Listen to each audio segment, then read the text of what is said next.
When 2K Cup ventured into iRacing this year, it started as a way to have fun together, whether it be battling in the Mazda MX5s or in their Skip Barber Social League. However, in just the span of a few weeks, it has grown exponentially in the virtual world to become one of the largest sim racing series in all of the Oceania region. The 2K Cup has seen real-world competitors such as New Zealand Grand Prix victor Liam Lawson, 2016 Supercars champion Shane Van Gisbergen, and WEC champion Brendan Hartley all make appearances in its virtual series. Tonight, some of those drivers and then some will be put to the test. Hello everyone and welcome to the virtual Mount Panorama Circuit in Bathurst, Australia for today's special event for the 2K Cup iRacing Sunday League. It's the Bathurst 6 Hour presented by Store Rite Logistics, IQ Security Limited, and Cream Insurance, live on the Global SimRacing Channel and on Velocity News. So happy to have you with us today here for Mount Panorama Circuit. I'm Justin Prince. Alongside the booth tonight for the start of today's coverage all the way to the halfway point at the mountain is Joe Peak along with Jeff McConey. Behind the scenes is our director Sean Ambrose, and he's using cameras provided by Dougie Beard. Mount Panorama Circuit is a very difficult track to be upon. Let's take a look at your GSRC lap guide for the best way around this circuit.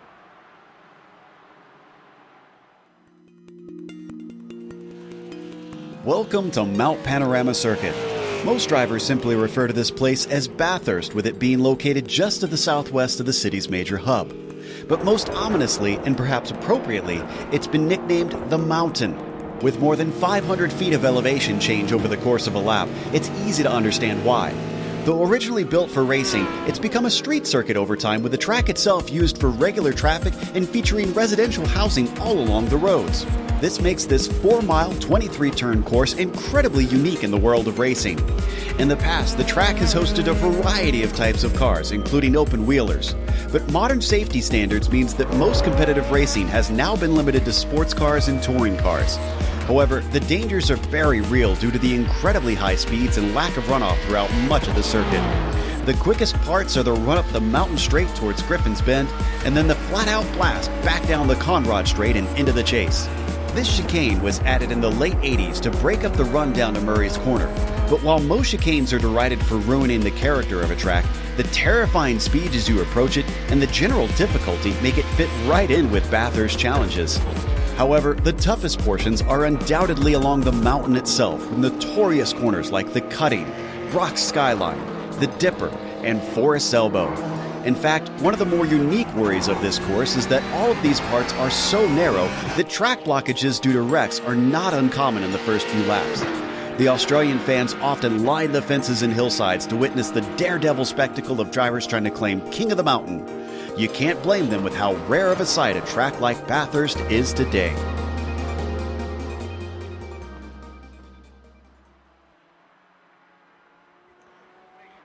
That was a look at your GSRC lap guide for the best way around Mount Panorama Circuit.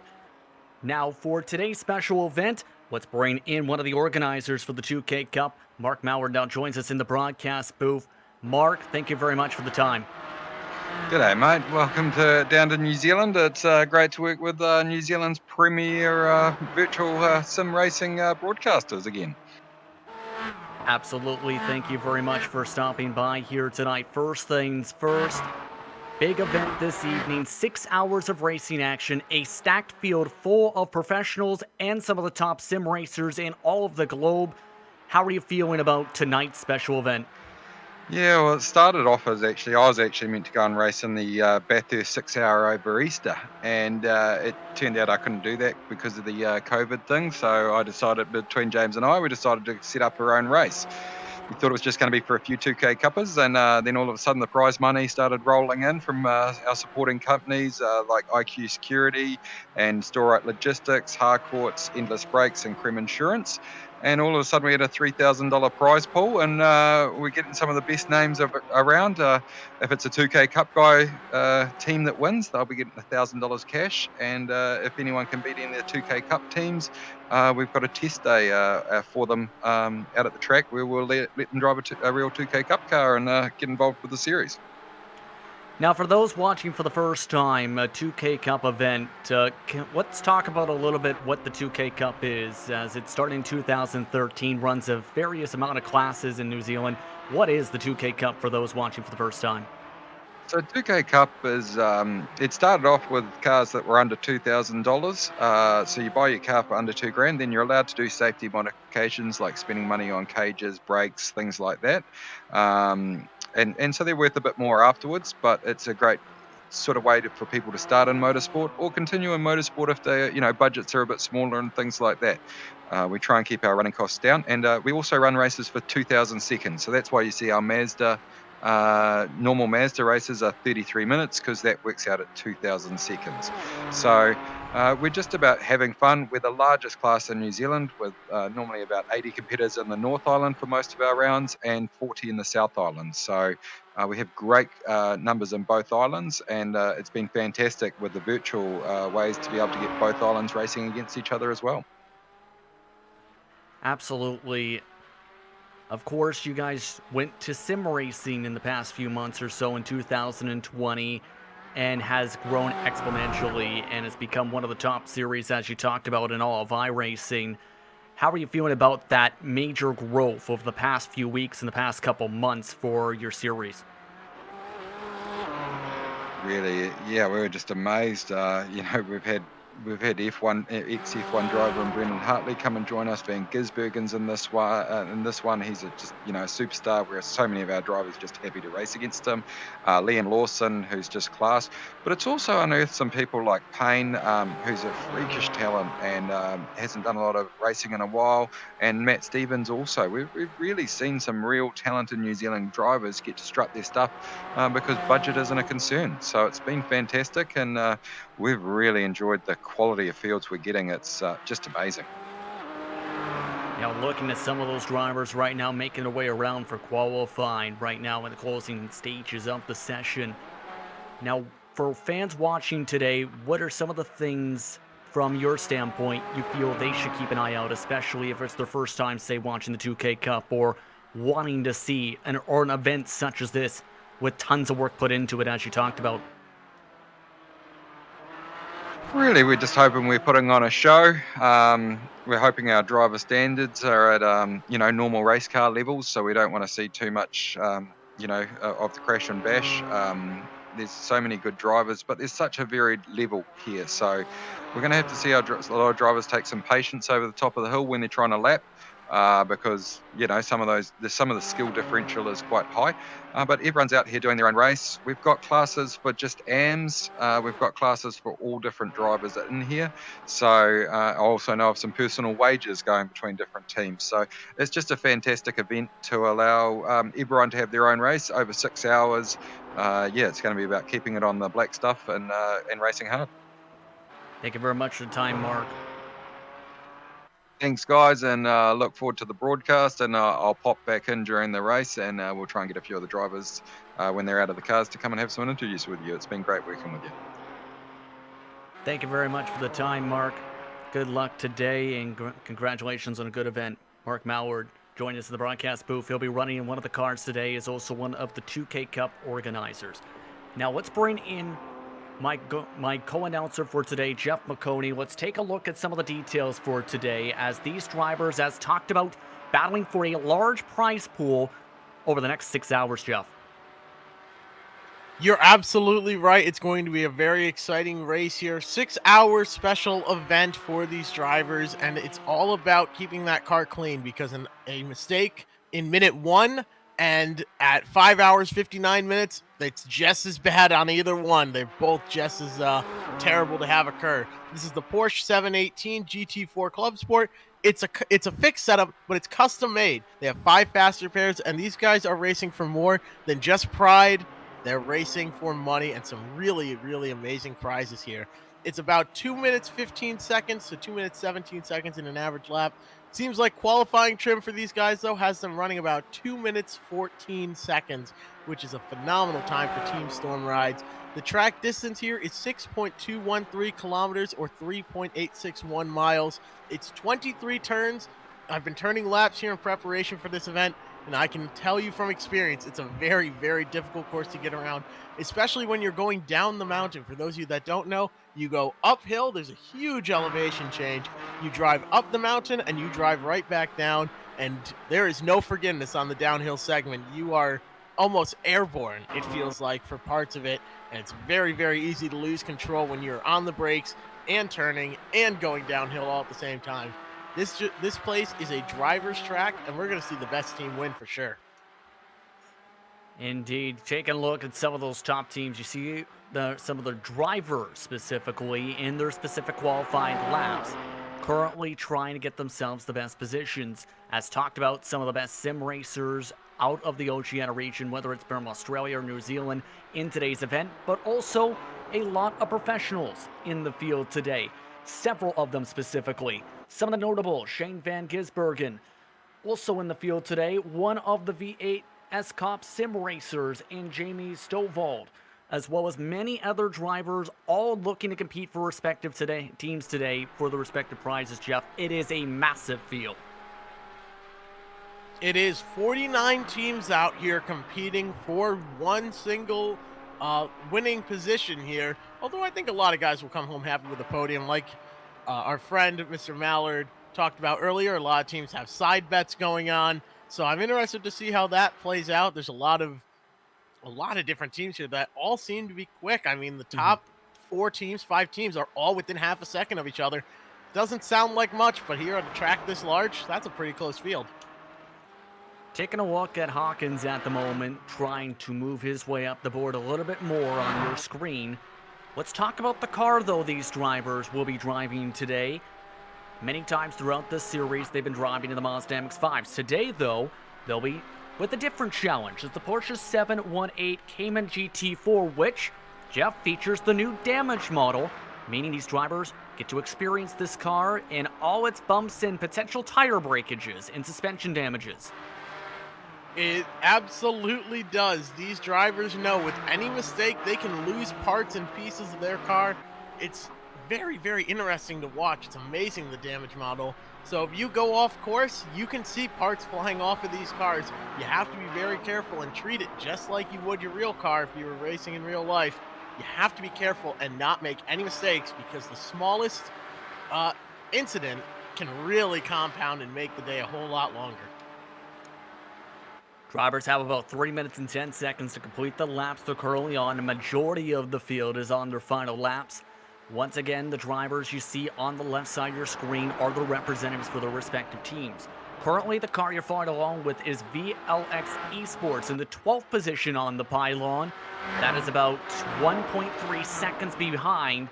But one of the main things on this track you'll see down the straightaways is the cars behind him are going to be helped potentially on their qualifying runs, because there's a lot of slipstream here on the Conrad Straight and the Mountain Straight, Jeff, as the passing zones. Taking advantage of when you're behind another car makes or breaks your entire lap, and sometimes you don't want to give a tow to the guy behind you. Don't give someone else an advantage. You need to be as close to the front as possible and have the best run you possibly can here. Giving an advantage to somebody else, we see it here with Team Storm Rides. They duck down into the pits. Why give someone else a tow when you know you've already got your best lap down? Indeed, right now, still a good 12-plus drivers making their way down the racetrack at the moment. This is the first of those set drivers looking to make it across the stripe at the moment. Right now in 6th place, and they're just going to elect to pull on in with a good starting position. That is going to be a dive in for that machine. Off the racetrack they go, as that's TC Racing specifically. All the Tech Racing also ducking into the pit lane. Hashtag not sponsored also crossed the stripe in 33rd, while these two drivers try and battle their way towards qualifying. Africa Racing Team gave the slipstream to Tail Gunners. How will Tail Gunners do? They do have a lot of damage on the right side of the car at 2:16.4. That's their best time in the session, 25th in qualifying here. As talked about, 49 total entries today. It's going to be interesting how these drivers handle the next 6 hours, because that is going to be a lot of laps to go through. It certainly is. I'm not going to do the math. Usually the engineering stuff is my specialty, but I'm not going to sit down and do the math there, but it's a lot of laps for these guys, and every single turn poses a different challenge and a different risk. 23 turns on this racetrack, there's a lot of opportunities to make a mistake, and just grazing the wall can really make a big difference on down the road. You have to be careful and you have to be smart, because like I said earlier, a mistake in the first minute is just as bad as a mistake in the last. You cannot afford to not be perfect here, because if you're not, like with the realistic damage model, the newest damage model that's on these GT4s, you're going to pay for it by sitting on pit road if you run out of fast repairs. Absolutely. Just moments away from today's starting grid. Let's take a look at how they will start when the green lights go out in just a few moments. Final seconds of qualifying as the last driver ducks down the pit lane. It was a competitive one, as talked about drivers in the 214, some of the coolest track temperatures they've seen of the week. 86 degrees Fahrenheit in sim time now moves its way to just past 1 p.m. local time. Track temp also skyrockets from the queue times to 114 for the green flag. Let's take a look now at how they will start for said green flag and the green lights for today's race in 6 hours of competition. On the pole today, it's Team Storm Rides with Quiet Self Red Bull Racing starting in second. Cream's second car starts in third with Pursuit Sim Racing in fourth, Anderson Migley Racing in fifth, Pit Lane Mishaps, that is CTR Motorsport in sixth, DPR Racing 1 in seventh, Team Project GT4 in eighth, TC Racing in ninth, and Cream Racing 1 rounds out the top 10, Jeff. If you take a look to your left side, you'll see team on your left starting in 11th. VLX Esports will take the grid in 12th. Endless Breaks in 13th. Carol Baskin Killed Her Husband Racing starts in 14th. Cream Insurance number 3 starts 15th. Rad Dino Racing in 16th. Team Mario in 17th. Drive Lab Racing will take the grid from 18th. DPR Racing number 2 will start in 19th. And the Slide Up Podcast Racing starts in 20th. 21st position, Olitech Racing, KCZ Motorsport 22nd, 1-2, skip a few, 99 100, starts in 23rd, with MASH Racing 24th, Tail Gunners, Team Hardcourts tomorrow starts in 26th, Team MF Finance in 27th, 365 Racing 28th, Evolution Motorsport 29th, BPLM Motorsports rounds out the top 30. Now rest of the drivers will roll down on your screen. As mentioned, 49 drivers getting ready for a standing start just moments away from the beginning of this special 6-hour race for the 2K Cup. All the drivers are ready. Off and away they go. We're underway from Mount Panorama Circuit for an estimated 161 laps and 6 hours of racing. 6 hours of racing to come. Team Storm Rides leads the way. They are not riding around in the back here, but Quiet South Red Bull Racing made quite a loud performance. That number 69 car is looking to gain the lead early on, right now sitting in that draft. They've got a bit of a gap to Cream 2 behind them. A move coming out here, looking to the outside. It's not going to lead to much. Quiet South Red Bull Racing now, they are going up the mountain. Up the mountain, side by side, nearly for the race lead, heading their way through the cutting. Quarry Corner is where they'll rumble next.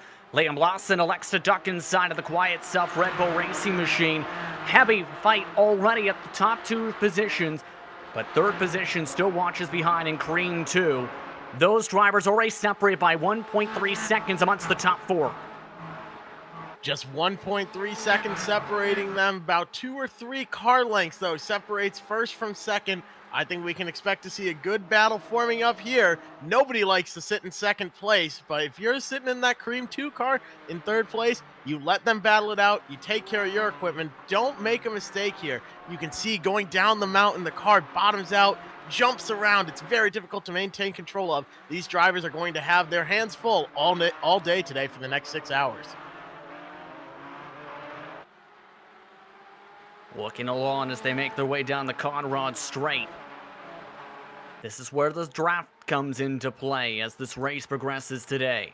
Lawson staying in the slipstream at the moment. Everyone else also into a single file line. Just about everybody made it through cleanly on the first lap.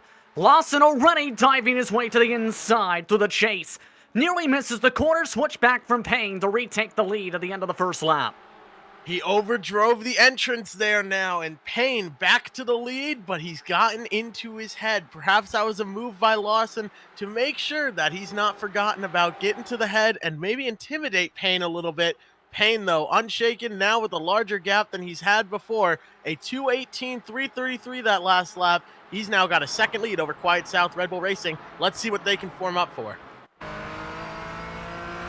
Back once again down on and straight this time. Decent gap right now for Payne after that. Lawson in second spot, and for Lawson, a European F3 driver has won the New Zealand Grand Prix, a TRS champion as well. A lot of experience in one of the notable drivers racing the 2K Cup for the MX5s this season. One of the top drivers in those standings as well, Joe.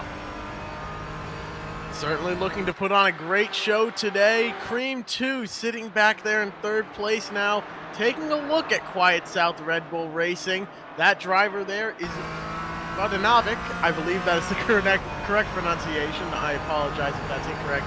But now sitting in third place, a couple car lengths back. I think the strategy for them, though, is to sit and wait, let the other teams make mistakes, and capitalize on it. They had a fantastic qualifying, just a few tenths off of the lead time. Now, you just need to ride around and make sure that you're there at the end of the race. Yep. Vodanovic currently running the third position, specifically in one of the cream entries in the IQ Security-sponsored car down the hillside. Now, let's bring in Joe Peak, one of the veterans on the road courses and one of the top broadcasters for the Global SimRacing Channel. Good to have you once again tonight, Joe. Your thoughts on what we should see in the early portions of this race tonight? Already, most of the field tightened up, 31 cars in the drafting train. Thanks, and yeah, I'm glad I could make it in to get to watch this, because this is going to be fun with how long this race is around a track that is so difficult. And honestly, if the drivers are smart, I think that should dictate a lot of the race for them. This is a punishing track, and it's so easy to make mistakes. I feel like right now, with everybody so tight together, the smartest thing is just to get yourself into a rhythm, because it looks like the number 28 car might get overtaken here with Heim closing up on him in the 41, trying to look around the outside. Yeah, that's the battle specifically that's been going on for 6th and 7th position you're referring to. Taylor Cockerton ended up overshooting the corner through the chase, going through a bit of the grass, lost him a spot, and now he's back in the 6th position. Here's the tricky thing, though, here, Jeff, at times, is trying to plan out the passes and plan out how you take these laps throughout the day today, because the more you battle side by side, let's say, the more you lose time, and the risk, of course, is losing the slipstream. But there's also the factor, it's a 6-hour race with a lot of time to plan, and the mountain section being vastly important to be able to have speed for the straightaways. You're absolutely right. At this point in a long endurance race, when we're just sort of at the beginning of it, you're more racing against yourself. That's the mindset I find myself in. You're just out there doing what you need to do, hitting your marks. You start planning your moves around other people if you get up to them, but you're not pushing the car at this point. You're not doing anything crazy. You're along for the ride. You have 6 hours, and you don't want to be the guy that bends the car, because your team is relying on you to start this race and get yourself built and in a good position.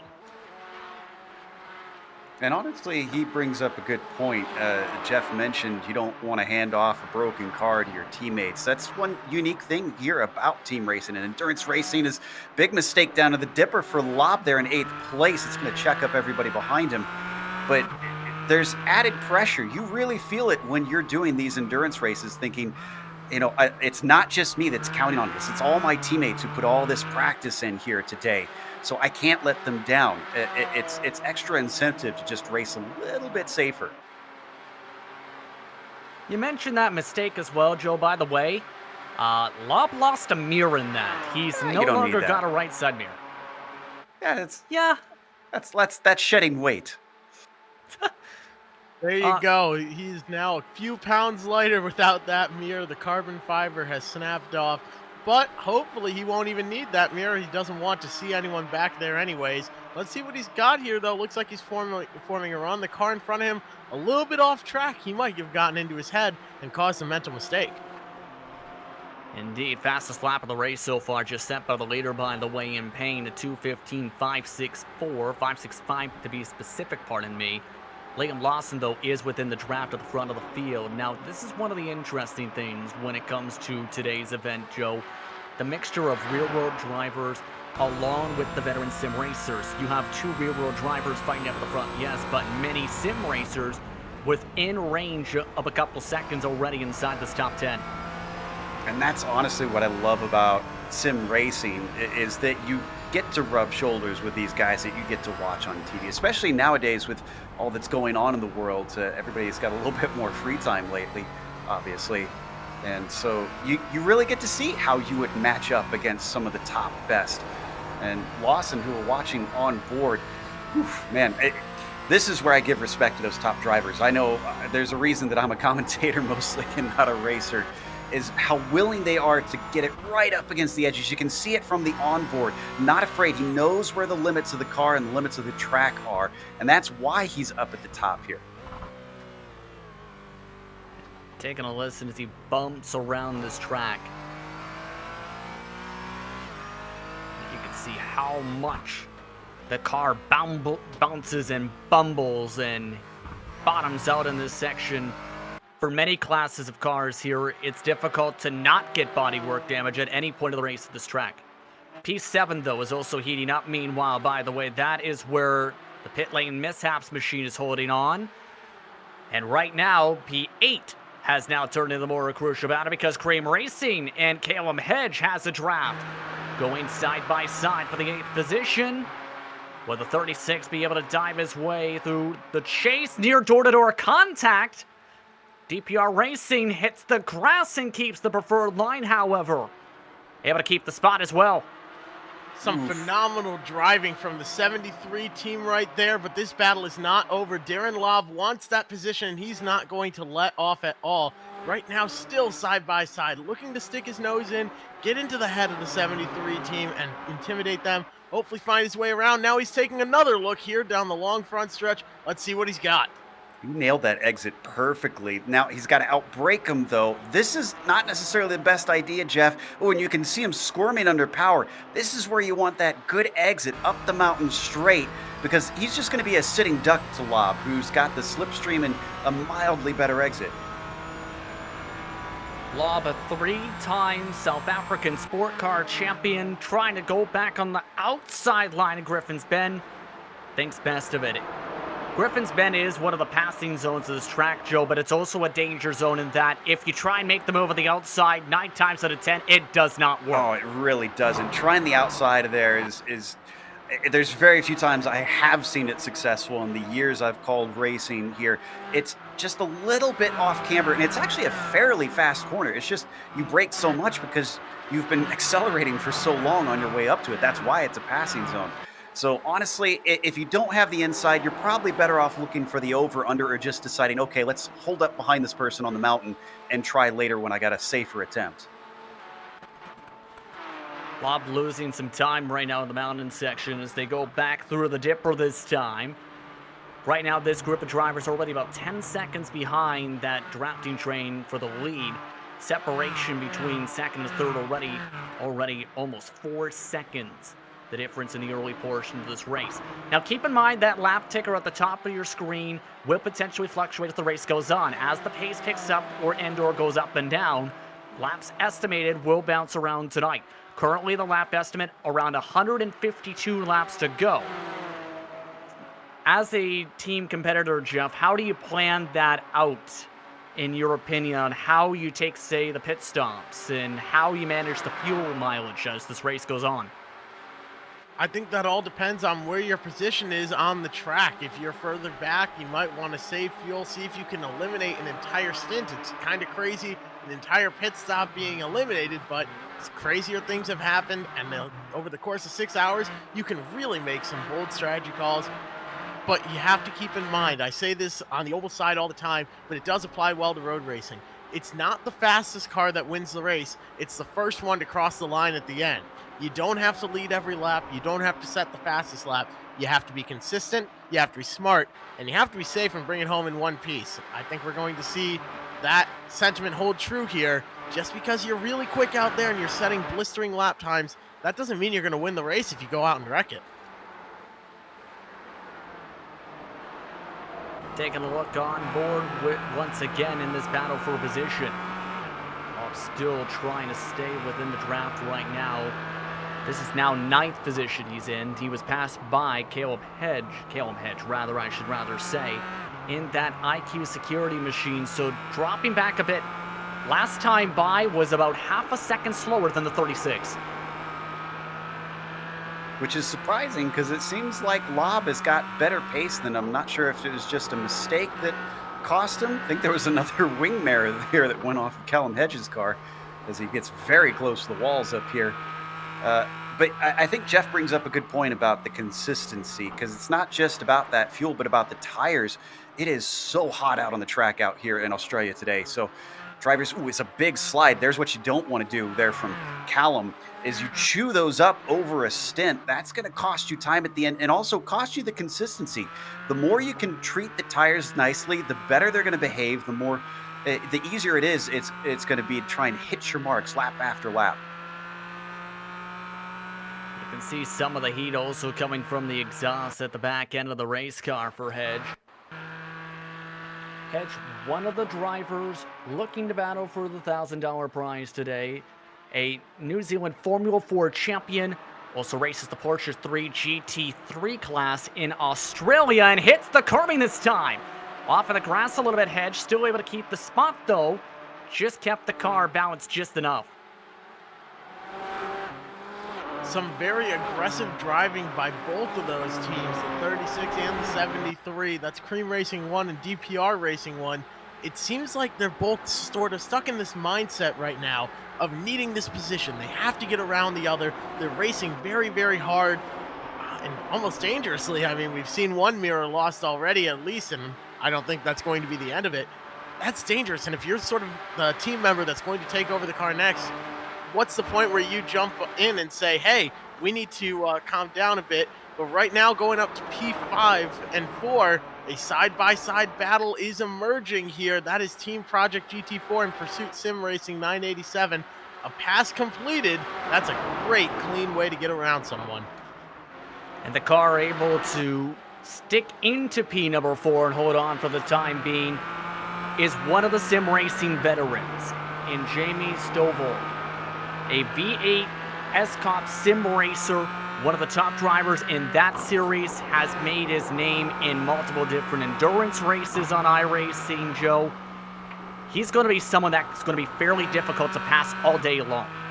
Absolutely, and I have to imagine if he's usually up with the supercars, he's probably pretty experienced at this track. And you can see he's forming a little bit of a train. That's Midgley behind him along with Cockerton. Oh, and Cockerton hit the wall.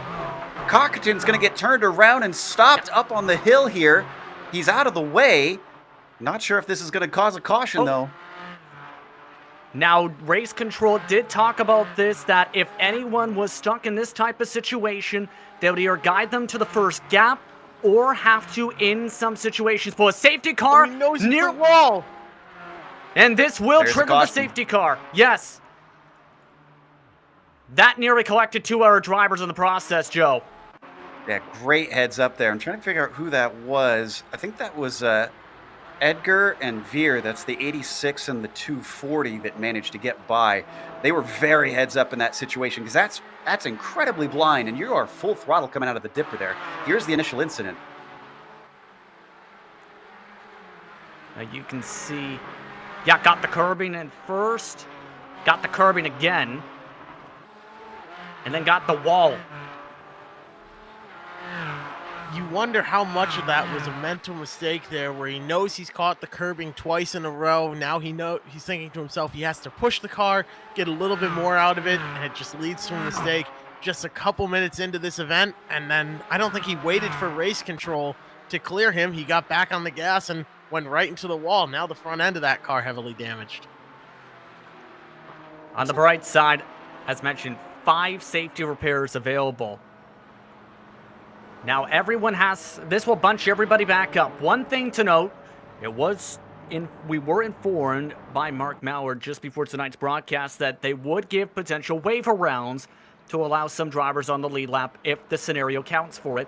That only one driver is a lap down. One of the cars who were involved in some first lap attrition, too fast, one furious. Jason Land specifically is that car. But the leader is currently Payne. He had been pulling away from Lawson and fairly quickly. Now everyone's bunched back up now because of this, Jeff. They are, and our biggest movers so far is Sam Dunstall and Team Mario. That 14 car took the grid in 17th, now worked their way all the way up to 11th. That car looks clean as a whistle. They are doing a fantastic job, and that's what it's about. Keep it consistent, keep it clean, and get your way up through the field if you're starting further back. But to gain 6 spots already, that's a really great start to the afternoon. And there were a few drivers this will definitely benefit as well. One of the most notable teams is Muzz Minion Motorsport. They started in 34th position. That is the team that Van Gisbergen and Simon Evans are driving for.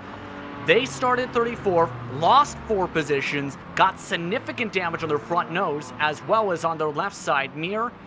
I'll be curious to see if they elect to use the faster pair with this bunch up.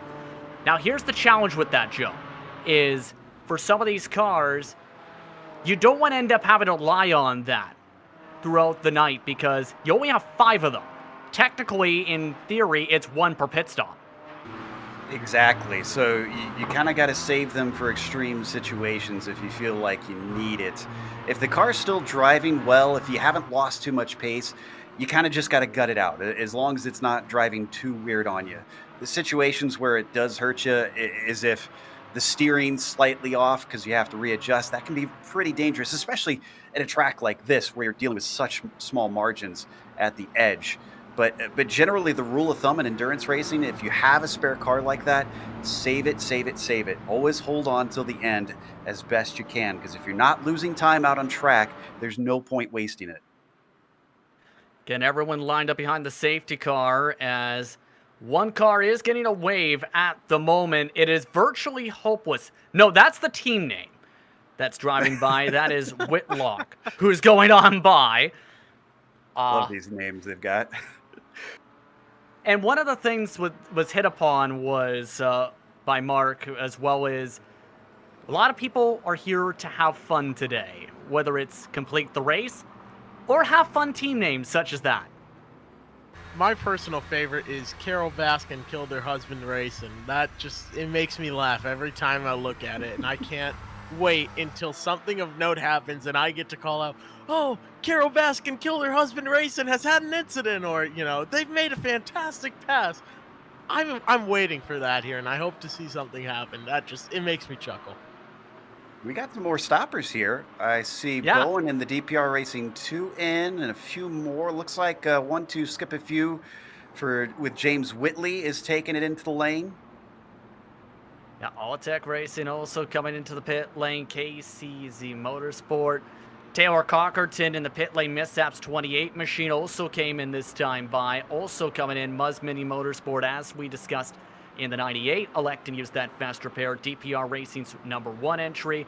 And Team Braden Snowden round out the drivers who have all elected to come down and take service under this safety car period called Team SS Cup.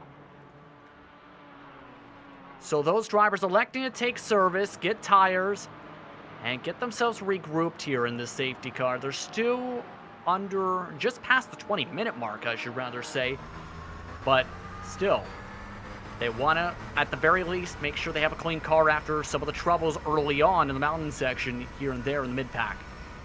You're talking about drivers gaining position since the start. Those pit stops as well will give you track position, which can be pretty critical around this track where it's hard to pass. I'm looking at the 128.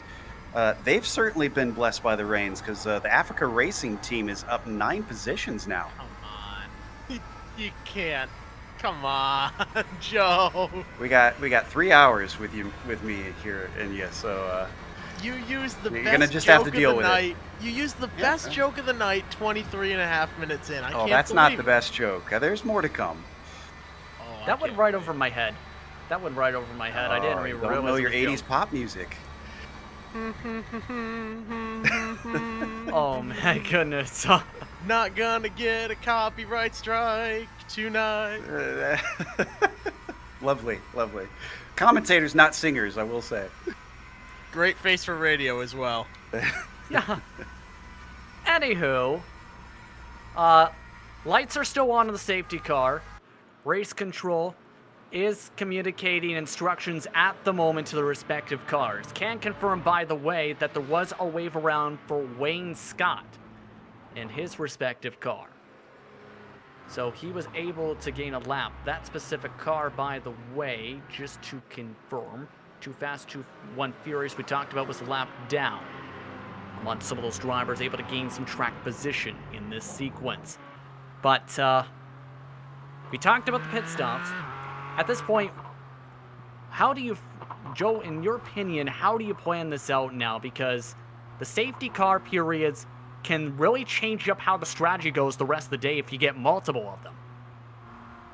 Yeah, that's something where it's a long enough race that I would say just feel out how the safety cars are going, because this is just our first one. Yes, it's early in the race, but you don't know if it's going to be a whole slew of them or if they're going to just kind of be evenly spread out. Maybe the tires start to go away at a certain point, and you can kind of guesstimate that we're going to get one because there's a lot of cars slipping around, or it could be that it's just a very clean race, and you kind of have to play it by that, because if there's a lot of them, I say stay out for track position. If there's not many of them, but there's a few, my philosophy has always been try and pit a little bit early. Get that track position there, because if you get out ahead of that pace car and have that track position, that could be very, very important down the line. By the way, correction on my part, Wayne Scott, well, it's Team Wayne Scott, the 7 car, who got the wave specifically. Very original Now, the name. the interesting thing, though, about that team, it's a father-son team. The son, minimal sim racing experience, yes, but an 11-year-old son will be driving that car, and they'll be going back and forth today. That falls into the fun category. It's good to have families work together like today. A couple father and son teams are going to be in the race today. I don't know. I've had my fair share of family racing, endurance racing, and oval racing. It's just, it's always interesting, because that especially is when you don't want to make a mistake. I race a lot with my brother, and if one of us wrecks the car, the other does not hear about it until the next event, until actually pretty much the end of the next event, because the entire time when you hand off the car, you say, all right, don't mess it up this time. When I wake back up, I'd better have a good car in good shape and all of my fast repairs. Looking back from the Porsche safety car, by the way, lights are out, so coming to the green once more this time by. So after what we've seen at the start of this race, your expectations on how drivers take it now, Joe, with, in theory, a second chance for some drivers to keep within the slipstream of the top 2 after they ran away 3-4 seconds. I think the slipstream is really what you said. That's the important bit. You've got to hold on to that and then try and keep the pace over the mountain so that you can hold on, up Conrad and, well, down Conrad really, and up the mountain straight, so that you can hold on to those faster cars, because like you said, you're getting a second chance here to try and gain a little bit of pace. But really, for most of the field, especially in the mid-pack and farther back in the pack, it's going to be more about survival once again. It's just like the start of the race all over again. You just kind of keep your wits about you and see who's aggressive. The good thing about this is that you've had a lot of time now. You've had a few laps to kind of see who is aggressive around you. And if you've noted that a car seems to be making moves that are a little bit risky to you, you might be willing to give way a little bit. Say, all right, they're showing their nose. I'm not going to chop them off at the apex, because we've got, we're at 5.5 hours left to go. You've got a lot of time. If they're making risky moves, they're probably going to take themselves out, and you'll get that position back down the line. All the drivers still behind the safety car here. Jeff, your thoughts? I'm excited to get back racing. Honestly speaking, I've been enjoying this race so far. We're about 30 minutes or so in. We're seeing a safety car here after that first incident. I'm curious to see how that will impact the rest of these drivers, because you have to remember, these aren't machines out there. These are real drivers with real emotions, and now they've been driving around for about 10 minutes, slowed down. That's a lot of time to think and analyze what you're doing right. what you're doing wrong, and you're really just sitting out there thinking about, what do I need to do better? What's wrong? So getting in your own head is something that every driver, is at risk of doing, and it's something you definitely don't want to do. So we'll see if that impacts anything, because they're not going to want to sit around and pace for another 10 minutes or so.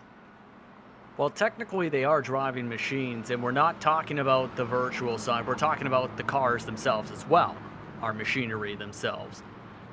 As these drivers... Anywho, Team Storm Rides getting ready for when this safety car drops, and all set to go in just a few moments or so here for this grouping to reset the top 10. Team Storm Rides, Quiet Self, Red Bull Racing, Cream 2, Pursuit Sim Racing, while the top teams in Oceania, Team Project GT4, Anderson Migley Racing, Cream Racing 1, TC Racing on your left, Team Mario round out the top 10.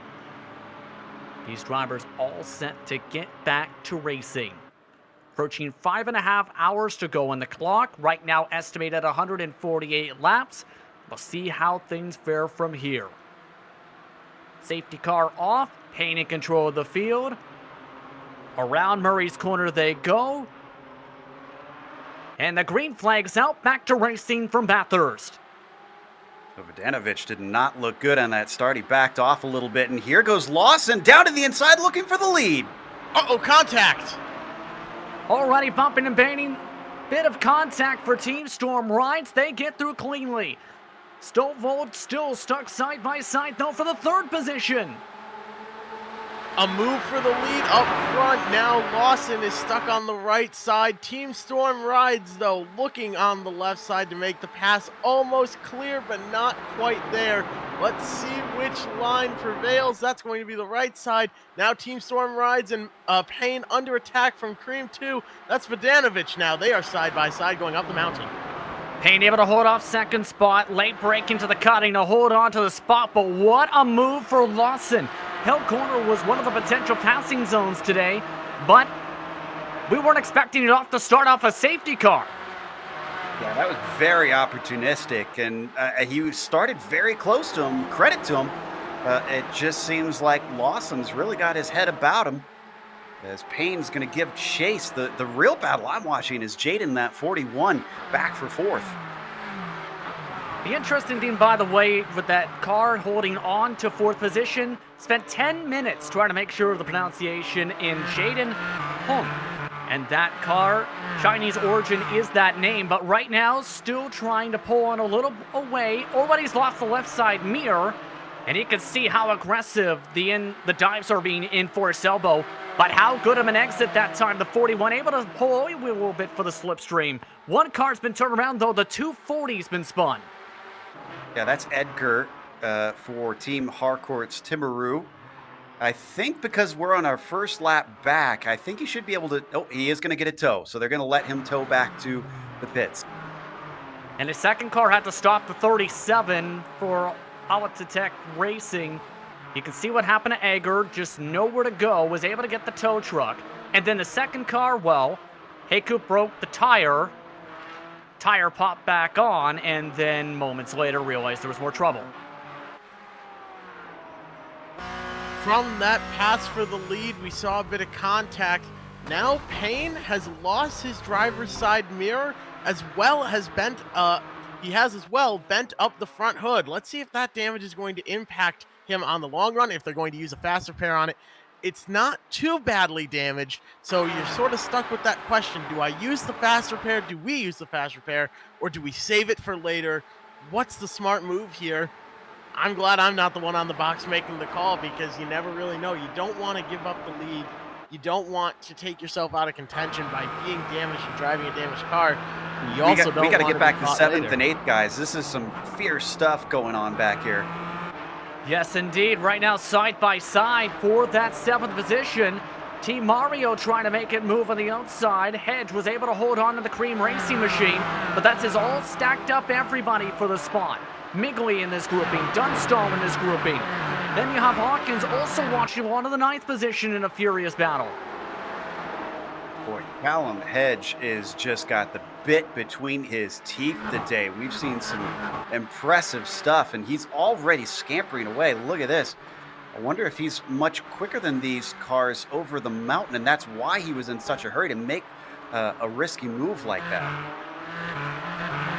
Absolutely, and has already pulled a good 5+ car lengths, is just about in the slipstream of the next train of cars for third on back. That's how quick he was in Sector 2.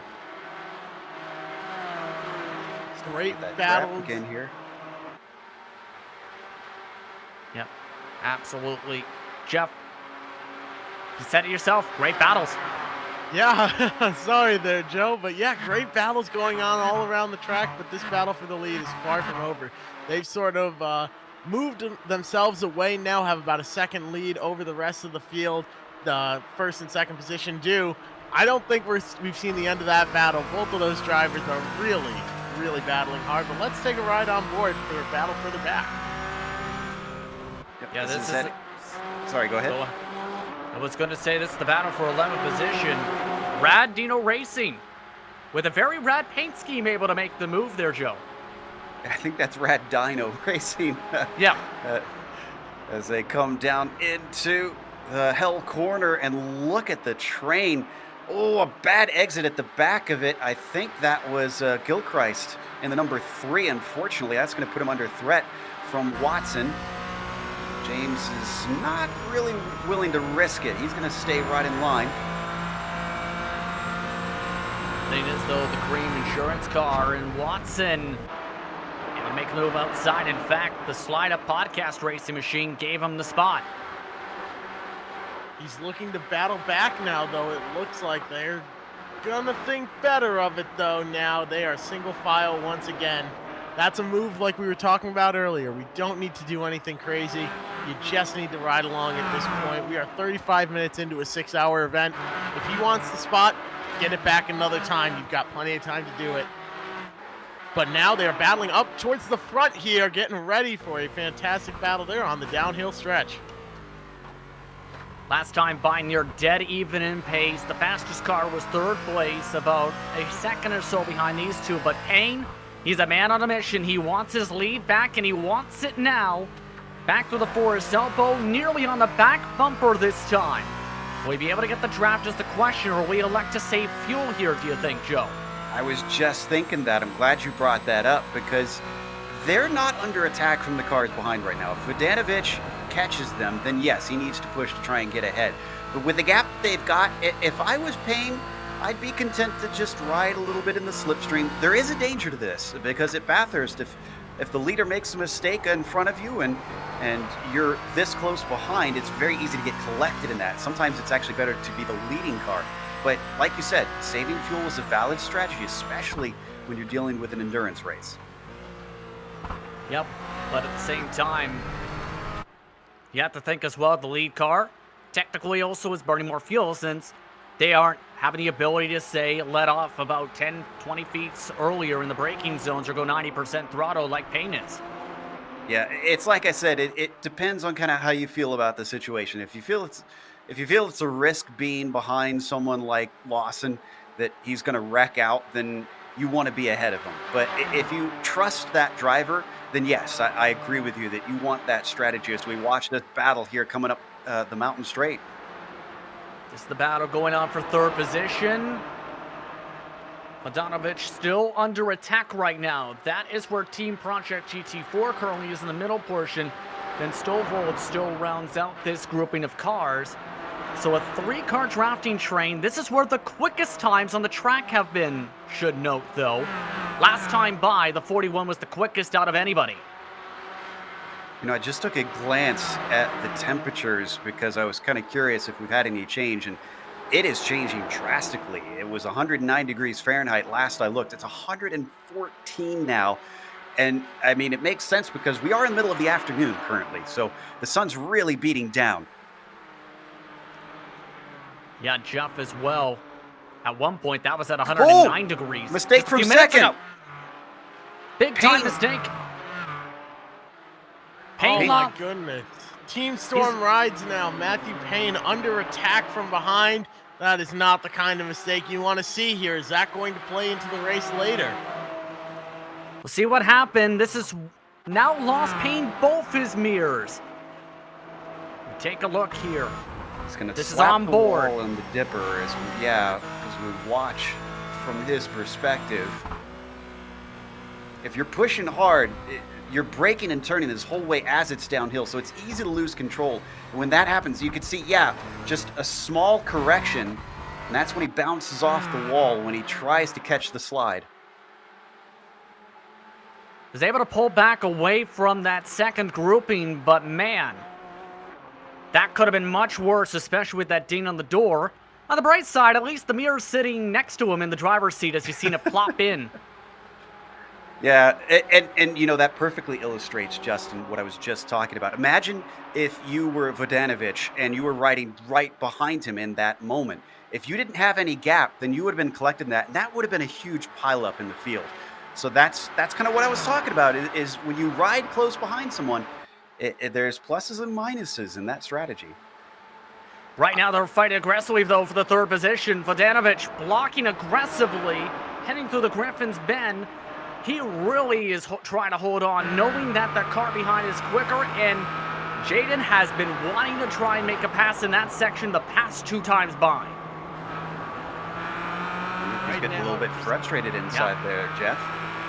I was going to say frustration is probably going to play a big part in this race. You can imagine that in second place, Mr. Payne is going to be very frustrated with himself, and you have to keep a calm, cool, collected temperament here, especially if you're in fourth place as well. Jaden, you have to be careful and not make a mistake here. You know you are quicker, but how badly do you want to get around him, and how much are you willing to risk? Because if you've got the driver in front of you, you're in their head, you're making them worried and check their mirrors, and they're more focused on you than on driving, that's when you can capitalize on it, but you have to just make sure that you don't make a mistake in the process.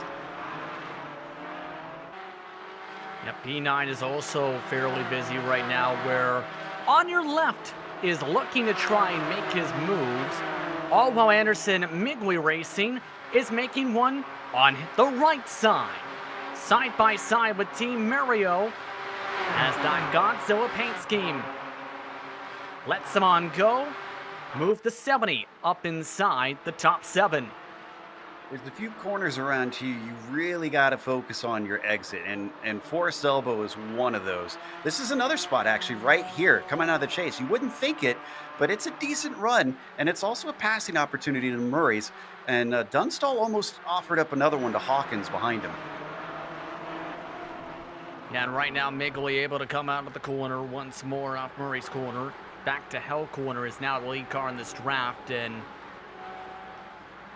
as talked about a little bit, Jeff, lots of different teams. This is one of the organizations looking to show what they can do this evening. 2 professional drivers. It is a father-son team-up a part of this grouping, though. Later today, James Anderson and Andrew Anderson will be amongst those drivers. Both him and John, both Andrew and John specifically, have raced at Bathurst. Andrew in 2009 in the Super 2 Series, in 2016-19 in the Central Muscle Cars, while John Migley's raced in 2016 in the Central Muscle Cars, Jeff. I imagine that real-world experience is going to carry over. You know the pacing, you understand the track well.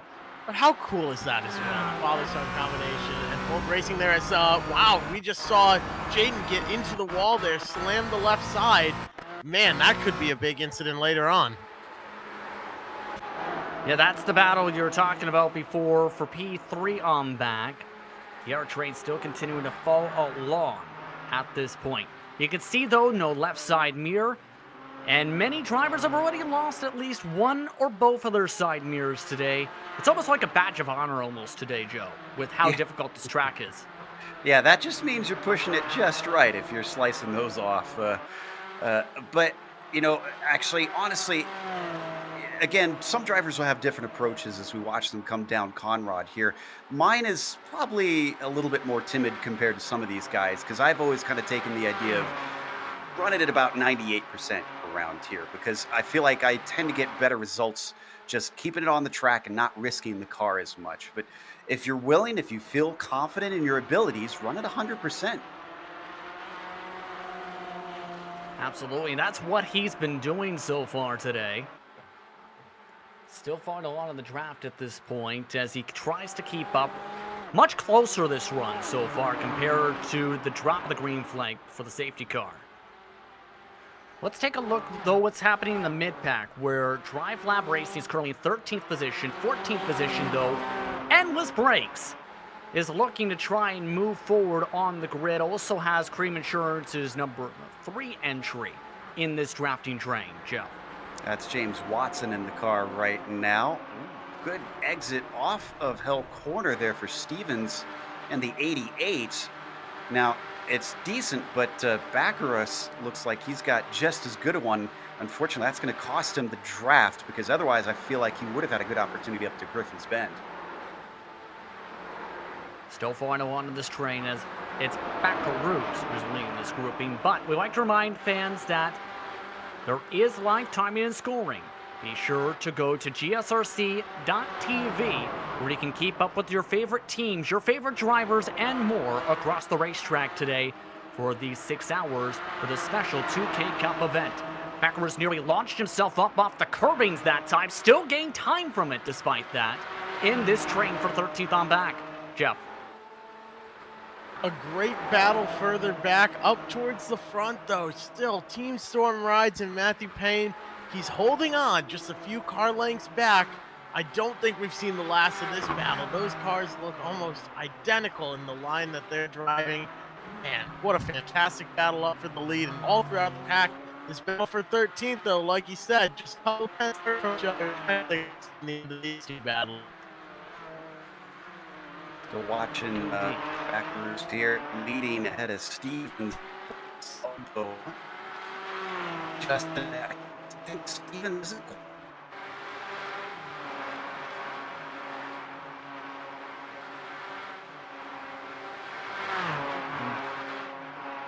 right now, everybody zooming their way still. And by the way, in reference sakes, Payne is still inside the draft, by the way, for the lead. But third place is side by side. The 313 machines in the inside line into the final corner of the circuit. Team Project GT4, though, off in the grass and the curbing, loses a spot for that move. Now, when you're in this close of a pack, you got to be careful about those situations, because you think, oh, I can attack, I can get a spot, as Jaden actually is going to attack, and beautiful exit out of the first turn. He doesn't even need the slipstream. He is already by. Able to make the move right on back once more in the draft is Jaden Hunt. Still trying to keep up with Vodanovic right now inside the top 3 positions. Coming up towards 5 hours to go in the action. So we still have drivers circulating around this beautiful racetrack. Now at this point, there is the difference now in some of the strategy because of the 20-second offset in pit stops, Joe. About some of the drivers who elect to come down to the safety car. How do you play that now if you're some of these teams or on various parts of the racetrack? Well, I'd say that if you're one of the drivers that has pitted, you need to have been taking advantage of those fresh tires if you took tires at this point. Because honestly, otherwise you're wasting them. You had to push hard to try and utilize them to get that track position back. But if you haven't, then you really just need to be playing the same that you did at the start, which is being safe and smooth and making sure to save that rubber underneath you just so that you can take it as long as you can. Still keeping up with this battle for 4th position as well. And at this point, too, as well, we've seen some of the aggression as well in this grouping, Jeff. What do you do if you're the 41? Because it feels like he wants to get going and wants to try and make passes on the cars in front. It's just he hasn't been able to make the said pass yet.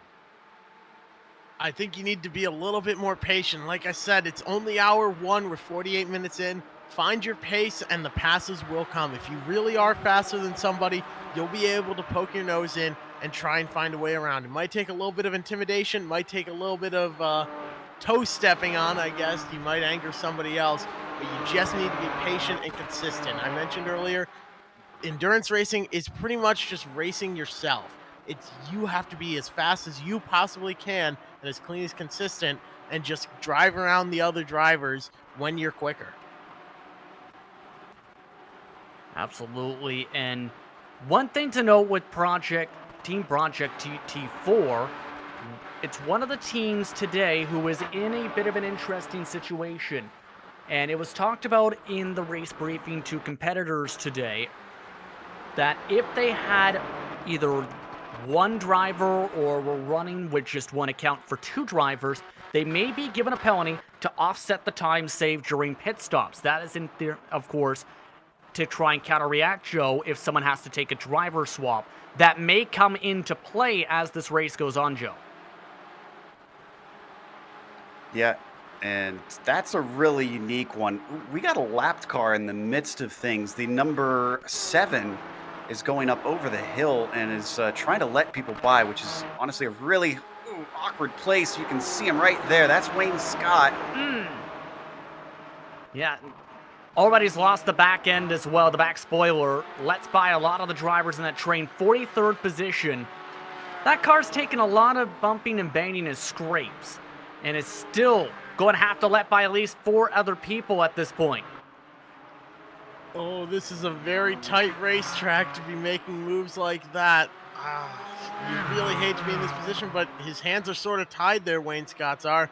You got to just go out there and run it and let these people by as best you can. And a little bit of contact behind there. Man, you hate to be involved in that if you're Wayne Scott, but he's doing everything he can to just stay out of the way here. But he just really interrupted that battle, and now the 39 car is going to be a little bit further back and probably going to lose the draft. That was the Drive Lab Racing car who took the shot that time in the draft. That also lost a ton of time for James Watson in the Cream Insurance Machine. Gained it a lot back, though, with late braking, and this is something you see for some drivers, Joe, in the difference in some of their braking marks, where they might try and go a bit deeper in the corners, and it comes down in part to confidence. It does, and just an update on Scott. Unfortunately, lost the car heading into the chase and slid to a halt, so that could have put him in the clear finally. This draft train, though, with Dunstall up at the front of them, he's got a lot of pressure on him at the moment as we watch them come up the mountain straight.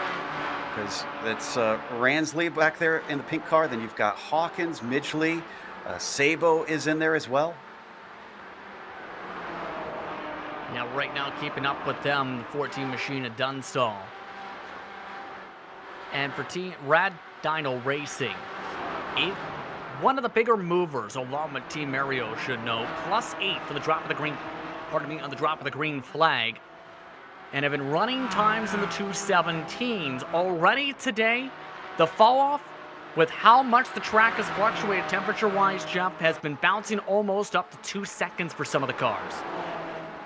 That's pretty unbelievable, but we had a very cool track for qualifying, and now the track temp is sitting between 109 and 114 degrees in these race conditions. Right now sitting at 112 degrees, but you mentioned cars that are moving their way up through the field. Team Mario up 10 spots, Rad Dino Racing up 8 spots, and looking for more right now. Those two will actually probably be battling here in the next lap or so. Just a couple tenths separate them.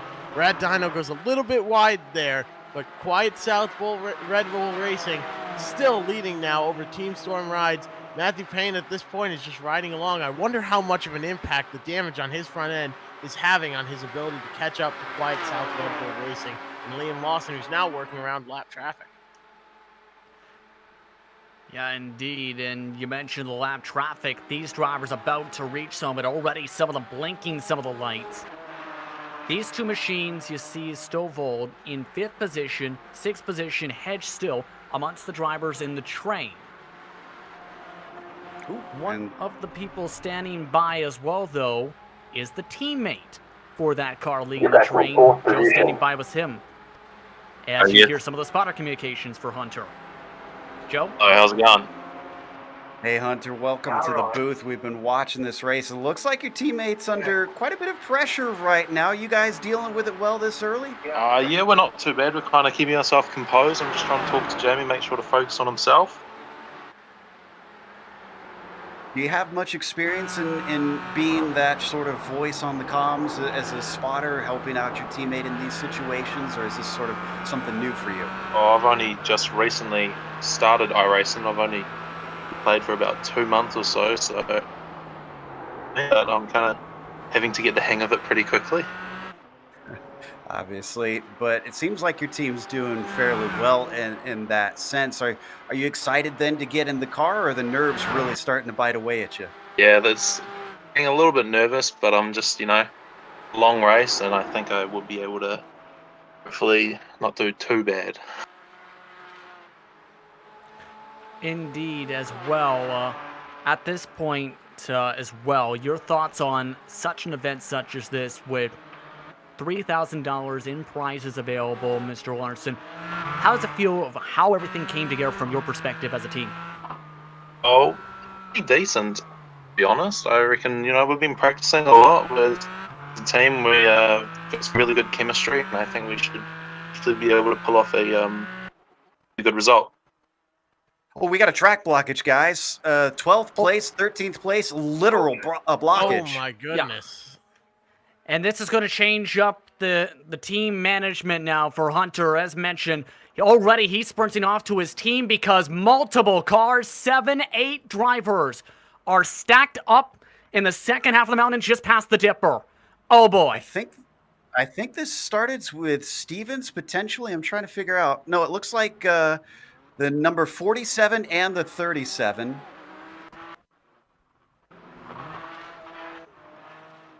Try and take a look at this one, and wow. Obviously, a few connection issues on our end, unfortunately, but you saw exactly what happened there. I mean, it's pretty self-explanatory. Just a little bit of contact, and I mean, it's so narrow in there that's not an uncommon occurrence. It's not just an iRacing thing as well, Justin. We see that in real life at this track. Yeah, and Jeff, at that point, you have no time to react once more because, as we've discussed a bit, in that section of the track, you're focusing on just getting yourself down the mountain through the dipper and getting yourself into open space where there's some grass. There, if anyone blocks the track, you have maybe a half a second to a full second to react, maybe at the most, Jeff. And that's assuming you even have enough time to do anything about it. It might happen right in front of you. Even if you stand on your brake pedal and lock them up, do everything you can to slow that car down as fast as possible, it might not be enough. And sometimes you just sort of wind up in it. And 7 or 8 cars involved in that incident there. That's a lot of damage all around. Let's see how many fast repairs end up getting used. We're an hour in, and that's about when you should be using the fast repairs. Each team has 5 of them in total, so if you use one at hour 1, 2, 3, 4, and 5, you should be able to finish the race, but I don't think you want to be using them all up if you don't have to. And the reason, too, Joe, that our interview, of course, had to sprint as quick as he could back over to the Pursuit Sim Racing pit paddock is this changes the strategy because you're nearly at the 1 hour in mark where that's where the pit and fuel numbers are going to really come into play now. Absolutely. So I expect we'll see a lot of people decide to come in because it's for those who are used to watching road racing. This is almost kind of oval rules here with us having the cautions, where you have to kind of play it by those cautions. And when they come close to your pit time, you just got to take it. If you stay out, yes, I know I said the track position is important, but you can save so much time pitting under caution that you might as well do it if it's close enough. So I expect we'll see a very full pit lane. Drivers have been informed the pit lane is expected to be open this time by when the safety car is projected to come off the track. They will be just past the 5 hours to go mark. Just about 1 hour into the action here on the Global SimRacing Channel. Glad to have you with us. Once again, glad to have the many partners and sponsors involved in this event today, including Store Rite Logistics, the title sponsor for the 2K Cup. Store Rite Logistics is a privately owned, multi-site, 100% Kiwi company that aids in every aspect of your logistics supply chain needs. Store Rite Logistics has the flexibility to adapt their services and tailor their approach to your business's core needs. They're flexible with their approach, but rigid with the desire to succeed, and offer diverse range of services at realistic prices. To find out exactly how they can benefit your business, see their website at storerite.co.nz, or feel free to contact Chris direct on chris.odriscoll at storerite.co.nz. As mentioned, expecting lots of potential pit stops here just at the 1 hour in mark. We'll see if that is indeed the case, as the pit lane is projected to be open. The leader is Liam Lawson. And yes, going back and forth, in fact, all the way over the cones. And split decision. Payne did not pit. Wow. Especially with the damage on that car, this kind of surprises me. I would have thought he, of everybody, would need to come in. We saw him slap the wall before, but pretty much the rest of the entire field, except for maybe half a dozen cars, is in. Not only did he slap the wall and lose both the mirrors on that car, he also has some front end damage from when he and Lawson ended up getting together. So very, very interesting that he decided to stay out. Let's see how this strategy works out for them. He was quick in keeping pace with Lawson. Let's see what he's got to show for the rest of the field. Yeah, majority of the field already up on the Jackson getting service. But here's the interesting thing, too. Remember, the lights are going to still be on the next time by. You have to wonder if this is going to be a call for some of these teams, Joe, who stayed out. 4 total drivers on the lead lap specifically did so, that they might be trying to stay out and come in the next time by to top off in the fuel then and get the tires that lap. So they're in a better situation to get to the end. Yeah, and that is a valid strategy as well. Just kind of trying to stretch the fuel that little bit longer. If you don't mind being sent to the back of the pack, playing the long game, you're thinking ahead. You're trying to set yourself up towards the end of the race. Now, we saw that there's always dangers coming with getting cars in front of you like that. So guys like Sabo and the VLX Esports car, and Payne there and the Team Storm rides, if they are trying that, they're going to find themselves having to kind of tiptoe a little bit on this next stint. Indeed, right now, as many drivers cycle around behind the safety car, we'll take a step aside. When we come back, we'll have more coverage. You're watching a special edition of the 2K Cup and the 6-hour endurance race today at the Mount Panorama Circuit.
Welcome back, everyone, to the Global SimRacing Channel's coverage of a special edition of the 2K Cup iRacing Sunday League, the Bathurst 6-hour, presented by Store Rite Logistics.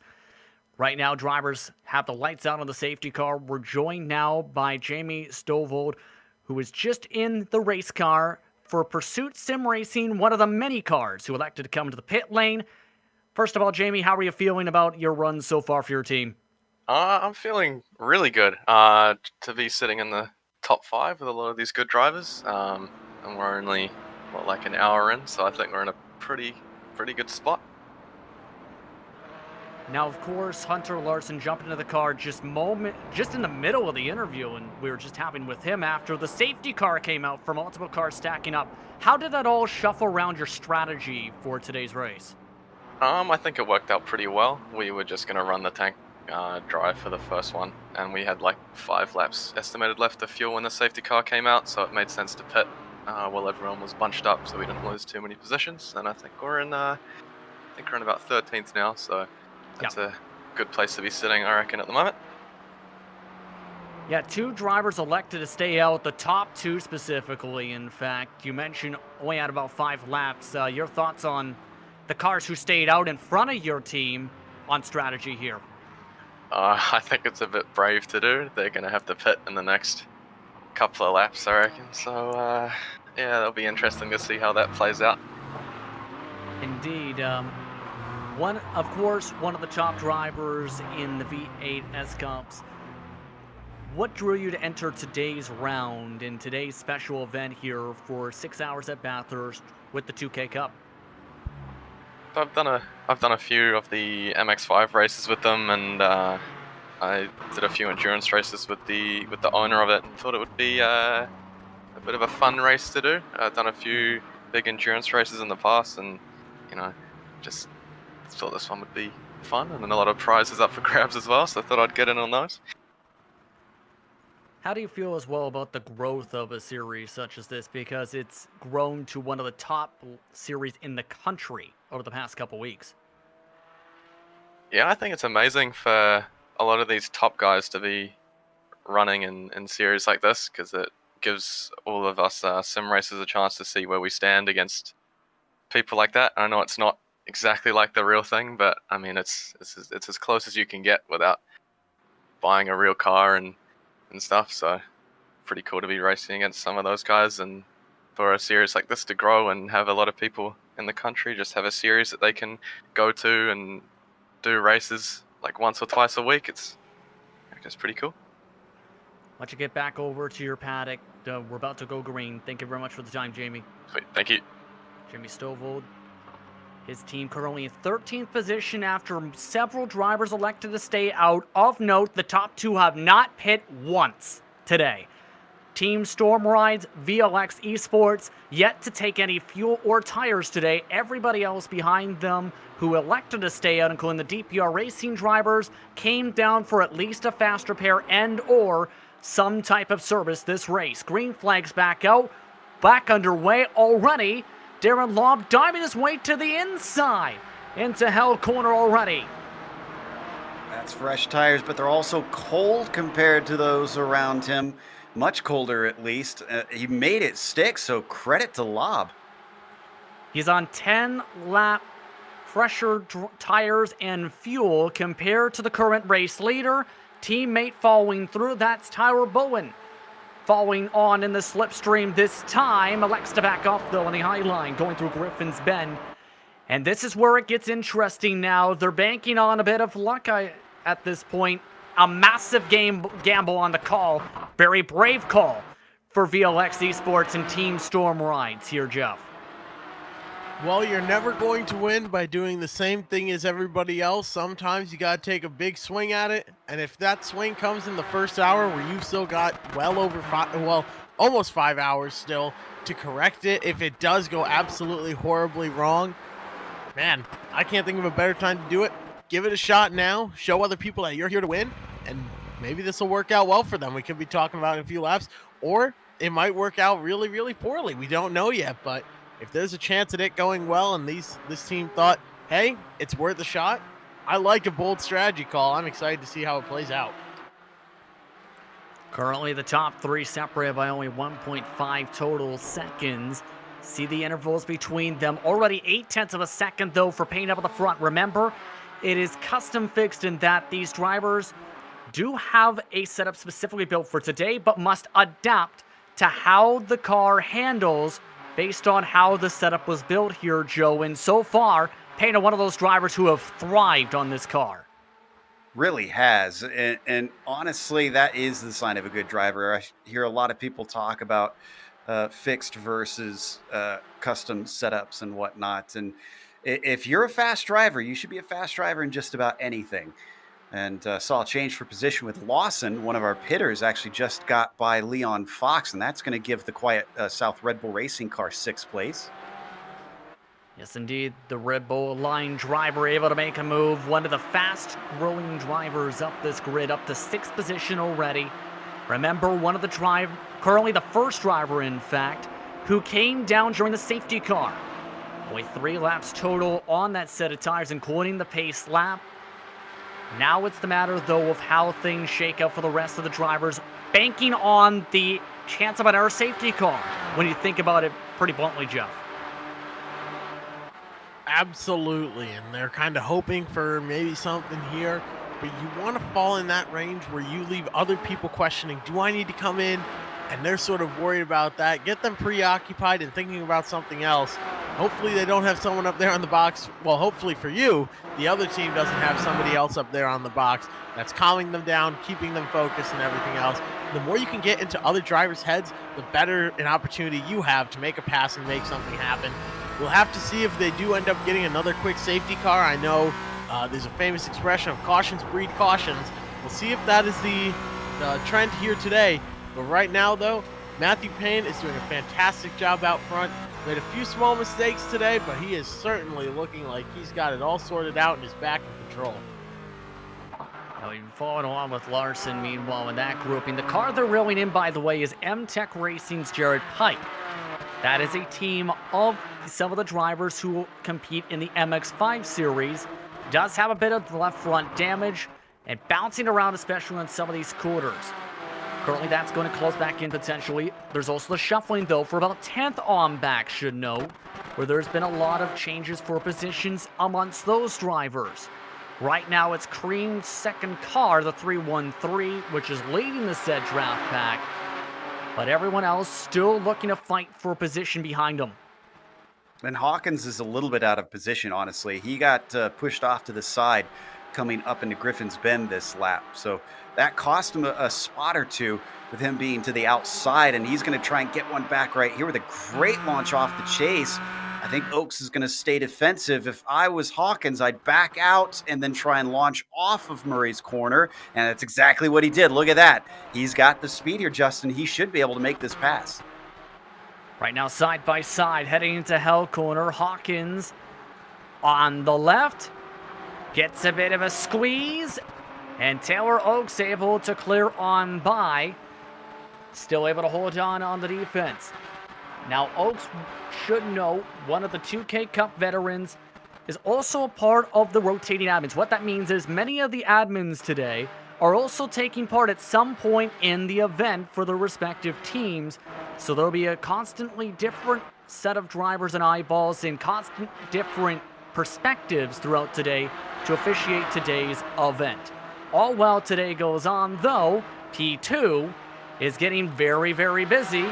That's because DPR Racing is still having to hold on with Anto Rafael Sabo in the 3rd position. Remember, that 29 is one of the 2 drivers who have stayed out on their tires and fuel this entire run so far, Jeff. Some very bold strategy calls like we were talking about earlier. He started in 12th, that VLX Esports team did. Now they're up there fighting for 2nd place. The mirror on the 73 just got knocked off. So maybe Darren Love now has somebody in his head behind him. That gap has closed up to next to nothing. But now a mistake by the 29 got him a little bit, I guess screwy is the best term on corner exit there. Had to get control of the car once again. Now looking for a pass. Gets right up to the bumper, cuts it to the right. now looking, and looks like that position is his. Put the 29 VLX Esports car up to second place. Good pass. Just clips the edge of the grass, though. A little bit of a slide heading through the chase. The exit at turn 22, though. Playing defense once again, though. Once more. And we're hearing reports of a pile. Yes, indeed. Payne is in the pit lane this time. And there's also a massive pile up at the same time in the hill. 2-3 cars were stopped. The O'Connor Bros car is also still stuck. Was the 28th place car last time by, was able to tow, all while the other drivers pit. They nearly got the safety car they were wishing for. Yeah, that started with that number 91 just going a little bit wide at McPhillamy Park. And when you touch that curb at full tilt, it's so easy to lose it because you've got everything, all the weight is on that side. And suddenly it's going to hit a big bump. There you see it right there. That's why you lose it doing that. Unfortunately, it looks like he gets run into by the 36. Oh, yep, there it is. Yeah, and you can see actually quite giddy up, in fact, with one of the cars there. So that just avoided the safety car with multiple drivers involved. We're able to either get back going and/or pulling the tow trucks. However, damage is done now for the drivers who pit VLX Esports. The 29 car all the way back down the running order. Because here's the thing, too, with not taking the pit stop during the safety car. They sacrificed in total 54 seconds. Now Matthew Smith has a lot of work to do. Certainly does. Right in there, he was battling side by side with Adam Garlick. That was a battle for 30th. That is not the position you want to be in. They came in and pitted from third. They began the race up in 12th. So to fall all the way back here, let's see if this strategy pays off for them. Like I said earlier, though, right now, you have plenty of time to fix your mistake if it does end up being one. Let's take a look up at P7, though. Looks like we got something brewing. That's where Endless Breaks is right now with Matt Stevens. Currently on his own. Just behind it, though, that's where the Slipstream train is starting to build up. P9 on back. Oaks right now holding on. Billy Frazier now driving the Team Mario car. Then Alistair Hawkins still has been having an up and down run so far since the last safety car. Nearly went up and down off the curbing and a bit of the grass that time, but electing to stay at the back end and save the fuel in the draft. This time, heading back through Murray's Corner. Let's take a quick break here, though, as these guys get all sorted out, and we'll let you know what is coming up here on the Global Sim Racing Channel soon. But right now, we have some battles going on, but we're going to take a quick break while we get everything sorted.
Welcome back, everyone, to the Global SimRacing Channel's coverage of a special edition of the 2K Cup iRacing Sunday League as action continues across the racetrack. Once again, today's event presented by Store Rite Logistics, IQ Security Limited, and Cream Insurance. Your race leader at the moment is currently now 19 laps into his stint. It's a 1-2, in fact, for DPR Racing.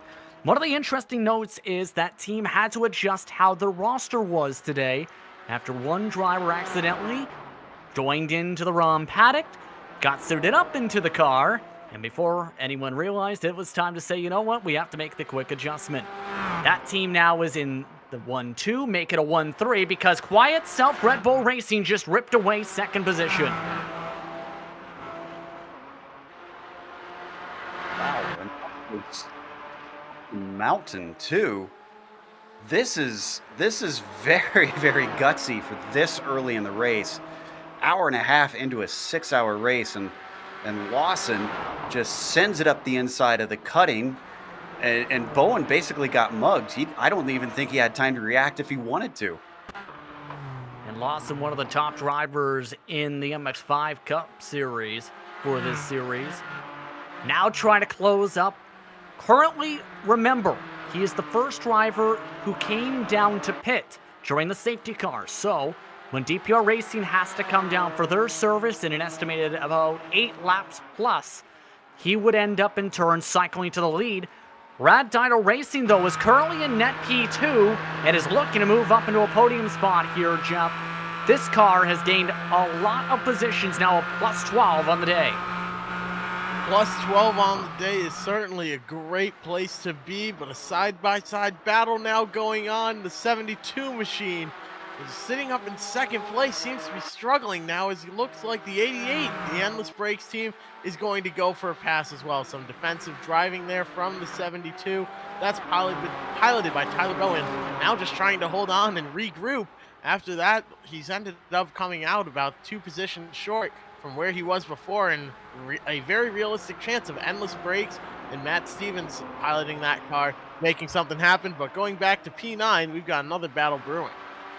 Yes, that run nearly side by side, heading to the hell corner, in fact. Dive aggressively inside. It's James Anderson. Forced to check back up.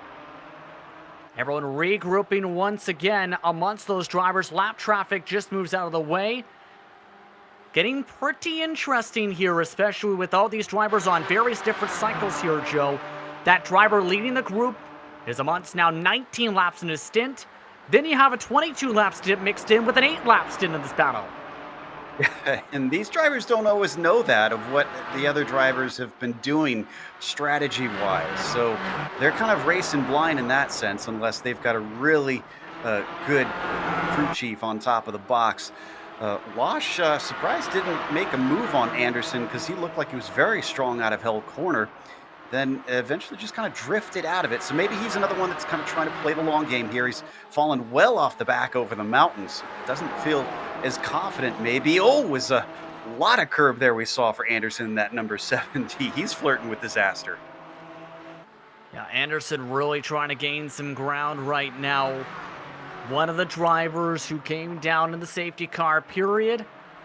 And Pike ran a 2:20 last time by and has really been dancing around in the mountain section. Still making his way down the hillside as well without the mirrors. Anderson not within range, though, to make a move quite yet, Jeff. I'll tell you what, mirrors on the car just mean you're focusing on the guy behind you. You need to look one direction, and that's straight ahead. Let's see how that strategy ends up working out. Focus on your own line, make something happen on your own time here. But that M-Tech racing machine, Jared Pike, he's just along for the ride. Started in 32nd, all the way up to 9th. Having himself a pretty great day so far. Team Braden Snowden as well. Wayne Losh, too, is driving that car. Started 48th. Really, that could have been, the last car to start this race. Now all the way up to 11th. And when you are riding that big momentum wave, making up all these positions. Oh, no, there goes the 29 car off track. Now, there's a mental mistake right there. Let's see how that is going to impact the rest of this run here. Everybody decides to check up and thinks better of making a dive bomb move into Hell's Corner. Able to make the pass now, trying to pull on away. Meanwhile, side by side for the 11th position. TC Racing's Brock Trainer side by side now with Losh. Losh bouncing his way up the mountain straight. Gives him the spot, in fact, letting Trainer go on by. Nearly another look, meanwhile, for Pike to try and get the pass back for the 9th position. Everything's a cracking in this group. Hop on board with Pike and watch. This is a good perspective, especially from the helmet cam that we've got here. Really see how much the car bounces around in places. This is a spot with a big bump right there that you see it. You got to be careful about that. I've seen a few cars already actually lose positions because they lost so much traction over that bump as they go up the hill. So the placement around this track and experience of knowing where those bumps are counts for something. See just how much the bumps are hitting and banging around the track, but as well the difference in the tires and how long the stints have been also starting to factor in. A bit of mistake there too. Brushed the wall. He got a little greedy turning in. You always try to get the car as close as you can to that apex, but when it's concrete, if you push too hard, it's not like a curb where you get a cut course penalty or just you slip up a little bit. You pay in bodywork. And with all that passing as well as lots of work, you see one more car has joined the slipstream train at the back end. That's 13th place, and it's that team. It's Be Ver, pardon me on the name, in the 86 with Jeff, you say it. You love this team. Carol Baskin killed her husband racing. I can't believe she's done it. But what what a great team name. I love the livery on that car. I have not actually seen Tiger King, but that name still makes me chuckle. Now, the driver behind the wheel, by the way, is a sim racing veteran, 3 years, had also recently raced 3, now in the Rhino Racing Series, specifically the St. Yun Rhino Racing Series. In total, this driver has been able to do 3 rounds this campaign for that respective series, Joe. I'm watching a little bit ahead of them because Pike is side by side again. Yeah. This time it's Trainer with them fighting for this 10th place. Trainer's on the outside. We talked about how this usually doesn't work well. And see, look at that. There's so much marbles already on that outside line. It's not just the camber. It's the fact that you're in the gray stuff. It's just not going to work. Yeah, and you can tell some of the frustration from a couple of these cars is starting to build in a little bit here, Jeff, because yes, you want to be patient since, look at the top of the screen, 4.5 hours plus still to go, but it's a car on a vastly different strategy here, and many of these drivers who just hit about 10, 15 minutes ago, they want to go. You're absolutely right, and we're hitting the point of the race where these drivers are thinking to themselves, all right, I'm in my groove, I'm finishing up my stint here, it looks like I know what I'm doing, I've got a good feeling about this, let's go out there and let's do some racing. You're comfortable in the car, you know how it's going to handle over the course of a run, you've already made a pit stop, but it's very, very easy to just jump on and make bold moves here because now you're getting comfortable and you're thinking to yourself, I can do this, I can get this done. Let's make something happen here. I'm an hour and a half into this race. Here comes the move once again. Pike losing a lot of ground once again to the mountain section. Trainer getting the run in the TC Racing machine. Throwing back to the old Martini Racing paints, looking to make the move on the left side. Yes, move him back into the top 10 since the pit stops. And just look at how much time he's losing in braking, though, with Pike on these older tires. Just about 10, 20 laps. Oh, boy. He's got it. Wow. He's got it. Nice. I wonder if he's suffering from some damage, though. I'm pretty sure I saw him clout the wall coming out of Forest Elbow. I think the right side of that car has got a little bit of bad stuff on it. I think it's got a lot of bit of damage there. It doesn't look like it's handling too well. He's barely able to hold on to that thing. Very easy to make a mistake, especially at this point. Like I said, you don't want to make a mistake here and then pass it off to your teammates broken. Remember, though, they have 5 faster pairs. That's going to be more and more of a factor by the end of the race. But Look who's joined the party for the top 13. It's Shane Van Gisbergen in the Minion Motorsport machine. His team had to use one faster pair early. Now they've marched their way to the field after, despite being a top 5 car in practice, didn't put in the best qualifying time, only in the 2:17s, Joe. With how easy that looked, I'm pretty certain now that the MTech car has got some pretty good damage on it. But Van Gisbergen, we know he's one who's experienced around here. Up next, trying to chase down that Carol Baskin car that Jeff loves. Is this lap traffic in front of the bill? Yeah, it is. That's Ostermeyer, I think, who's going to try and get out of the way. 3 wide for McPhillamy Park, and Shane is fearless. How in the world? How many times has someone called that 3 wide at Mount Panorama? That was unbelievable.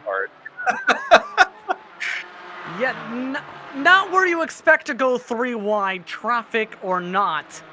But now, Team Braden Snowden now looks to hold on to 11th position. One of the air drivers in a similar window as the air one we were talking about in pit strategy. Trying to hold on to the left side of the track, giving Van Gisbergen a bit of a trap this time.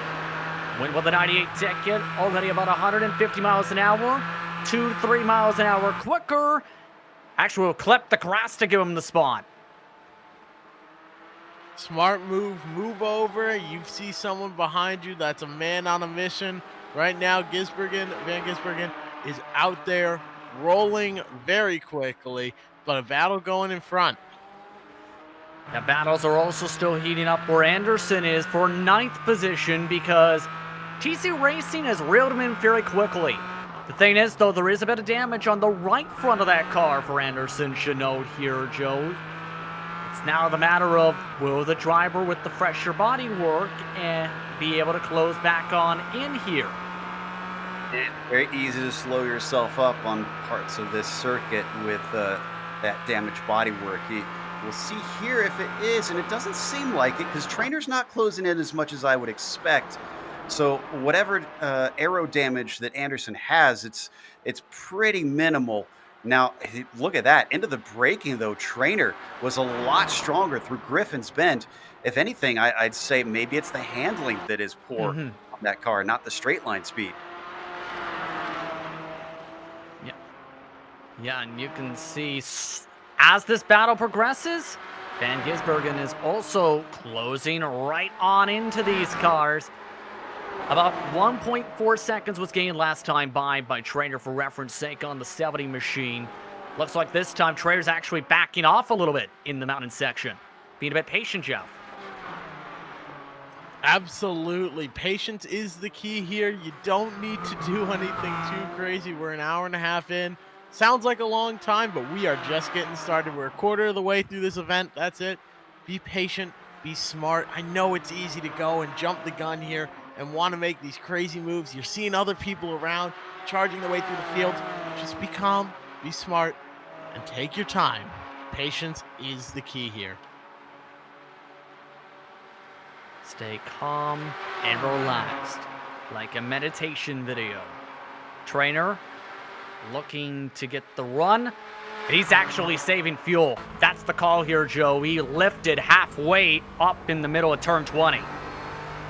Yeah, I would say you're right on that one because even though you've got a little bit of the wake of the car ahead, it's not enough that you need to worry about that.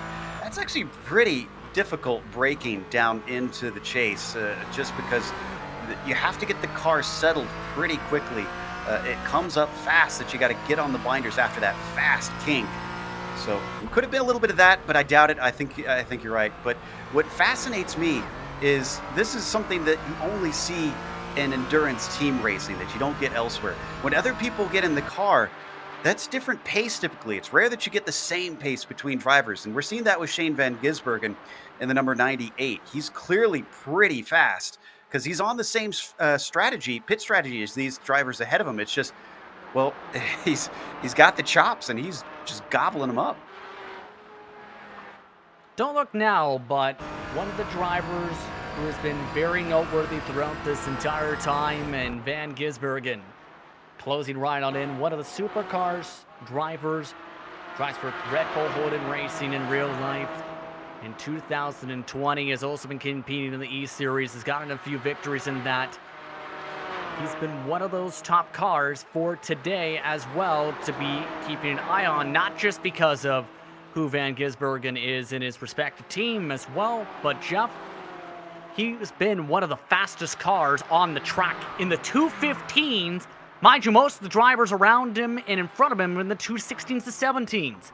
And traffic in front of them, one car slowing them up. It's Shane O'Connor that moves to the side, and here comes Van Gisbergen now for the run for 10th. Take advantage of every opportunity that comes your way. If there's a door that's open, you might as well take it. Now he's right up on that back bumper of the 21 machine, the TC Racing, Brock Trainer, excuse me, I don't know where Connor came from there. Brock Trainer now, he's right there looking to set up a pass soon. But he's got a lot of experience here, Van Gisbergen does. A few years ago, I'm reading this off of the chat here, very interesting story. A few years ago at Bathurst, he had intermediate tires on his car, racing against cars with dries. Coming down the hill, he would put his car on the wet grass at 280 kilometers an hour to cool the tires down. I think that's just the coolest story. I really like it as the coolest story. And it shows that he's willing to make these moves. And you saw he just worked his way around now. He's a man on a mission. Started 34th now, fighting in the top 10. Pit stops underway for the DPR racing car, so all the drivers who had pit on the second safety car of the day, in first periods, they had to use a faster pair, now have to come down for their mandatory service. They're also being joined by Pike right now in the M-Tech racing car. A few others are also in the pit lane with them. So pit stop strategy is opened on up. That has cycled Shane Van Gisbergen up to now 7th on the track because, take a guess, he passed Anderson and won straight away. Up farther in the field on Alistair Hawkins, because he's been hovering very close around the number 14. This is for 4th position, with Team Mario being challenged by On Your Left. They're up on the top of the mountain, you can see here, and we ride on board with Hawkins. Now, I'd be curious to see if he's in a hurry to try and make something happen, and they're going to have a little bit of lap traffic in the form of the Team SS Cup car. That's the 76 in front of them. You can see them working their way. Josh James is a lap car leading this group at the moment, should know. So we'll see how Hawkins and Fraser play this. Fraser electing to drive by the lap car, so there goes that. Hawkins using the slipstream off the pink and teal car. And Hawkins with a good head of steam, in fact, heading down the Conrad Straight. Backing off the gas, really aggressive on the fuel saving once again, though, Jeff. Hawkins doing it the earliest I think anyone's seen. He went halfway down Conrad straight off the throttle this time. So everyone is thinking, we got to make sure we get in our fuel numbers here and be patient. Absolutely. You have to make sure your strategy is right on here. Give it a test now. See where you can push it now early in the race, because if you make a mistake later, you think you've got enough fuel and you really don't, or you don't practice saving fuel throughout the run, man, it can really come back to bite you and throw away an entire day. So if you have to do some aggressive fuel saving, do it by all means. But like you said, halfway down the straightaway, yeah, they've certainly caught some attention for that move. They also have Ian Wallace now in front of them, by the way. Wallace just rejoined the track after he had a crash off Hell Corner. So more lap traffic aho, to say the very least. That's 38 place car with a much early braking point than I think they expected there.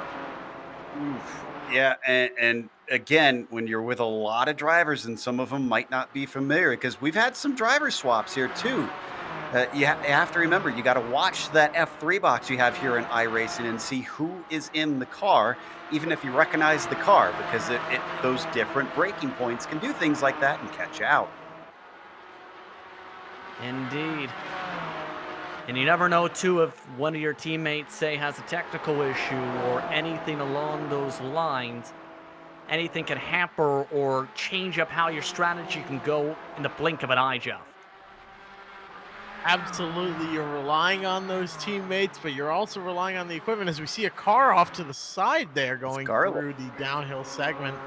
Very strange. Doesn't look like it's going to be a safety car, though. Although I think there's some teams out here that are really hoping for one, and some that are really hoping to not see one. But right now, a battle brewing for P8, I believe.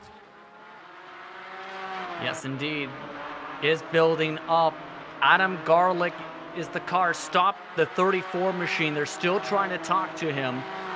Oh. And they have thrown the safety car for him. Ooh. He couldn't get back going, was stuck at the side of the racetrack. I don't think he could get the engine refired, Joe. Not sure. Well, let's look at the replay here. This really stinks for Garlic as we're watching Keys. It's number 34 is the 34 car. 34. He's finally getting going now. Yeah, it wasn't the engine. It's just he couldn't get a clear spot, and he's right after Brock's Skyline, which is incredibly blind and fast. So it was probably the right move. I feel like maybe they could have gotten him a clear spot. Here's the incident. Oh, it was a hard hit into the tires as he rode the wall there. But this is going to be fascinating because we're 15 to 16 laps into the stint for most of our front runners. In fact, pretty much all of our front runners. That's not quite long enough to merit the next pit stop. They could still go a few more laps. So this is going to be a toss-up on who pits and who doesn't. Yeah, this is going to really shake things up. They still have estimated 110 laps to go, mind you, behind the safety car. And closes up the gap again to reset how they are right now. Quiet Self, Red Bull Racing in first, Red Dino Racing second, Endless Breaks in third, Team Mario on your left, Cream 2. And keep an eye on 7th, Muzz Minion Motorsports up there, Anderson Midgley in 8th, TC Racing and Team Store Rite. They recovered the top 10 after they had to come down for service, so depending on how things shakes up, that's going to really put them in a better spot than they were, Jeff, before. Because remember, a couple of the teams we talked about who were gambling for safety cars before now get the chance to regroup to the other cars. They certainly do. And you mentioned the top 10, but sitting right there in 11th, a team that captured my heart.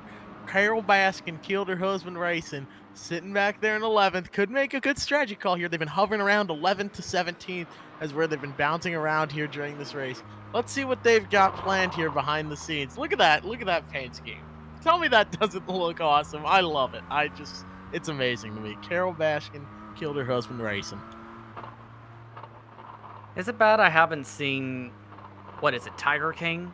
Is it bad that I haven't either? I haven't. I guess we're like the only 3 human beings on Earth that haven't watched it yet. 4 if you count our director.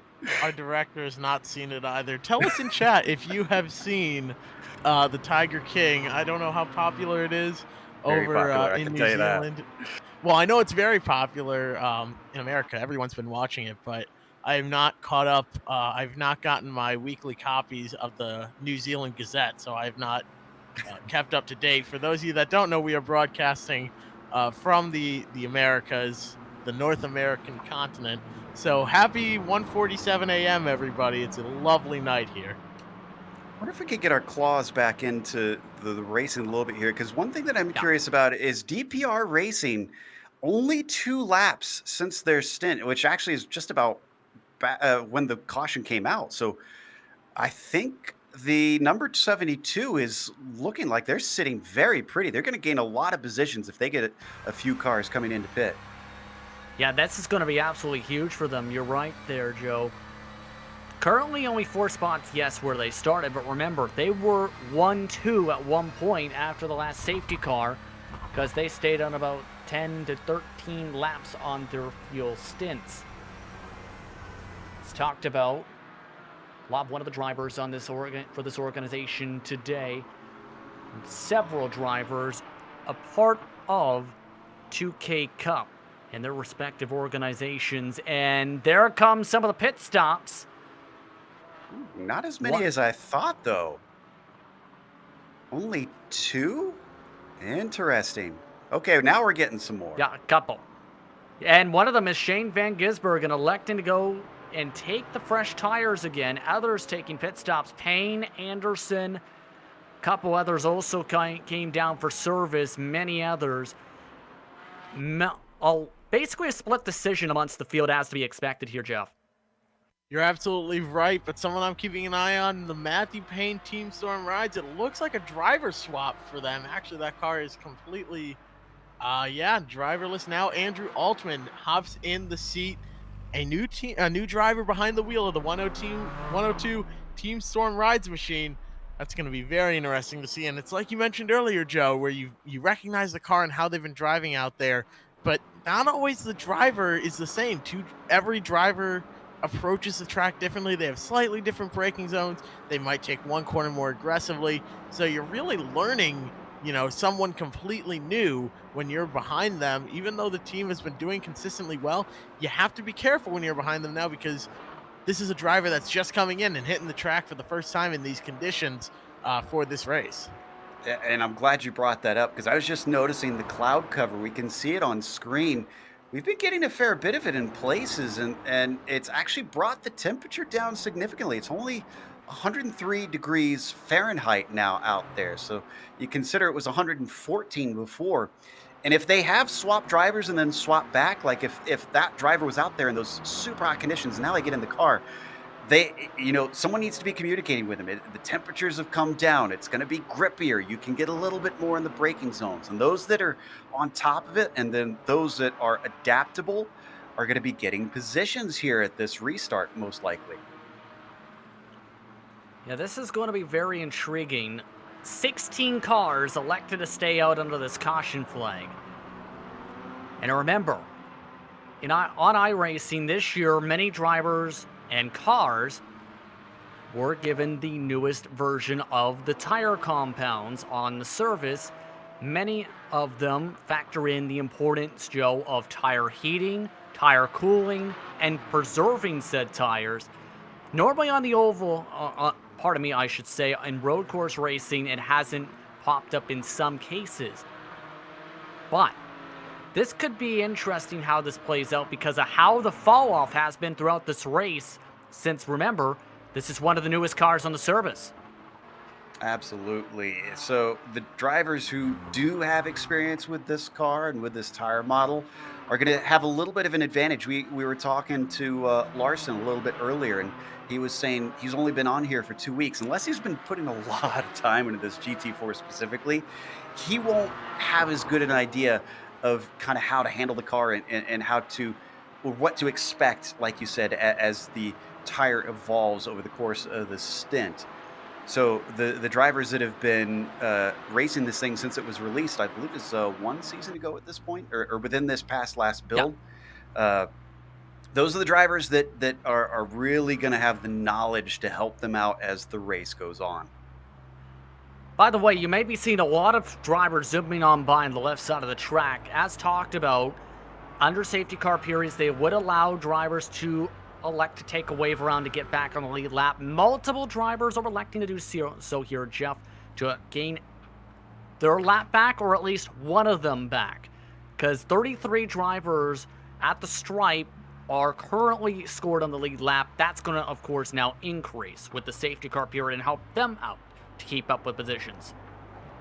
You're right. The first car that is still one lap down, I think they're getting a wave around, though, is #not sponsored. Trouble for Drive Rap Racing. Uh-oh. Remember one of their incidents before? I think something broke on their suspension. The 47 ended up having the right front wheel end up coming down. They've been in the garage for a significant amount of time. As soon as that car rolled out, though, both the right side tires nearly came off the race car, Joe, and nearly smacked into the guardrails. The left side tires are not the problem.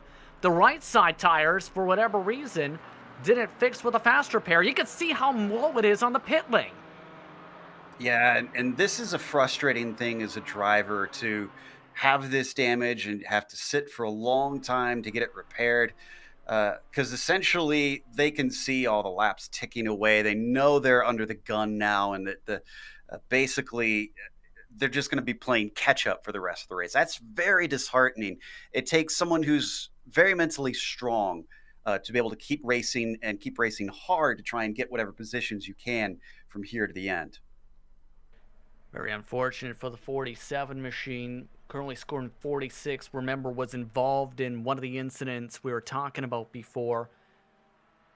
And we're having to serve a fair amount of damage repairs. Now that car has both its drivers out of the cockpit. Still, though, everyone else lined up behind the safety car with the lights out.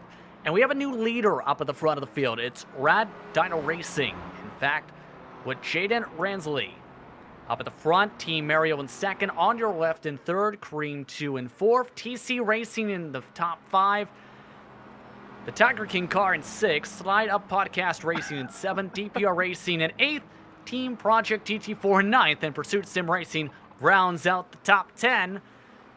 So we'll have to see what's done here. We've seen how quick they were in the last couple stints here, Jeff. You're absolutely right. You're tiptoeing around that 86 team. I've noticed you're walking that line. But yeah, let's see how the Rad Dino team performs up at the front. Started in 16th all the way up to first. A gain of 15 positions that can really get you excited, really get you raring to go. And unfortunately, hopefully you don't get too excited and make a mistake there. But once you're out front, you start getting defensive. You maybe throw a block that's a little bit too much. I've been guilty of it in the past, and I've seen it so many times before, where once you get up front for the first time, you're so excited to be up there. Sometimes it gets you. And right now, Team Mario in second, on your left in third, Cream 2 and TC Racing, all very, very strong teams looking to make something happen. I think we're going to see a more of a 5 or 6 or 7 car breakaway up at the front versus we've just seen 1 or 2 pulling away. That could really change things up here. See who's strong and maybe get more than just 2 cars pulling away from the field. See them trying to sort themselves out. Save fuel. Others are warming up their tires, including now the race leader. The driver behind the wheel, by the way, is one of the front runners in the Toyota 86. For those who don't know what the Toyota 86 is, it's a series ran in New Zealand and Australia that runs with the Toyotas. One of the top drivers amongst that series' competition. We'll see how he does at the front of the field. We talked about a little bit and was referenced a little bit by Mallard earlier at the top of the broadcast about how drivers are having quote-unquote fake bets. They had $1,000 odds to come away with the checkered flag today. Bradley now will look to try and keep that car at the front of the field. Safety car pulling off this time by. Under the Armor All Bridge they rumble. How will Team Mario handle this? On your left, looks to dive its way on forward. A couple times in the safety car periods, there's been a dive in hell corner. Will we see one again here? Radsley hits the gas, back to the green flag once more. Approaching 4 hours to go. Bit of a checkup there at the start as Ransley actually caught Frazier out a little bit with his start, and we got a big wreck behind them coming out of Murray's. Looks like the 69 car involved in that, the 88, the 36.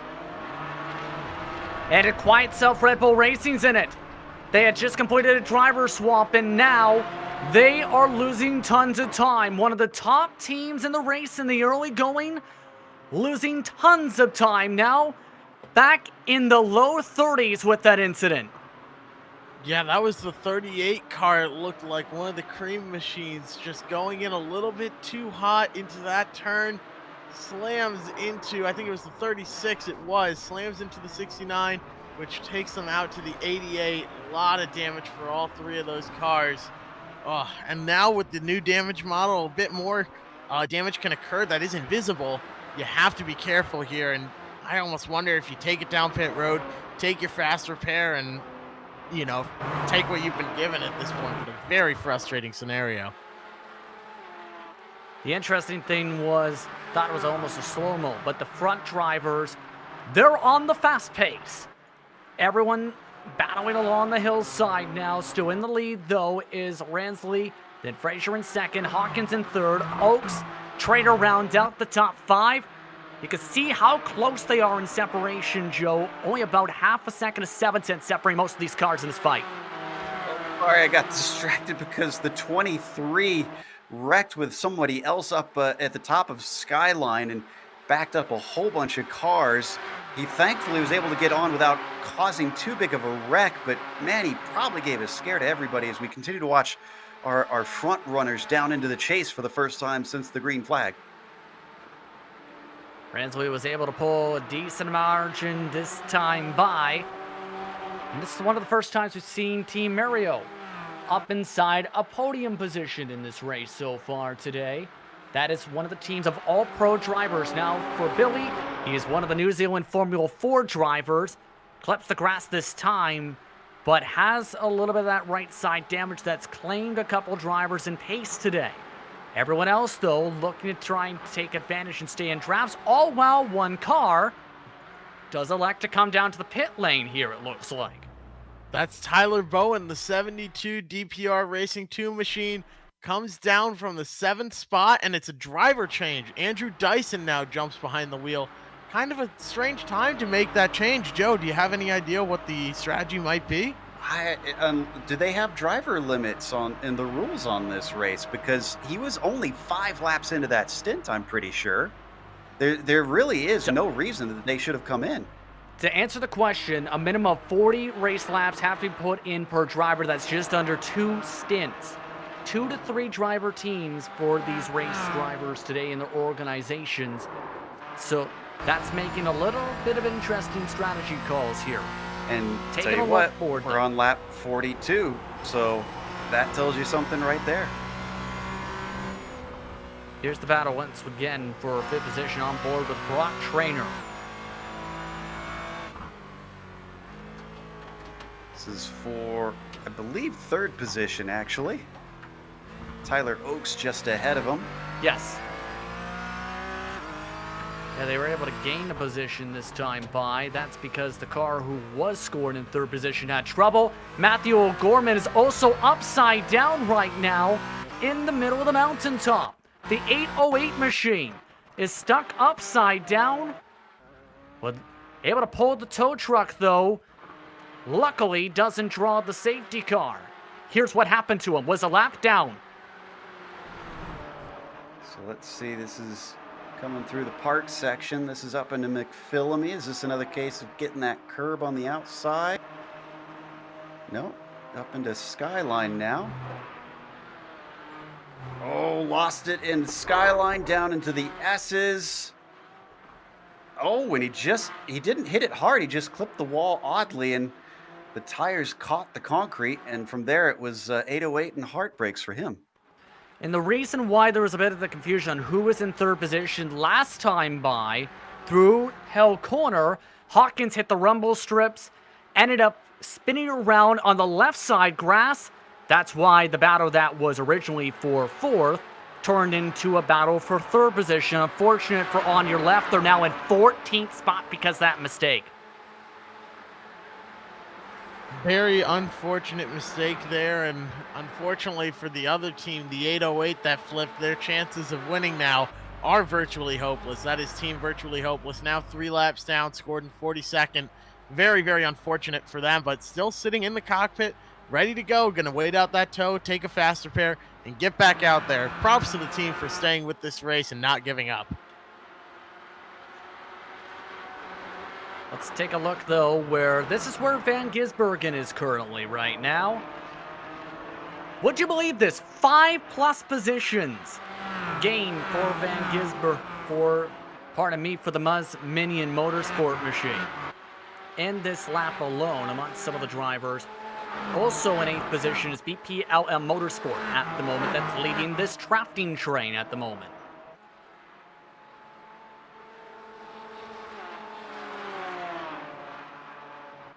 Looking very good there for Van Egmond in the 39 as he gains some time coming over Skyline. Loses a bit of it on the exit down through the dipper, though. Odd that he was so quick on the way in and then lost it on the way out. Oh, he's way too hot down into Forest Elbow there. Shallow line, and he's going to pay for it here.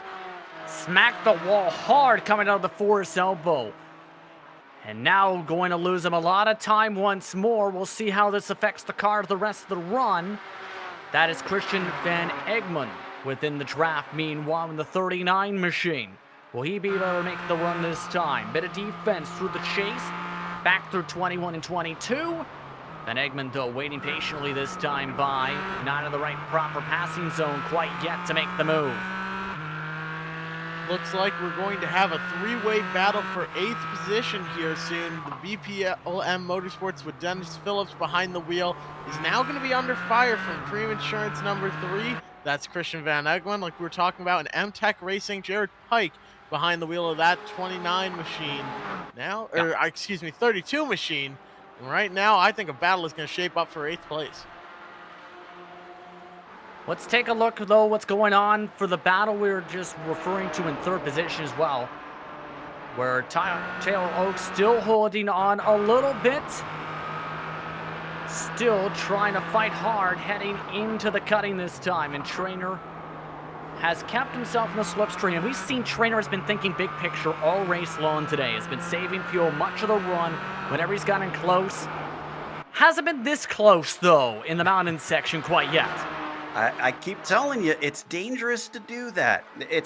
I almost compare it to the Nürburgring a bit. You don't always want to be following the car ahead super closely, just because you're so susceptible to their mistakes, and you don't want your race ruined by something that isn't your fault. So you might as well play it safe, unless you're really looking to make a pass. You have no reason to be that tied up behind somebody. And for those that find Brock Trainer familiar, as his profile says, that many drivers have brought about to make sure each and every person is informed on who's in the grid. He's considered a superstar, has competed for a lot of the bigger teams in some of the major endurance races in all of iRacing. Usually is someone you find in the top 15, give or take, for his respective organization, Jeff.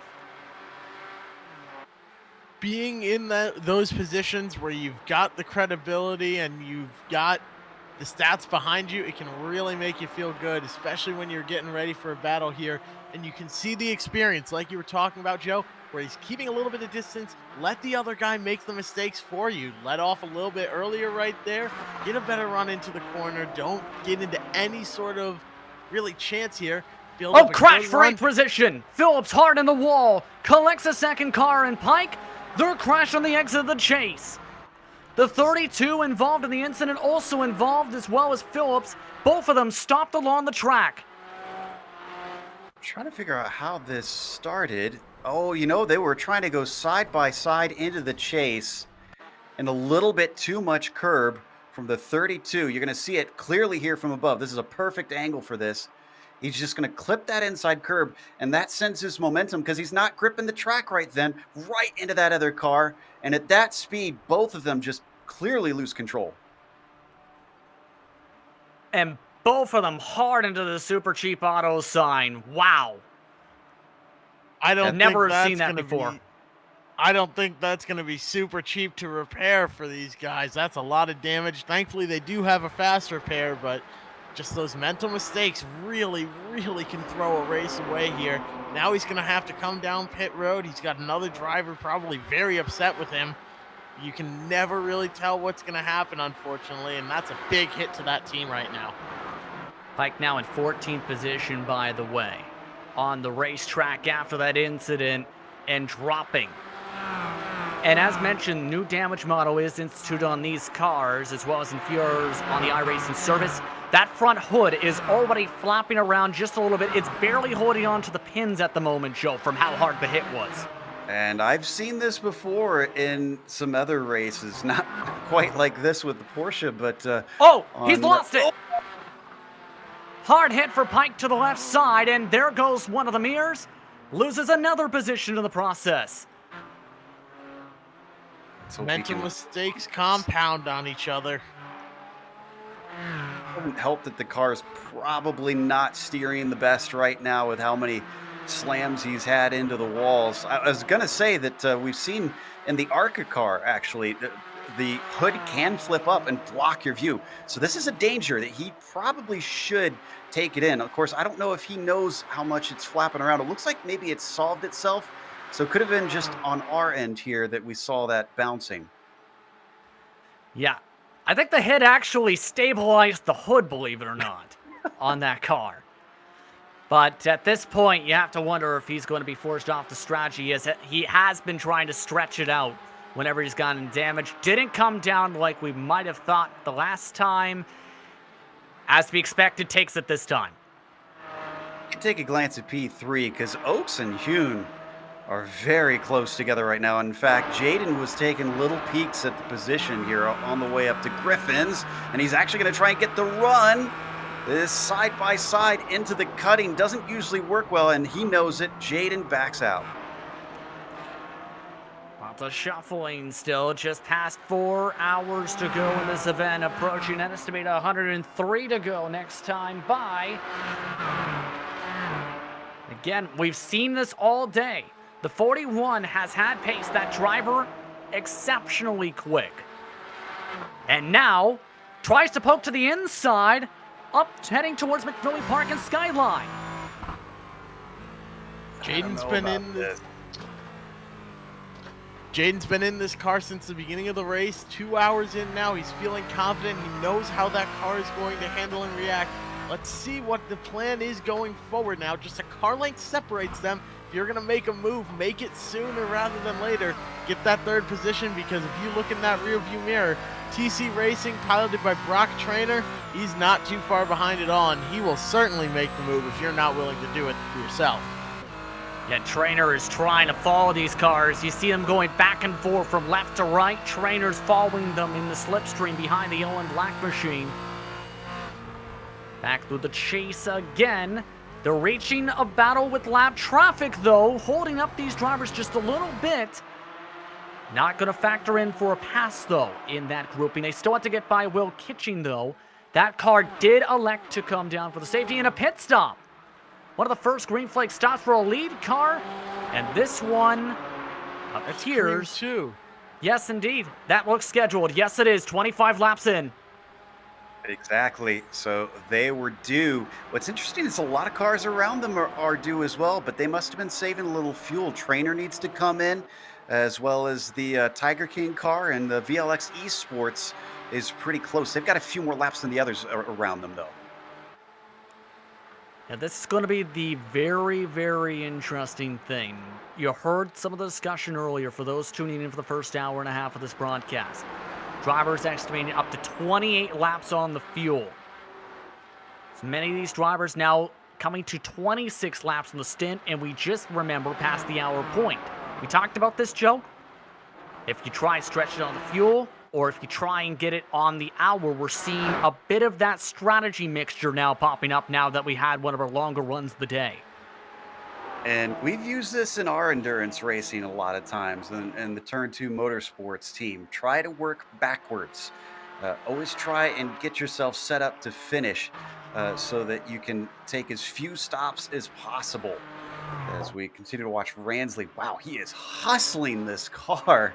I'm amazed at the speed he can carry through the S's and the Dipper. But yeah, it's that's probably what we're seeing these drivers do is what we call working backwards. Aimball battles are still afoot across the racetrack. Let's take a look at what P11 has. This is Smash Racing up in front. You're following on board, though, with Richard Hunter for DPR Racing's first entry. For them right now, 10 laps into the stint. Remember, DPR cars went off cycle for their pit stops. They ran a 220 last time by, 4/10 loss, but have gained a lot of it back this time, and have Tail Gunner's car in that green-white machine just up the road, Joe. Just up the road, there's still a battle formulating for that position right now. Neither driver is really letting off of each other, just a car length or two between them at any given time.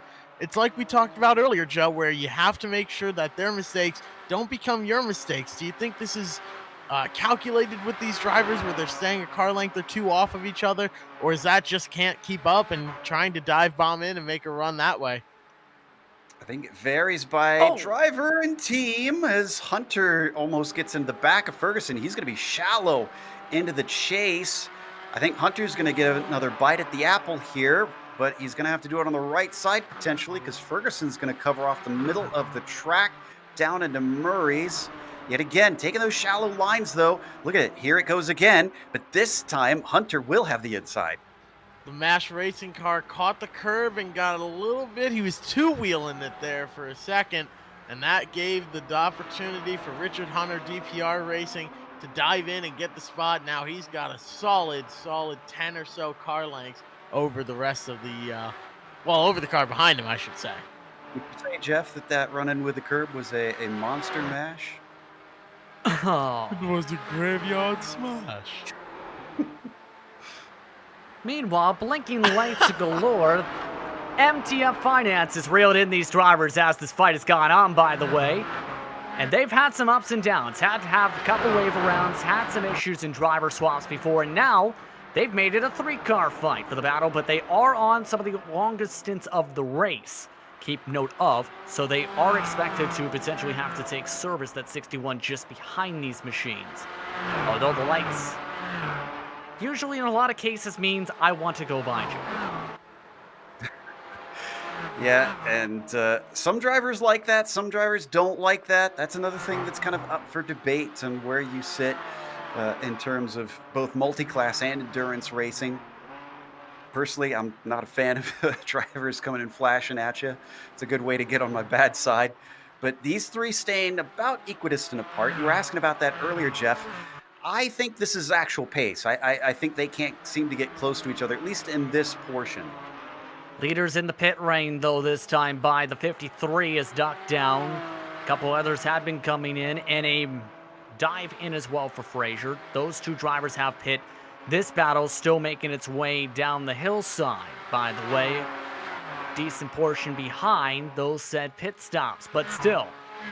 Battles for positions with these drivers in various different cycles. Hunter with a blazing lap, have to say, though, to pull away from those drivers, even with the slipstream effect. Track temperature, by the way, 97 degrees Fahrenheit, the coolest we have had all day long so far. Track temperature dropping, that really changes the way these cars handled. To tie back to an earlier story, that wreck involving Jared and Dennis, those two cars, a protest has been issued by the Dennis Phillips team. So the way this works is a team gets one protest card issued at the start of the race. A protest will be reviewed once the protest card is surrendered, which is basically saying to race control, we would like to use this protest right now. We feel that we were wrong. If they win the protest and race control rules in their favor, the card gets returned to them. But if they lose it, they do not get another chance to protest. So essentially right now, race control is going back, taking a look at that incident and seeing if a penalty needs to be issued there for that earlier wreck. So that is indeed being discussed right now amongst those drivers and team organizations at the moment after that incident. By the way, give a shout out to one of the drivers who has gained and held on the track position, Cream Insurance. Their third entry is the highest running of the 39 car. One of the drivers who is a part of that team right now, should note, did not have any racing experience for the 39 machine. The 39 car for Cream Insurance is an IT developer right now behind the wheel and works with James in real life. That car is currently in P3 and expected to pit in a couple laps. Wow. Well, I hope he has race experience somewhere. Otherwise, he's the most natural racer I've ever seen, running third at a very difficult track, very far into the race. I'm kind of looking through our pit strategies with all the drivers starting to come in, and I believe the number 28, the pit lane mishaps team with Simon currently in the car, is the one sitting pretty. They're only 10 laps into their stint, and they're in second. They're just waiting for the VLX Esports team to come and take their stop at this point. Yeah, indeed, and already some different calls. Here's the thing, you mentioned the pit lane mishaps car. There are currently 11 laps now into the stint. VLX Esports has also been able to stretch now 23 laps on their stint. Remember, there is the slight differences from some of the strategy. The 560 has also sacrificed their track position for their pit stop window. So everything's a cracking in the strategy calls. Under 100 estimated laps to go in this race. Jeff. Another story that you need to keep up on here is this battle up here for the lead, or should I say the lack thereof. The VLX esports team, right now piloted by Matthew Smith, just ran a 2:18.151. The car in second, the pit lane mishaps, 12.7 seconds back, just turned a 2:18.253. Having a 12.7-second lead, absolutely phenomenal here, and I'll take that any day of the week. Remember, though, they have to pit soon. And Matt Smith, though, a 2K Cup racer, but also a professional sim racer in various different video games across the world and simulators. Showing that experience here today, Joe. Absolutely.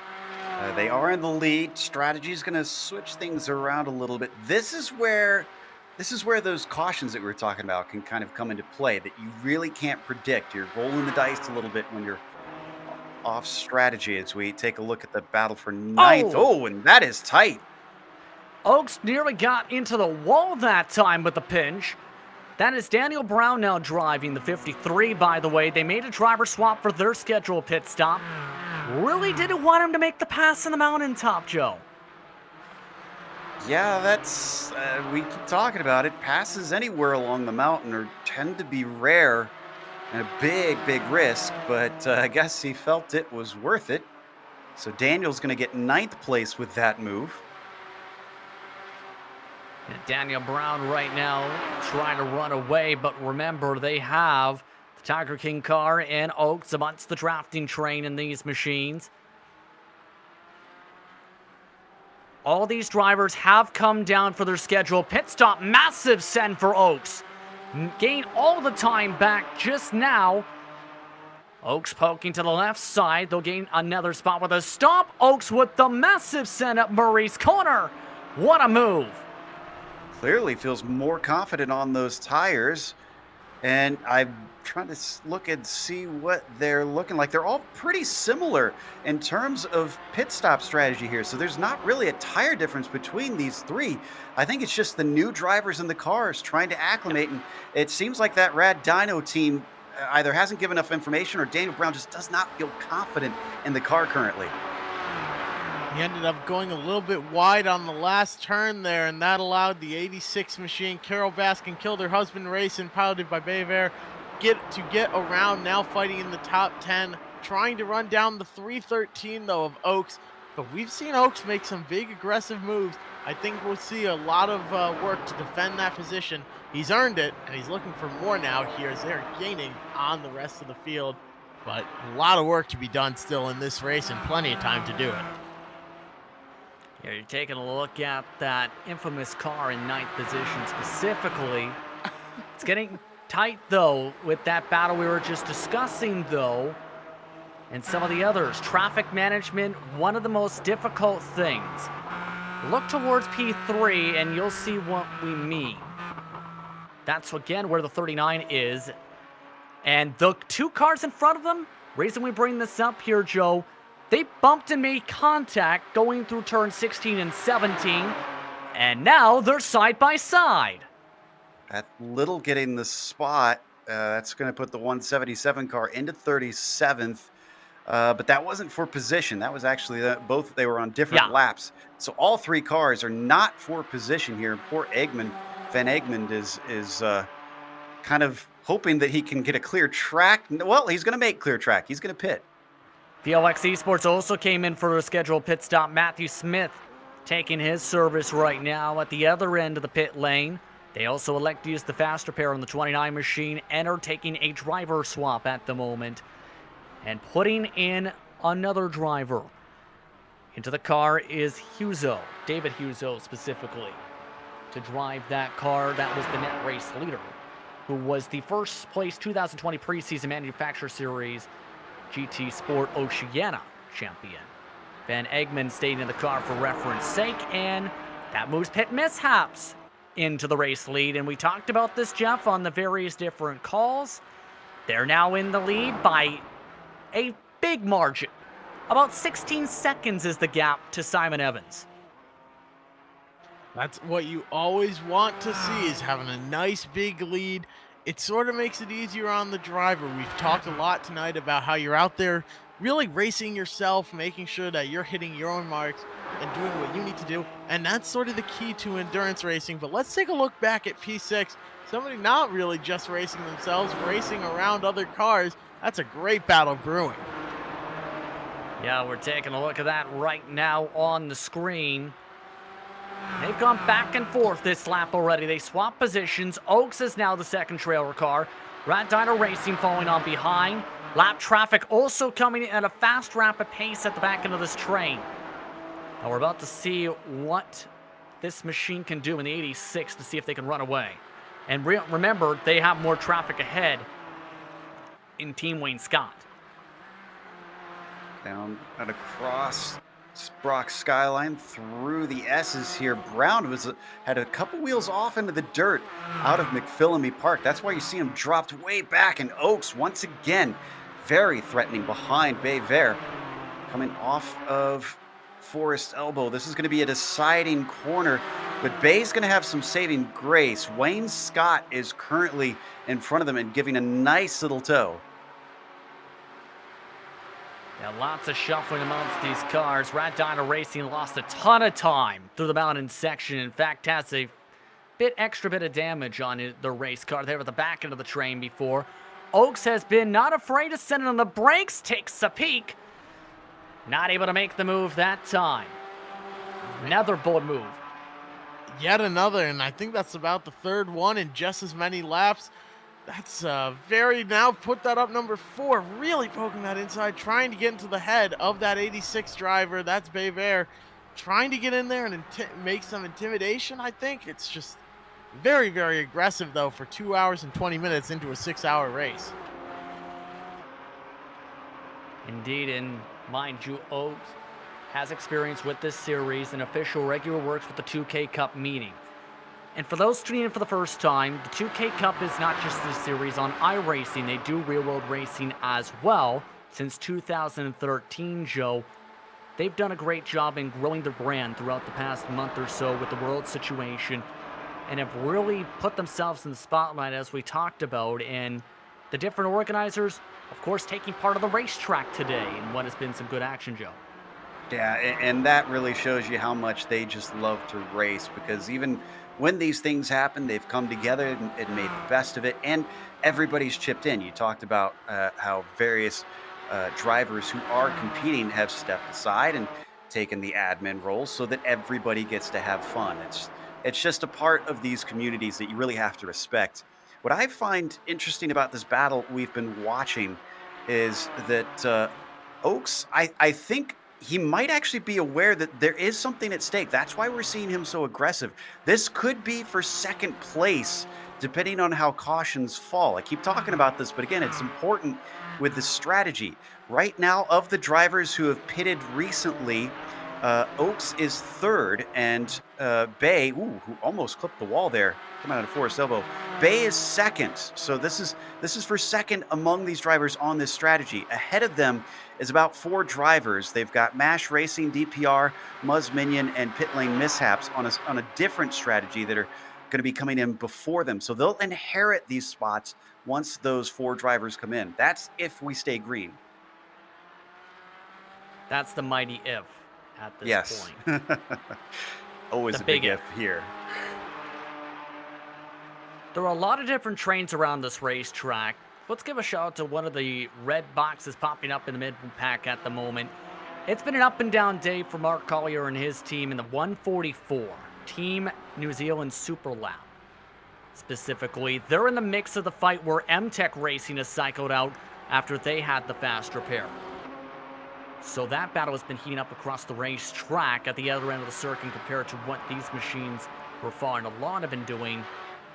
Everyone's basically on a running track with some recovery drives today, to say the very least, while others have had calm moments. That battle we were just talking about, by the way, has Slide Up Podcast Racing just sent off of the racetrack into 3. Yeah, that's the number 3 car, unfortunately, that hit the wall. And Pike, remember, Pike's already under investigation, and he outbraked himself in the 32 and got into the back of him. So this is not going to bode well for that team. Yeah. Unfortunate Hear the description from us on that situation. Still following along, though, with the 86 car amongst this. Because this battle still for 6th is still fairly close. Bit of a scrape that time for some of the cars, in fact, on the door panels. But still, no harm, no foul for this battle. Hey Coop, though, remember, still wants to get on by, was one of the drivers with some trouble.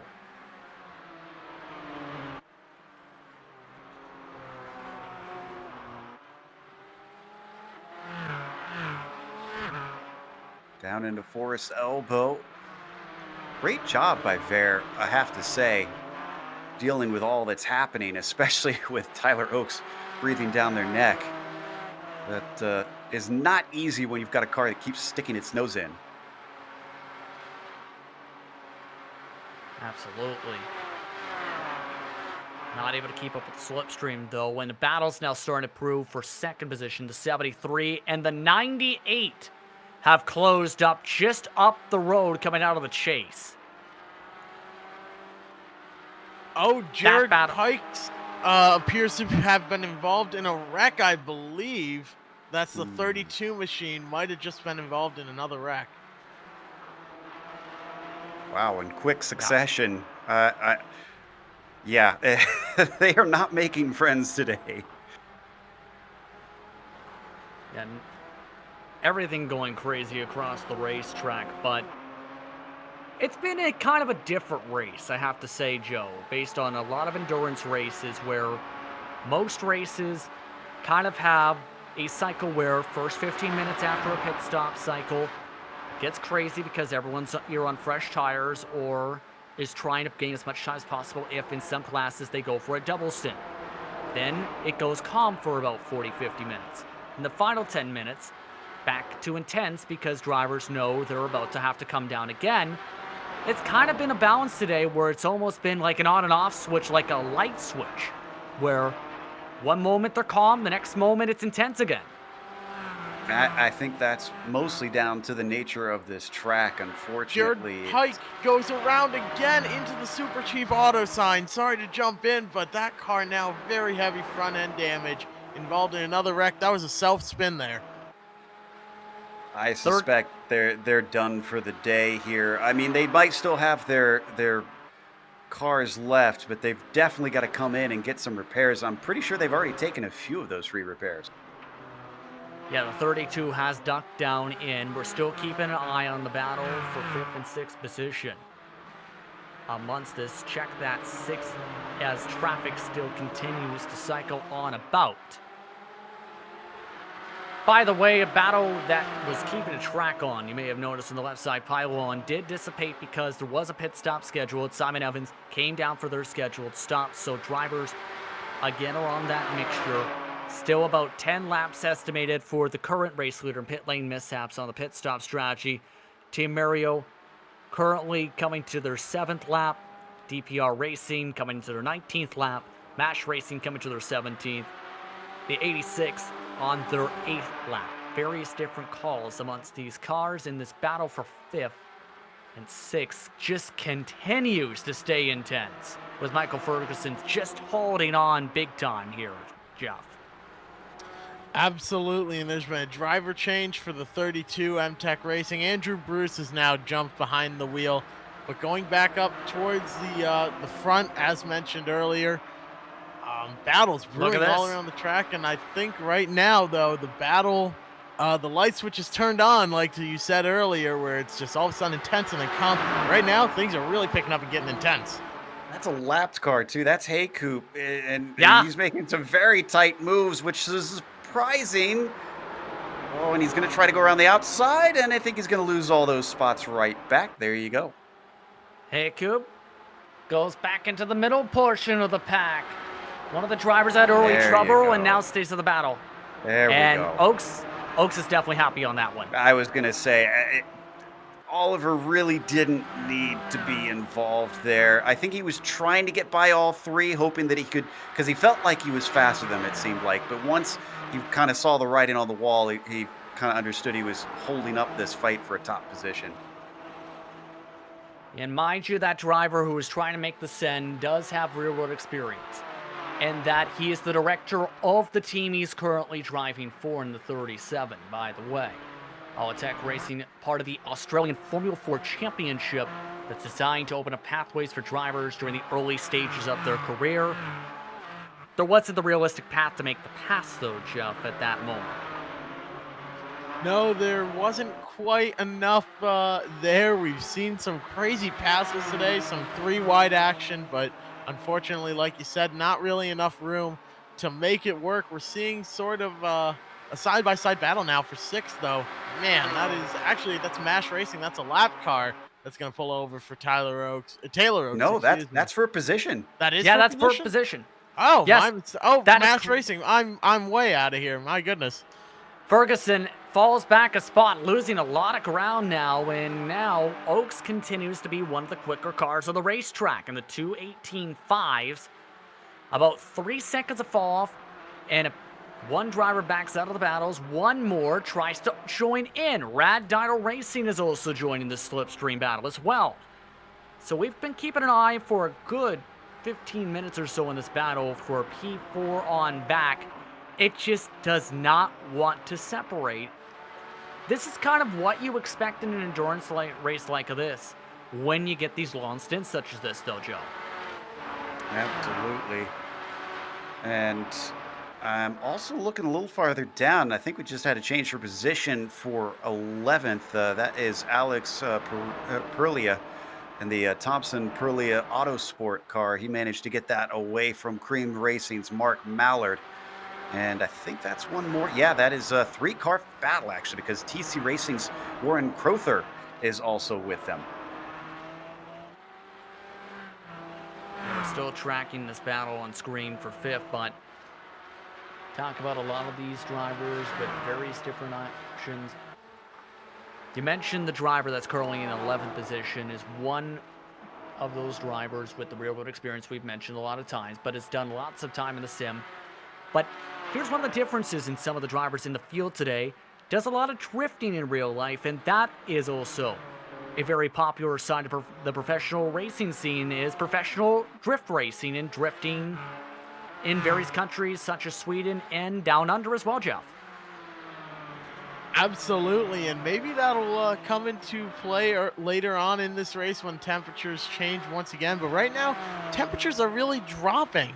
Track temp is down to 92 degrees. It started off at 114, so I don't think these cars are going to be drifting around too much. We might see a bit of understeer even with so much grip in these cars right now.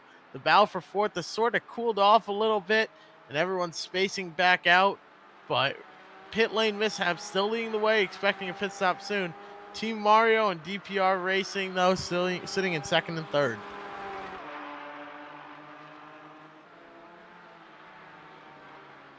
Indeed. They have stayed within hand-reaching distance this entire run. In under 30 minutes, by the way, we'll be handing off to our second half broadcast crew, which features the voice of the 2K Cup iRacing Sunday League for the MX5s each and every week, including for the finale, Ryan Jones. Stefan Schlacker will be joining them, but also a special third guest to the broadcast crew.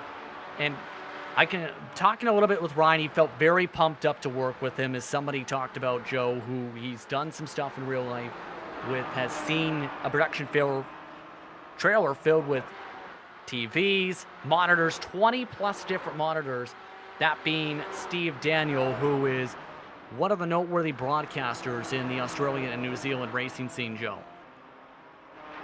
Absolutely. I've gotten to talk to Steve and help get him up to speed when he started working with us, and he's a fantastic guy, knows his racing, especially dirt racing, honestly, but very much just an all-around fantastic sports fan. Indeed. Currently the race leader is pit lane mishaps. It's the car you're currently following along with at the moment. He's kept the gap around 15, 16 seconds this entire time we've been discussing. Lost 3 seconds last time by. But everyone else has been able to roll through. Remember, though, they have to come in under 8 laps or so. That would give the lead to Team Mario. Mamma mia, indeed. and would give the 14 machine what is currently between the next position on their fuel cycle, about an 11-second gap on the track.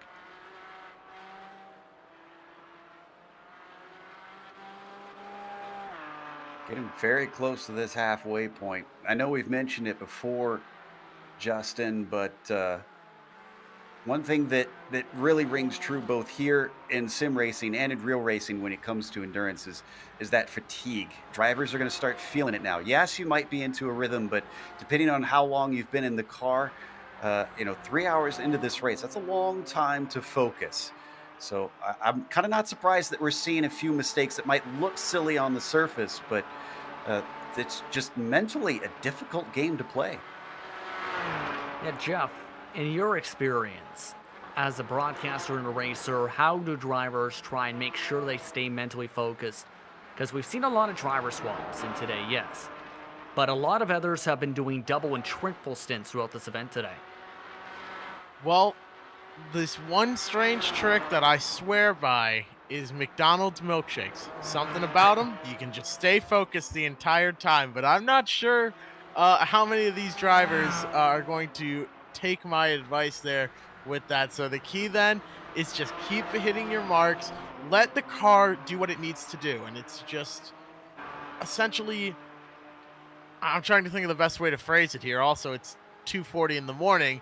So you want to not have to fight the car. If it is getting tight, you adjust for that. You don't try and force the car into anything. You just run your groove, hit your marks, and keep doing what you're doing. By the way, this is where James Anderson is at the moment in the battle for 12th position. You've seen side-by-side. TC Racing still looking to make moves. Mind you, though, it's a different driver, and Joe, this is another one of the interesting points when it comes to making driver swaps, whether it's for fatigue, but also rotation, because a lot of teams discuss things out to plan for the entire race, for their strategy, when they're doing what stint of the race, and it's important to figure out when you want a specific driver in a specific stint, whether it's the saver type of driver to be able to maintain and or save time, or the pusher driver in some cases, or the gold and bronze driver. There's many different ways teams look at it, Joe. Very much so. And honestly, it surprises me sometimes to find that there are teams that just kind of wing it the way they do. Because my experience getting into endurance racing immediately was basically we had a spreadsheet. It was you're on this time, you're on this time, you're on this time. Be there, be ready. It was very, very structured. And I mean, kudos to the teams that can handle it and are really able to work on the fly. Maybe it's because we've always been a little bit busier doing broadcasting at the same time. Every team kind of works in its own way, and each team kind of has their own approach on how they want to do it. Do they have an anchor, or like you said, a fast driver to just bring it home? Do they have someone who's safe at certain times, and various methods? So you're going to see, you're going to kind of get an idea of that the more you watch this race go on who's doing what. Massive send from behind him, by the way, for the Cream Insurance machine. Really late braked his way through Murray's corner to try and close back up the gap, pop up the red box, and he has really been impressive today. One of the storyline drivers today.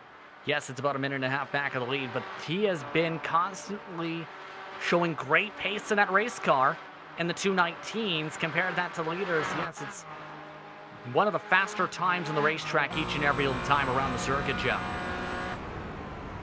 You're absolutely right, and every single driver out here has their own objectives, their own story, and they're all seeing the race differently. So maybe if you are a minute and a half back, though, you still are doing everything you can to make up that ground.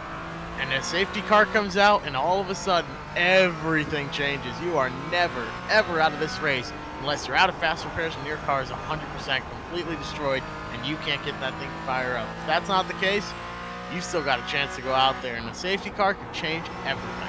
Ooh, guys, we need to check on P7 because Jaden in that Project TT4 car is absolutely hounding Ferguson. Here he goes again. Jaden back in the car. Jaden looking for the move to the left side of the track. Can he make the pass Big burst of speed, and MASH Racing elects to give it to him. But VOX Esports is now into the fight as well because of that. So make it a 3-car battle now for position, with a 4th car ahead and Stickman Racing to use as a pick. Ooh, a little bit of a weave there from Fuso. The 29 is going to be able to get to the inside, and VLX Esports moves himself up to 8th. They do have an advantage over these cars around them. 9-lap-old tires right now in that number 29 car compared to everybody around just about at the end of their stint. So they should be flying in comparison. Absolutely, and right now they are really picking up the throttle at this point at 2:18.157 last time by. Here comes the draft now, using Stickman Racing as a bit of a pick. Carl Gaines moves his way to the left side, lets him on go. The extra grip helps gain up the extra time once more. Battle for P5 is also heating up just up the road as well, where Taylor Oaks is currently. That's where Daniel Brown is closed up and rapidly with a 2:17.9 last time by. That's 6/10 closed up last time, Joe. 6/10 closed in, and these cars are now getting closer. We're seeing at this point, everyone's starting to get comfortable. The second driver, if a team's on a second driver, they're starting to get into the groove. They know how the car's reacting now.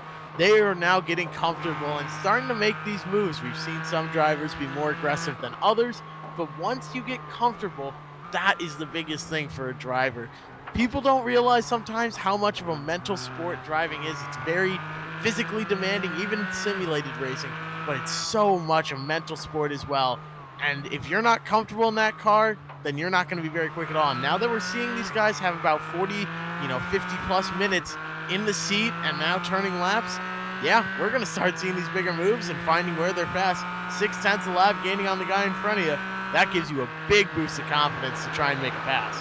We couldn't see it on screen as we rode on board here, but the car directly behind Jaden Hoon and that 41 brushed the wall on the exit of Forest's Elbow. You got to be careful about those moves. You do that enough, you could damage your suspension and have to take an unscheduled stop. So he might be quick, but he's pushing hard. Yeah, he's still got a gap for that spot. The gap non-existent, though, still in the battle for 5th position. Brown. Right now, the main thought again goes back to the fuel saving. It's been harped upon, yes, but electing just to stay in the toe this time. See if he elects to poke out in mountain straight. Up the mountainside. Actually lifted off the gas on the corner exit. Looks like he wants to just maintain pace compared to trying to gain it. While that Team Project GT4 car, you mentioned it, Joe, wants to push. He is not saving. Gained 6/10 on these two. I think it's going to be a 3-car fight very, very soon, especially here over the mountain, because if Jaden has better pace through these corners, this is, honestly, you can gain a lot of time through this if you're quicker through this portion of the track. I mean, everybody tends to focus on getting within the slipstream on the mountain straight on Conrad, but you'll see drivers just get time hand over fist on other people if they know the secrets of up over these quick crests like we have here. Fast part where if you're daring, you can gain a time just by flirting with those outside walls. Let's take a listen on board as he makes it down the hillside for a second. He gained a lot of time there, so perfect example. What I was just talking about is he gets right up behind Brown. No room to make a pass here, though, on that 53 machine. Just not enough space here, but that doesn't mean we won't see a pass coming up soon. This is one of the passing zones coming up. A nice long straightaway to gain a lot of speed here. Use the draft to your advantage and try and make something happen, but who knows? No position is guaranteed. The 41 might not be able to make a move here, but it sure looks like a strong run is forming. Here comes the dive. Can't make the poke. Forces a mistake, though. Brown nearly overshot the corner, coming through 21 and 22. Back on the defense, off into the grass. Team Project GT4 completes the move on the high side through Murray's corner. Oh, we got some drivers ahead of them pitting. DPR Racing 1 Richard Hunter's brought that 73 machine down pit lane. So drivers are coming down for their respective pit stop strategy.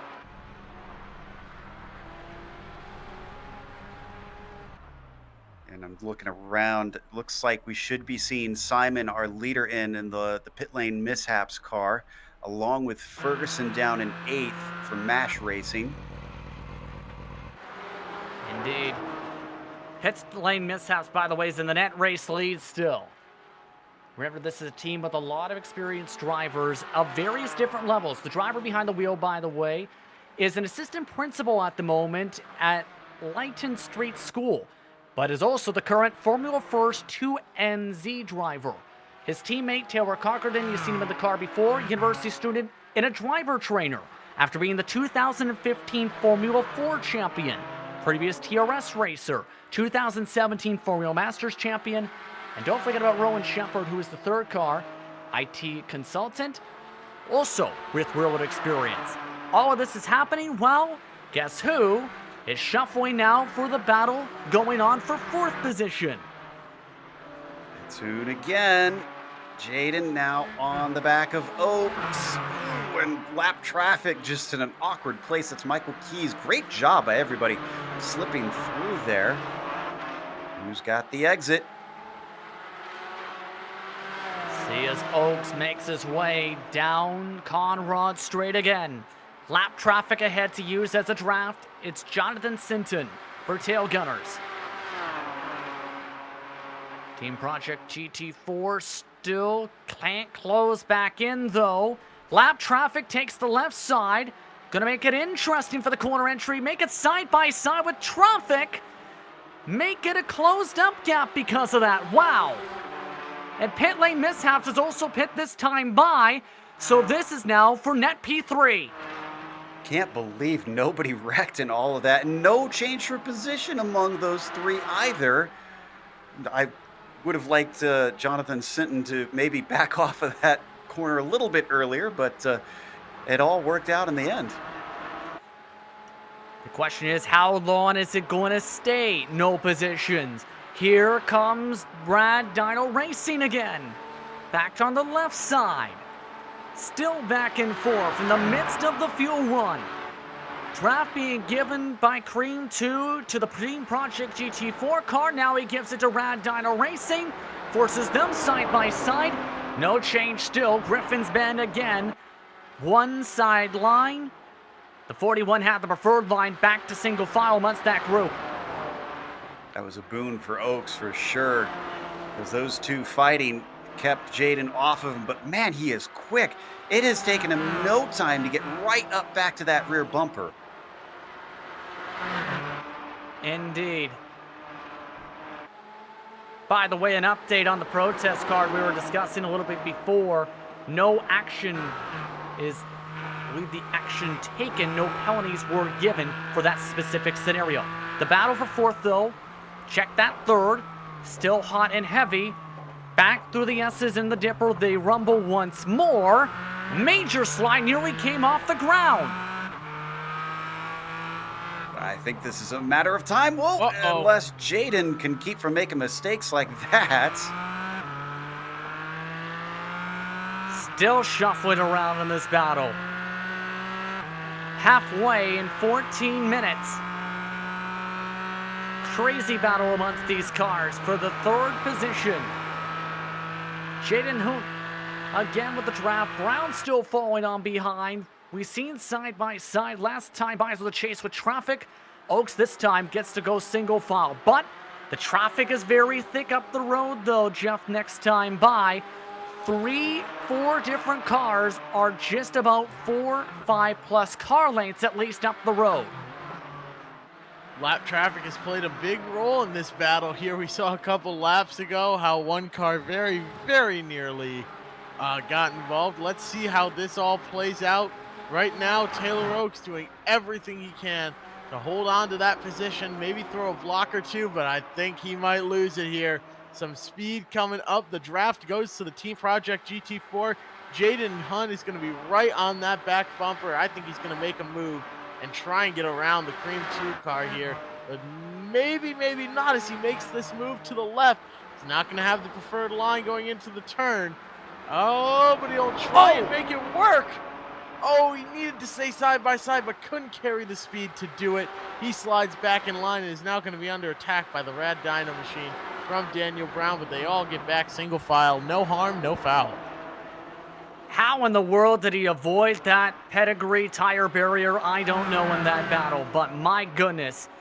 These drivers, mind you, are gaining time on the top two despite all the shuffling, Joe.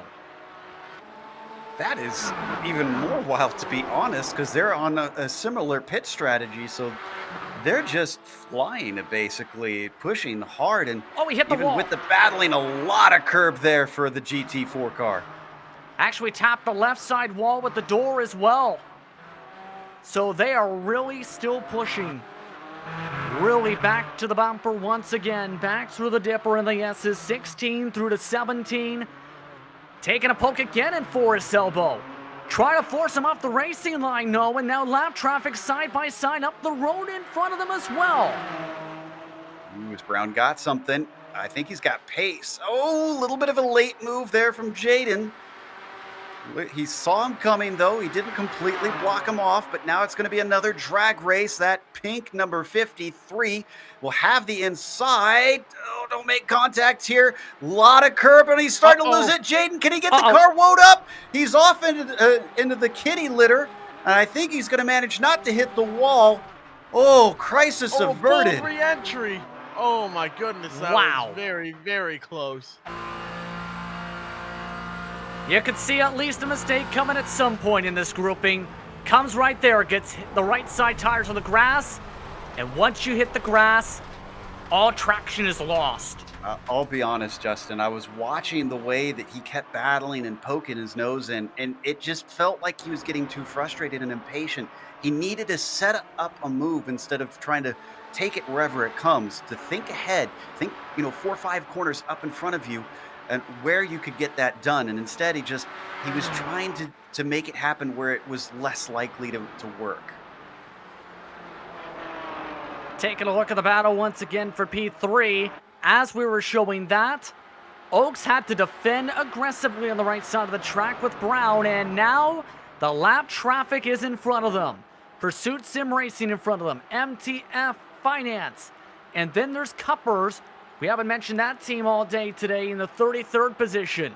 Also in front of them. So now, this is where it could really pop into this battle and might be the difference in making the pass and how you keep on chugging along if you make a mistake here, because these drivers have to pit in under 10 laps, Jeff.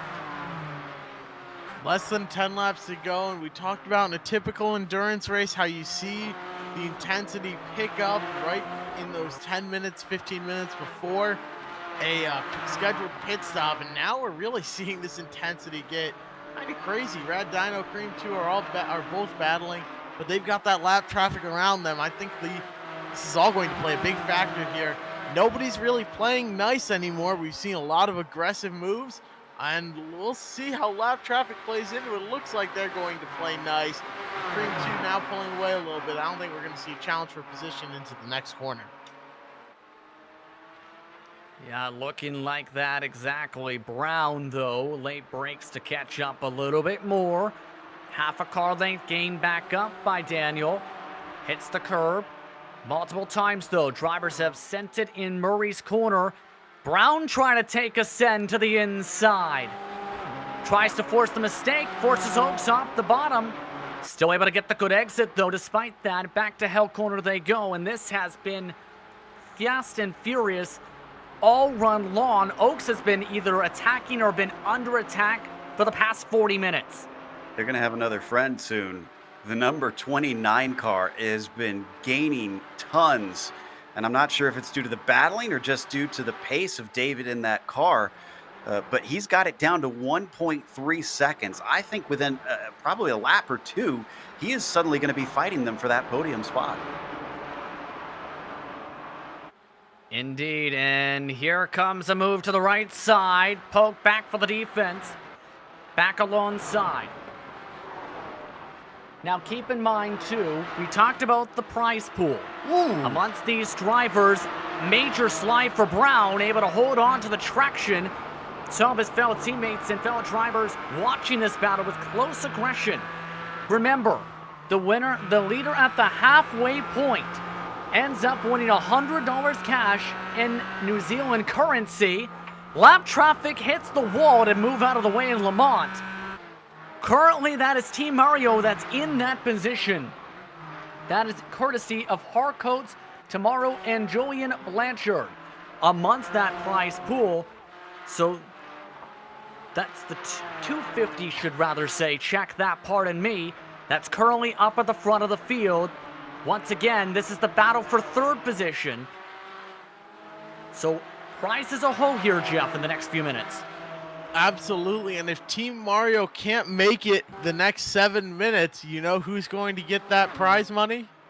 The 86th team, the Carol Baskin Killed Her Husband Racing Machine, could come out of here $250 richer. And if you think I just mentioned that just so I could say Carol Baskin Killed Her Husband Racing one more time, you'd be absolutely right. But that team having a great run in second place right now, kind of sort of losing a bit of ground, maybe a tenth or two a lap.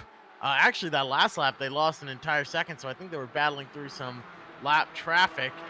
But that second place car losing a couple tenths a lap, but still able to hold strong and maintain that gap they have over third place.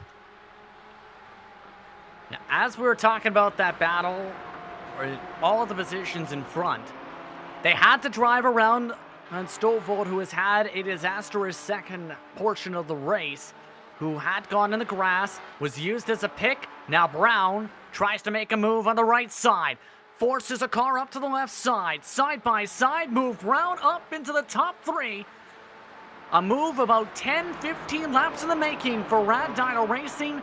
Now they look to run away before their scheduled pit stops just past the halfway point. I wonder if Oaks just had enough of that battle, or if he saw the VLX car coming, or what, because he took the outside coming up to Griffin's Bend. We've seen all day long the outside just is never going to work. So it looks very intentional from this perspective. They just decided, okay, that's enough of that, let him go. Meanwhile, already he's been caught by David as well as Jaden behind him. Indeed. Still a lot of fighting and shuffling. Great job by the 29 car, though, to be able to reel back in the traffic after being off cycle at one point. But because of the traffic in front, that has bunched everybody up. Africa Racing Team trying to find a place to let everybody go. Sector 2 is a very difficult place for it. Graney able to move to the right side of the track, but everybody now inside a slipstream train. Make it a 3-car battle now for the 4th position.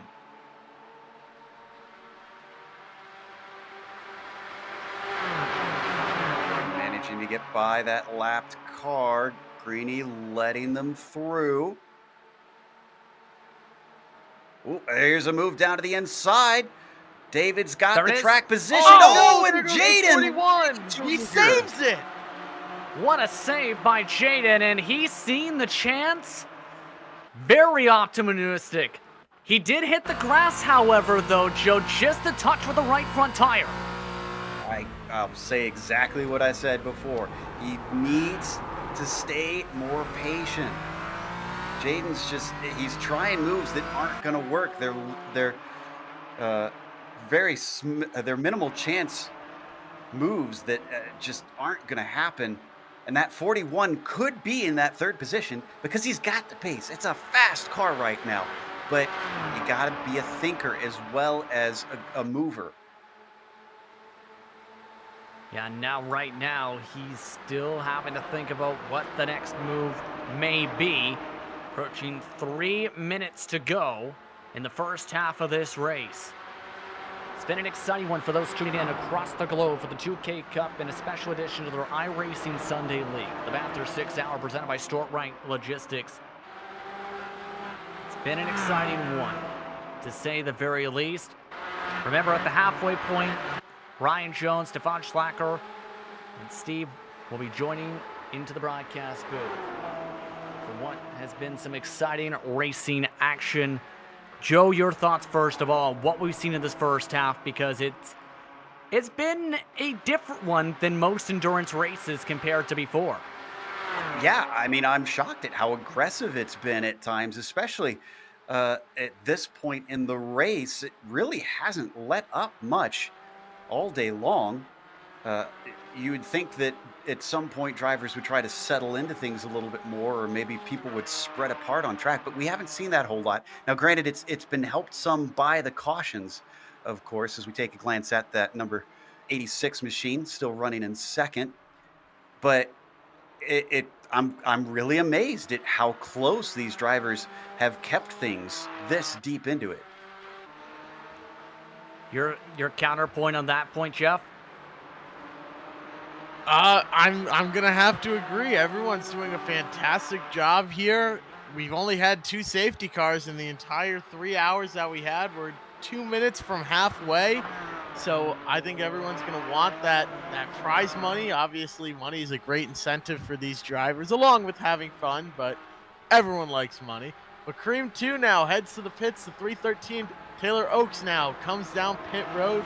That's a long stint there now. A slow drive down pit road there for the Cream 2 machine.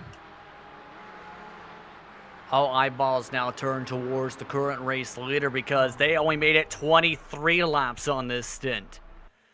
As they jump into a shared pit box and make a driver swap, Billy Frazier still in the race lead for the time being. And remember, looking to get $250 if they can stretch it an extra couple times around at the very most, if not one time around, in the heavy traffic for that leader. All while the battle for the third step of the podium at the moment is still very aggressive, all while Stovall, who has had a up and down race, tries to keep his way out of being a factor in this battle without his mirrors.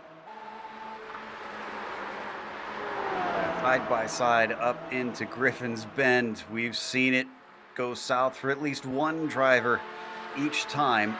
Just doesn't quite work out. Stovall looking very quick, like you mentioned, coming up to Brown here. But that 29 car has been eager to get the spot. Almost looks like he's caught whatever Jaden has in terms of making those sort of moves, because he just keeps trying to go wherever he can instead of trying to set it up carefully and methodically. And here's an interesting point for the dollar points we mentioned. Billy Frazier just hit 6 seconds before the halfway point. However, the gap is big enough for the 14 that they will get that $250 as the race leader at 3 hours to go. Congratulations to Team Mario. We'll see what they do with that Mamma Mia-sized prize for that total today. They will sacrifice the lead, though, on the track, as Jeff McConey has a giggle fit, and as his favorite car takes the race lead by a good 12 plus seconds. We'll go to a break. When we come back, our second crew for the second half of today's coverage, Ryan Jones, Stefan Schlacker, along with Steve Daniel, will join you for today's coverage on the Global SimRacing Channel. You're watching the 2K Cup and a special edition of the iRacing Sunday League in the Bathurst 6 Hour, presented by Store Rite Logistics.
Welcome back to the Global SimRacing Channel, to our coverage of the 2K Cup iRacing Sunday League, the special event, the Bathurst 6 Hour.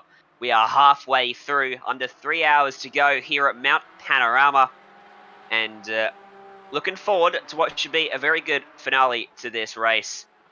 Bringing you the coverage right through to the checkered flag now, myself, Ryan Jones, joining me up here in the booth, Stefan Schlucker and Steve Daniel as well, taking you right through to that checkered flag. And we've got a few battles out there on the racetrack, don't we, Stefan? Oh, most definitely. One of the battles that we have is for P3 right now. They're actually side by side. It's a 28 versus the 560 of Alex Perlea. Now we have them on screen. The two Porsches, both in quite green, I would say. Steve, 6 hours round Bathurst. They talked about it just before they went away to hand over to us, but the fatigue factor. Bathurst is a demanding track, let alone 6 hours of it. We see it in the Bathurst when we're looking at 161 laps, but then when we're looking at iRacing, these drivers here, so many of them, they've been sitting in their cars for 3 hours, they've been sitting inside their sims, you know, and they are going to be feeling it out there, a bit of tiresome. In New Zealand, it's going 7 o'clock at night. Most of them have been doing this since, you know, early afternoon, and then, of course, the practice leading into it. So, yeah, we might start to see a few more mistakes happen out there on track. Speaking of mistakes, there's been just 2 safety cars up until this point throughout this event. How many more will we get? Bathurst has an uncanny ability to produce a late race safety car. We see it almost every season in the Bathurst 1000. I wonder if we'll get one today. P6 then, Purley is trying to chase down Taylor Cockett here for a P5. Just Matt McCutcheon just up in front of them, getting overtaken. Oh, sorry, running a Team Mario car who led it halfway. Now back to 4th, 22 seconds off your race lead. Oh, a tight dive. Oh no, turned around. McCutcheon in the middle of the chase. Very awkward spot. Just about avoids being collected. But that was just trying to force a gap that wasn't there.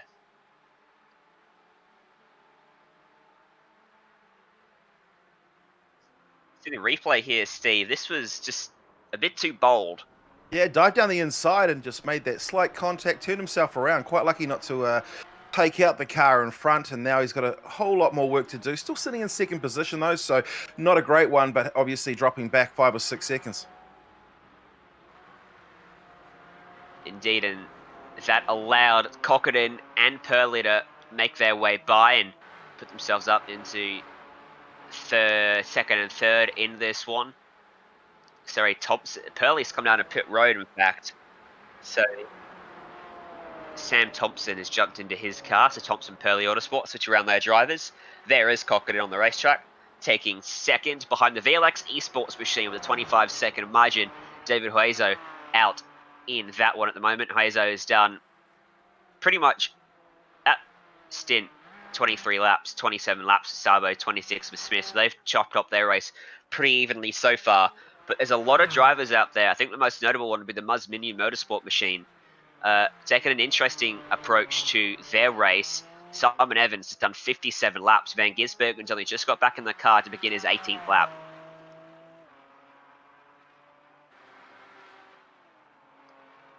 We're riding on board with our leader down Conrod Straight.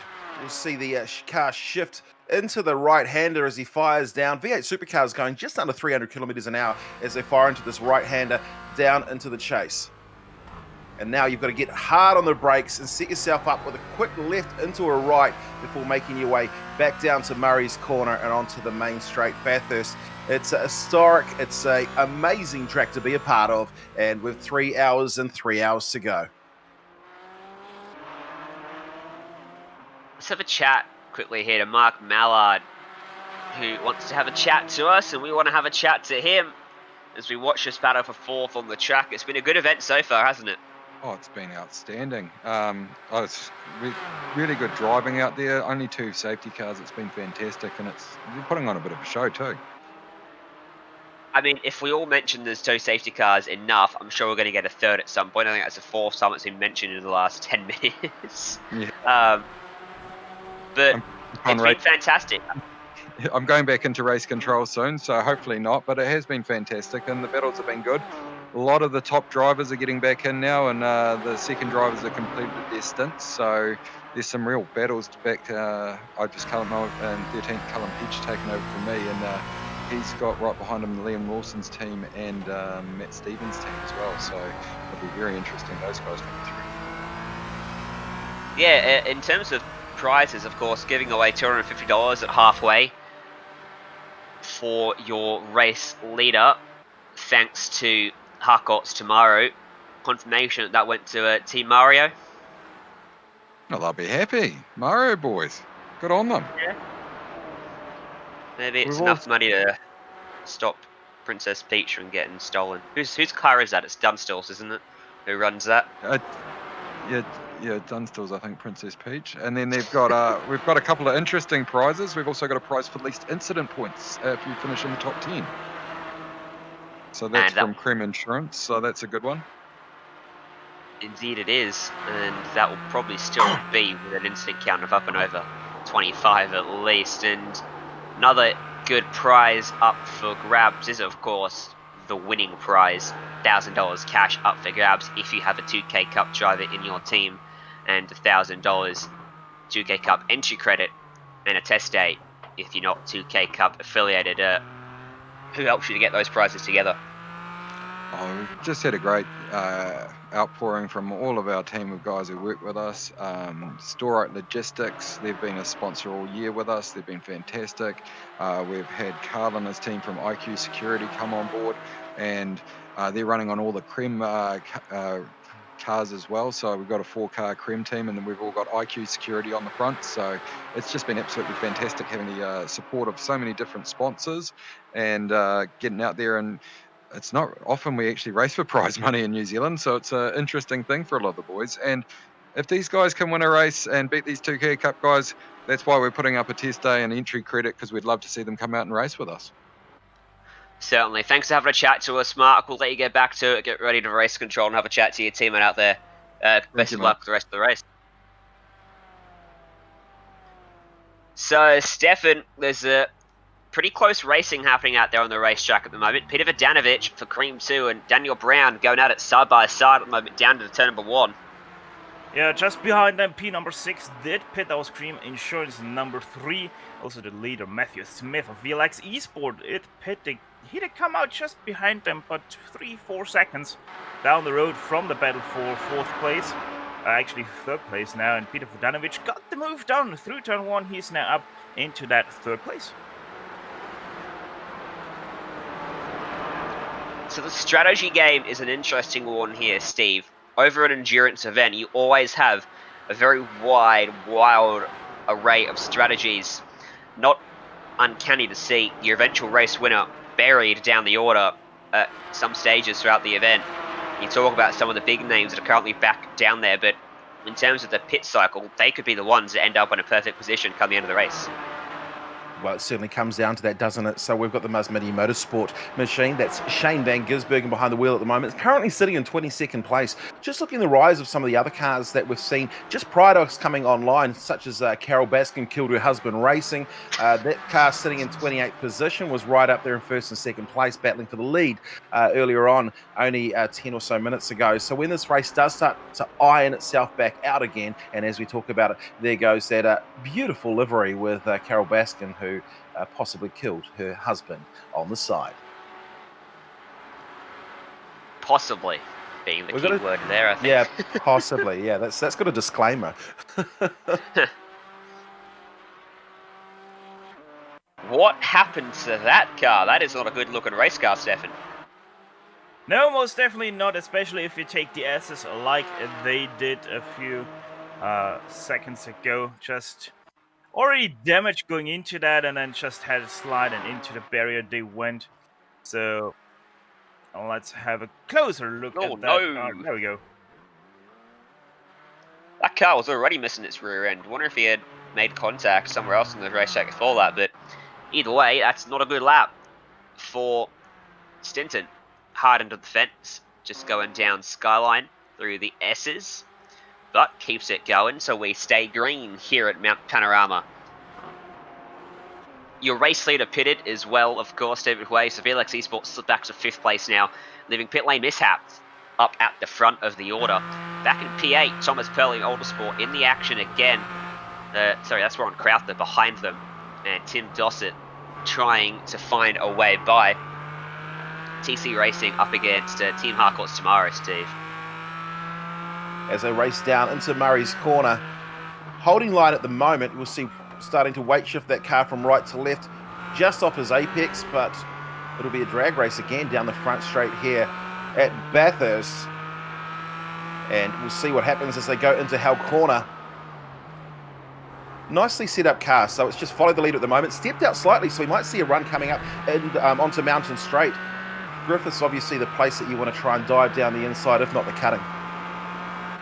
It's all about patience, not only in endurance racing, but at Mount Panorama in itself, even if you have a sprint race here, because it's such a hard track to pass, because, well, the bottom half of the track, at the bottom of the mountain, there's a few overtaking opportunities down at the final corner, turn 1, up here at Griffin's Bend, and the chase as well. But from here on, out, all the way back down to Forest Elbow, and it's pretty much single file. You have to be patient. You can't afford to go side by side through here, and you cannot take that risk when there's still 2 hours, 40 minutes left on the clock, because it's tough enough as it is to make your way through here without someone next to you, Steph. Yeah, you know, but it offers some opportunities. If you're actually able to get a very good run, like say through Skyline, like they're going right now, because the car in front of you made that mistake, it is a passing opportunity down into the S's. You can go side by side through here and into here, and we have seen it multiple times in real life, not only multi-class racing, but also in the Bathurst 1000. So it is an opportunity. Obviously, it is one of the most aggressive moves you can do, but if you can pull it off, it's one of the most beautiful passes of the year.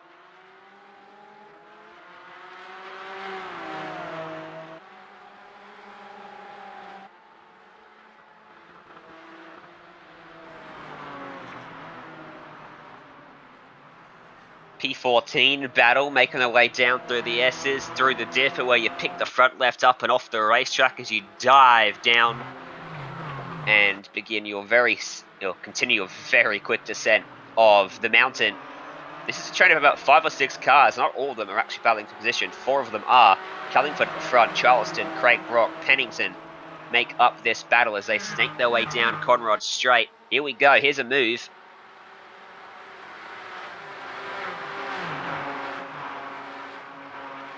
Lap kind of James Whitlock gonna get past by all of these guys. A little bit of a break. Oh no, that's contact in the chase! High speed crash! And 3 of them go around, tyres fly, and that's a big incident at the end of the chase. Oh, and a bad rejoin. That looks like one of the pursuit cars, maybe. It is, that's Jamie Stavold. The 987 to get collected at the end there. I'll have to take a look at replay here, but this was a fast car, Steve, trying to sweep around the outside of the king of a SOA car that was look at this. a very and just shallow reverses line. straight in and bang, takes off the rear of that car. We saw the tyres flying, so it's going to be a quick trip. At least we only have to go down just before Murray's and pull into the pits to go and try and get those repairs done. But spectacular action here on the mountain today. Man, that's a wild crash, isn't it? Top speed on the racetrack. 2 cars together. Nothing you can do to save that. Who was that third car? Not Stavold. But the poor man in yellow that got cleaned up by that at the same time. I didn't quite catch who it was. Greg Brock, actually, in the MASH car. Ooh, that's unlucky. So sitting down in 17th position at the moment, 32 seconds back from the leader. So that took out 14th, 15th, or 15th, 16th, and lapped car all in one clean sweep. yeah, got to do a big shout out to production today. They're certainly on the shots. Good news is they do have a fast repair. They've got 5 of them, in fact. How many of them they have left, we don't quite know, but I imagine they haven't used all 5 up at this point. And it looks like they all managed to link their way back to pit lane. So they shouldn't lose too much here, especially given the fact it happened in the last sector of the racetrack. But that's one way to start off our commentary stint up here on the booth. Edit, boys, a big incident at the chase. I only come here to watch the crashes. Bathurst is a wonderful place. Great commentary team to be a part of. It's still got 2 hours and 2 hours and 40 minutes to go. And at the end, we'll crown ourselves a champion. But right now, it's the VLX esports team leading away at the top. Pit lane mashups. There's some incredible names down here. I mean, we've got the cream teams, etc., and Harcourts, but 1, 2, skip a few 99 100 sitting in 4th place at the moment.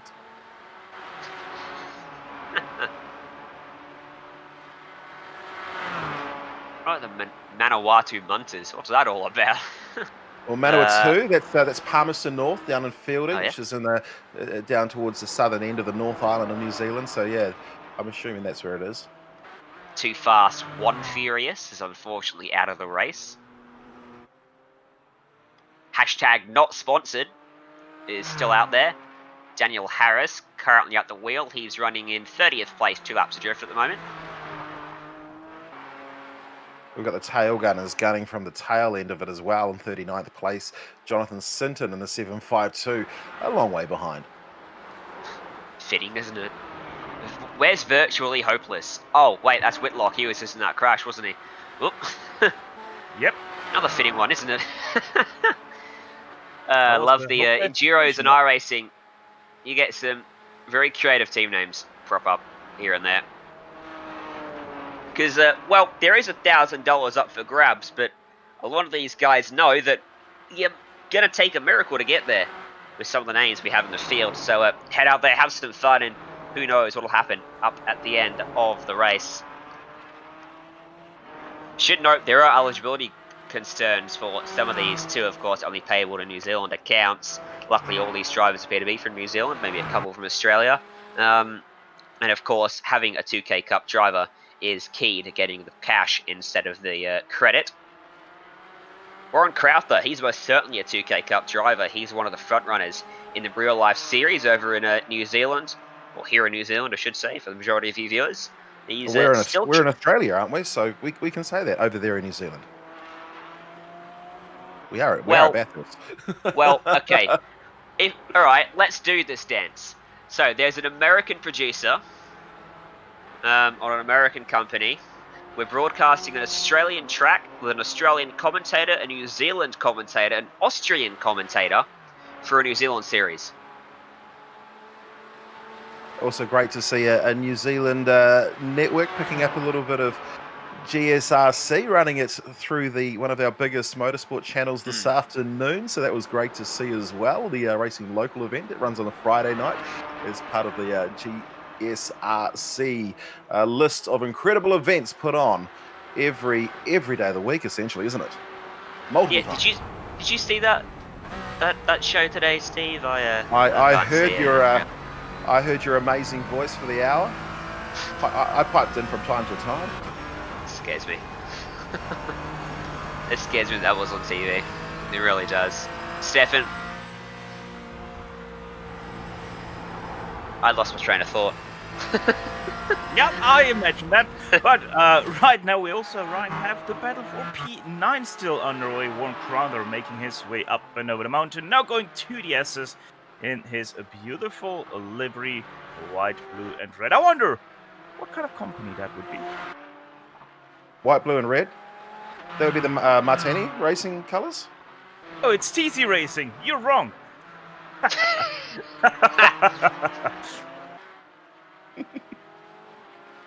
What do you know? An Austrian want to fight? P13, James Watson. He's on board with him as we ride down Conrod Straight. That's Adam Briggs with DPL Racing just up in front of it, that all-black machine. Paul Greeny, the lapped car, give it a nice handy tow to Briggs as we make our way down the straight. Should note that, of course, 2K Cup iRacing Sunday League that we've been covering for the last few weeks, well, that uses the MX5, so these are cars that these guys haven't been driving all season long, and the MX5 was at least relatively similar to what they used in real life. This car would be highly ineligible for the real life 2K Cup series, probably about 30 grand, at least too expensive. So it's a complete change-up in terms of format and cars for these guys. Been very impressed with how much response this has gotten, how many people have jumped in. And Stefan, in terms of those fast repairs, having 5 at your disposal may seem like a lot, but a 6-hour event at Bathurst is probably a good thing, and it's going to keep pretty decently sized field at play by the time we get to the end of this race. That's most definitely something. I don't know, Bathurst, it is one of the most challenging tracks for sure, but if you actually run 5 times into troubles around Bathurst, let's just say they're all your own fault, then you really have to think about what you're doing behind that wheel, as we have a little bit going on there for number 16, that is, so they are making their way around. That's DPR Racing 2, Andrew Dyson behind the wheel with Jamie Stoffel right behind. Tucked firmly up in that slipstream, snaking across the track, showing the nose, Steve. Trying to put some pressure onto the back of Dyson here to force him into a mistake, but now he's got to sit tight. We certainly don't want to start bump drafting as we come up through the cutting. We don't need another episode of a couple of current iRacers, I must say, as well. Marcus Ambrose and Greg Murphy. We remember that from about a decade ago now, wasn't it? Right at that spot there, coming together. Probably a bit safer in the iRacing seat. You can.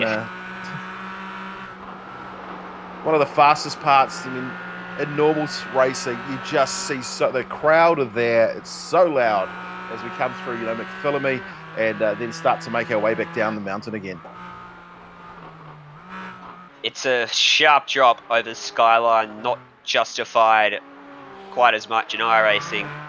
The drop is quite as steep, but on a screen you don't get that same butterfly in the stomach effect that you do in real life, so I've been told. Yet to go there myself, but it's on the list of things to do. Yeah. Along with get a job at a professional production company, Steve. It's just easy to do, mate. You just carry on doing what you're doing and you're going to get there. It's actually one track I have not been to myself. I haven't done a lot of the Australian tracks. I've only visited multiple speedways over there, but over in Australia. But I've done everything in New Zealand. I don't think there's a single track I haven't had the opportunity to at least throw a couple of lines through the PA systems at. Highlands? Highlands, I have done. Well, I've been to Highlands, but I haven't commentated there. And there's a speedway track right next door. Certainly done a lot of commentary down there. But I live right sort of middle North Island on the east coast, so it's cheaper to fly to the Gold Coast for the weekend than it is for me to go and head all the way down to Highland Park. Oof. Tough business. Flying across the country. Stavold is going to get held up there, though. That lapped car right in the wrong place for him. And all that ground he'd made up going to get undone as Pennington was going about his business. Well, in fact, not a lapped car. That's for position. He's just dropped a lot of time over these last couple laps while we've been yabbering on, and Dyson's got on by him. And Stavold wasn't able to follow. Oh, that's very late up the inside at turn 2. He forces the gap. He gets the position, and, well, Pennington probably better off for that, because I think he would have really held up Stavold up through the top of the mountain, and there might have been some love taps because he was 3 seconds slower last time by Stefan. Yeah, most definitely. And while this was going on, Tim Dossett just had a major crash going through Reed Park. Just hit the inside wall and then speared into the outside wall. We actually have a replay of that, so let's have a look at what exactly did happen with Tim Dossett looking from our outside shots. What's your view here, Steve, as you come under the tree? Oh, he's just hasn't taken the turn. And straight into the concrete. So needed to apex. It's hard because you got to weight shift the car through into that right-hander and struggled to do it. And of course, wiped out that left-hand side. Still on the gas now, but a bit of damage to be done. Might be limping back to the pits. Looks like he's got all his wheels on at the moment.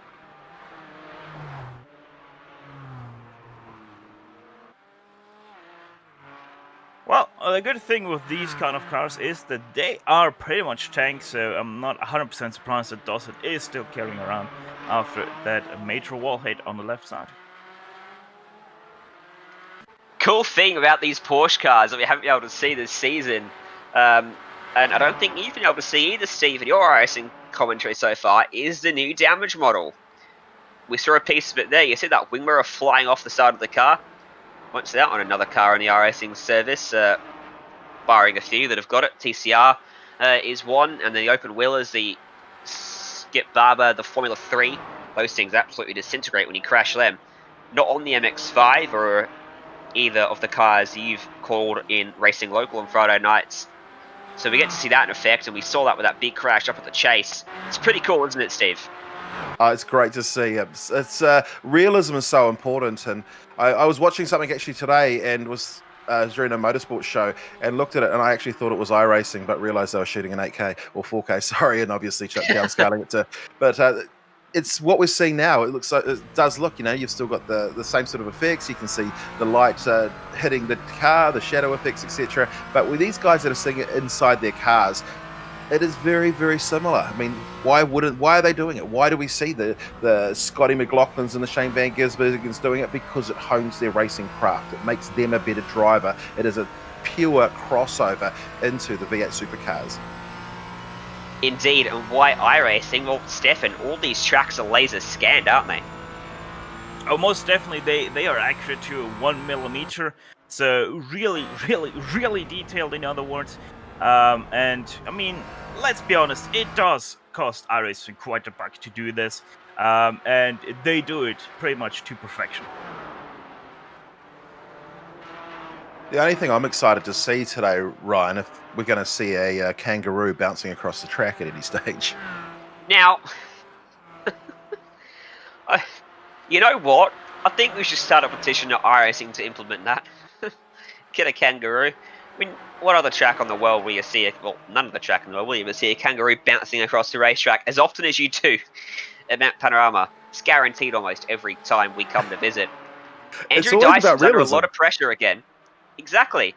Andrew Dyson's about to lose a spot, and Andrew Dyson's lost a spot to Jamie Stavold down at the chase. He sliced up the inside with relative ease and took that spot away after finally catching back up to him after Pennington just separated them out a little bit, and now he's up into P15.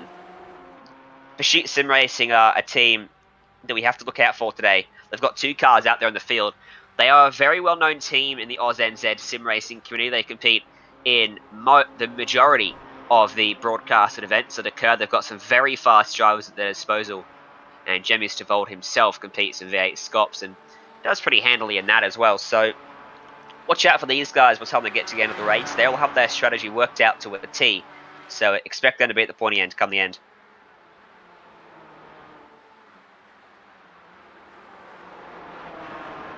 This is the race control. Well, what's happening in race control? Someone has been told to tow back to pit lane, and they're being told multiple times to tow.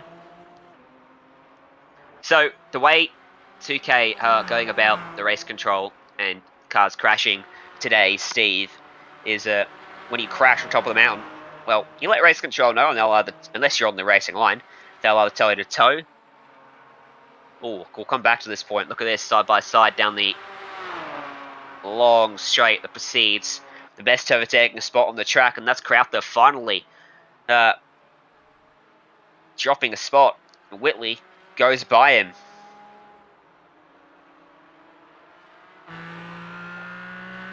So, the joys of virtual commentating, isn't it, Steve? You can't see when someone's about to open their mouth. I'll finish at that point. Oh no, I've lost the point, Steve. I've forgotten the point. Well, back down the main straight we go through our corner, and it's absolutely a hellish corner as they fire back up Mountain Straight. Now, look, this looks so much. This is more realistic than Bathurst. We'll cancel Bathurst and we'll get everyone back doing this with GSRC because it doesn't get more cleaner and be quite nice though if we saw a car get upside down at this point here and drop their fuel. We've certainly seen that happen over the years. Oof. Was that 2010, I want to say?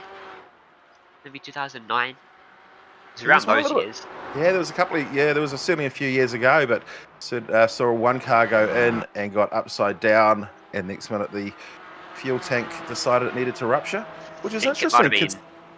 Steve Johnson, potentially, maybe. I mean, they're probably lucky that Junior Johnson did it then rather than prior to Penske deciding to buy into the team. Indeed.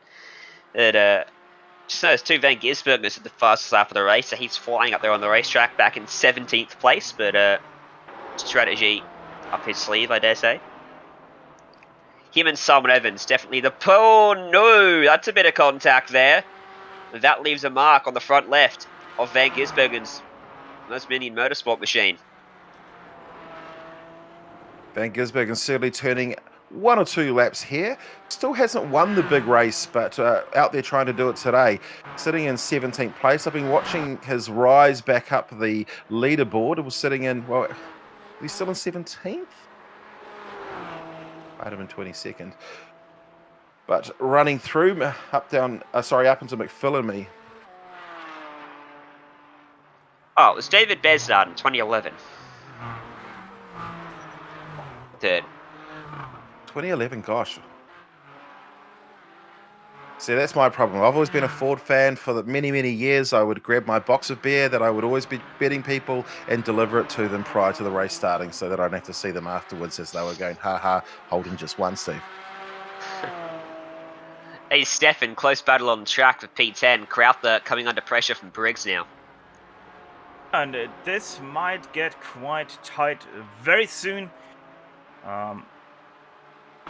For that 9th place, maybe we will see Adam try something into turn number 2, but I think he might just stay behind the draft. Kicks in now down the back front straight. There go, and actually it goes into the inside. Didn't expect that. Adam Briggs, and he makes it work. Look at that, goes to the inside and he takes that 10th spot away.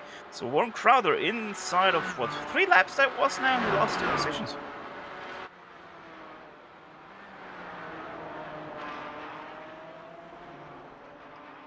Might have just used up the tyres on those cars a little bit.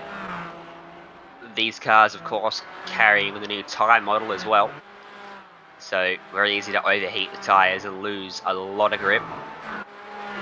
Similarly, very easy to loop it on very, very cold tyres coming out of pit lane after your pit stop. What sort of length of time does it actually take, Ryan, for these the tyres to come up to temperature in these Porsches? Stefan?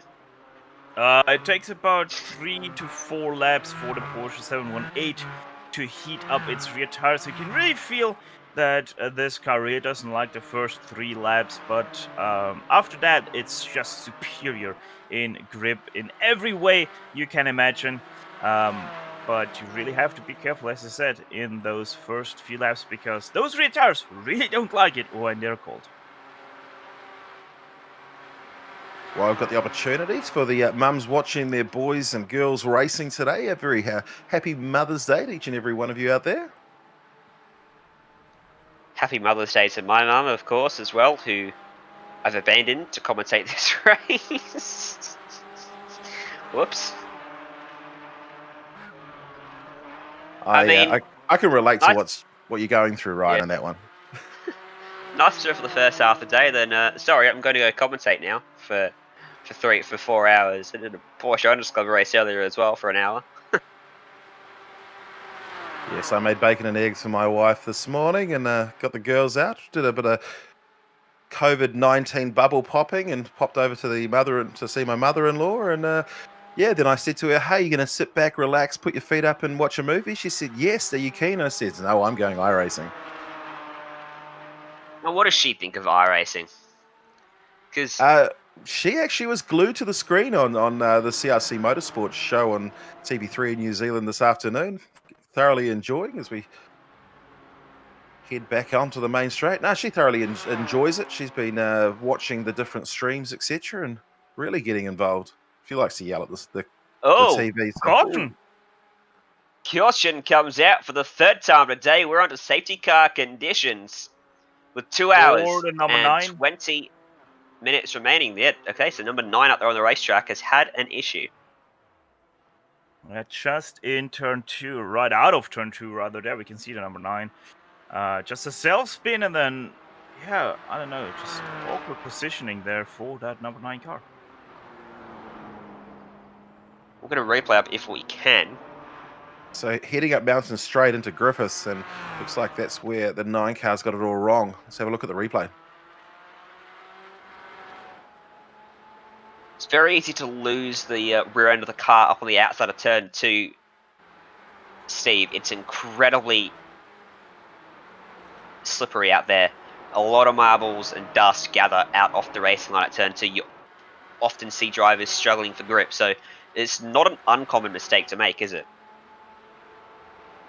That's exactly what happened. Just came up, didn't even look like it was rode the ripple strips too hard or anything. Just over rotating, coming up through into Griffiths Bend, and that's brought on the yellows. Yeah, what a lot of people don't realize right there is that there's actually a camber change in the middle of the road, and that's exactly where he lost it over Chris Robertson. So just a little bit too much throttle there over the camber change with his rear already hanging out slightly. You actually saw as he came up Mountain Straight, prior to that braking zone, the rear of the car started to skate around a little bit, and if he's got that sort of half tank slap going on, it's not going to make it easy taking that right-hander, and if you're trying to apply throttle control through it, as we see that the aero package totally destroyed. There's a car heading back to the pits. Flush repair inbound for him. Now, what does this do to the strategy? Because you can have your strategy planned perfectly, but safety cars are always going to throw a spanner in the works. It can either help or hinder you dramatically. It also is allowing some of the lapped cars to get a lap back as well. Time for me to meet Race Control, because Race Control are doing a fantastic job, and they are all over the drivers out there, getting them organised. Bad news is it means we have 2 voices in our ears if we have Race Control tuned in and a commentator in the other ear.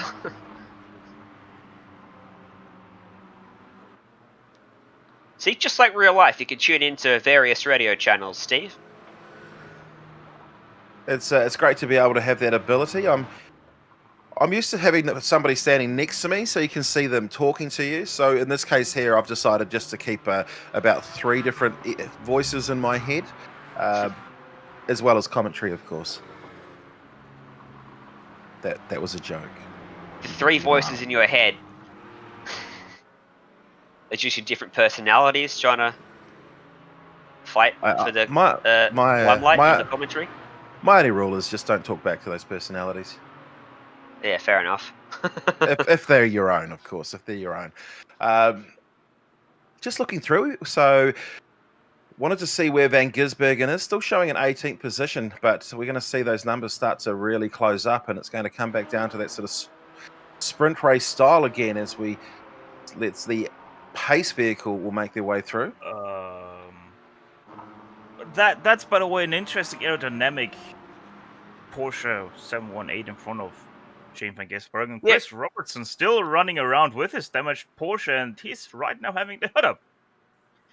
Just waiting for everyone to catch up to the pace car train here, because of course some people would have been really unlucky and ended up literally right in front of the race leader when the caution flew. They have to do an entire lap to catch back up. Then pit lane will open. Drivers will get wave around. Let's go back a few cars behind this guy, because someone is having a hard time seeing. Wow. Chris Robertson still the number 9 car. He flew past a few people there on the grass, nearly crashing himself out. That wasn't the smartest move. Now he slows down again to let all of those people pass. There you can see that interesting aerodynamic. You still can see stuff. Hey, that works nicely, doesn't it? I create a few issues with the aero package later on, especially coming down Conrad Straight under green light conditions. It's the sort of the moment that you'd be hoping that you could actually have a VR system on, so you could literally duck down and look through that gap. Yeah, or poke your head out the window. Everyone's down in pit lane. When I say everyone, I say it with a sense of optimism, because a few people are probably going to stay out.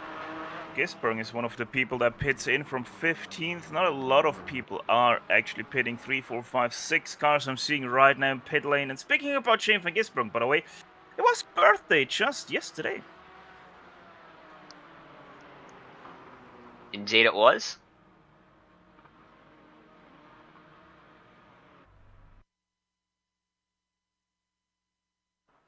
driver change for quite a few people as well. Driver changes take time. If you're taking fuel, it generally covers it if you're filling a tank all the way up.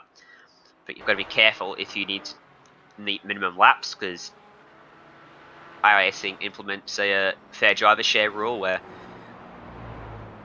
everyone has to do at least their fair share of driving. You can still definitely have primary drivers though.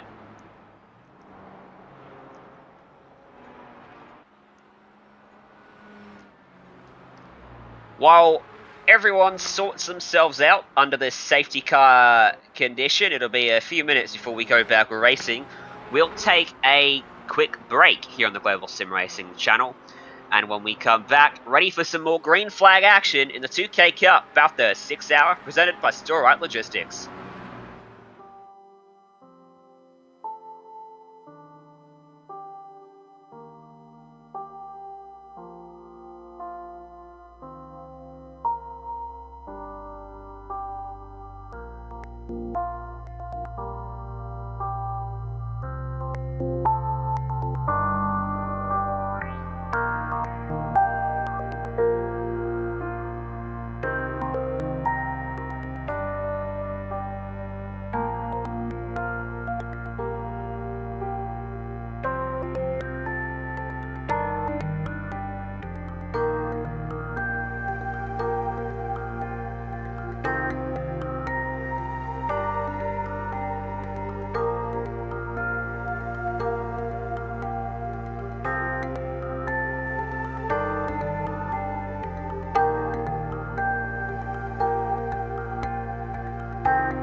back to 6 glorious hours around Bathurst for the 2K Cup iRacing League here on the Global SimRacing Channel. Lights are out of the pace car. We're going back racing this time by for our third restart of the evening. Peter Vidanovic will roll off as your race leader for Cream 2. VLX Esports will start from second, courtesy of Matthew Smith. Thomas Purley Autosport, Sam Thompson from third, DPR Racing and TC Racing. That's Adam Briggs and Warren Crowther, your top 5. So a bit of a shake-up in the order. And in total, there's now 25 cars on the lead lap. As every bunch of cars got a wave around. Track temps down to 28 degrees as well, so rapidly cooling for these guys, getting close to 5 PM in sim times. The sun starts to crest behind that mountain just a little bit. Pace car is going to dive out of the way there. And field in the hands of your Toyota 86 racer, Peter Vidanovic for Cream 2. Through the final corner. He waits a while, backs him up, jumps on that throttle. We're back racing. Very even start for your top few drivers. And back there in 6, having a look up the inside, one of the IQ security machines. That's James Watson for Cream Insurance 3, trying to make a move, but just got pinched off through turn 1 and couldn't make it happen, Steve. Yeah, what a great field of cars coming through out of Hell Corner, and back up Mountain Straight we go as we go green again. 28 degrees out on track at the moment, humidity 19%, and a little bit of contact coming up Mountain Straight as we go up over the first rise. We'll make it our way through Griffiths. Cold tyres again, of course, potential as we see, but each one of these cars doing a great job as they fire up through into the cutting for the first time as we go back to green.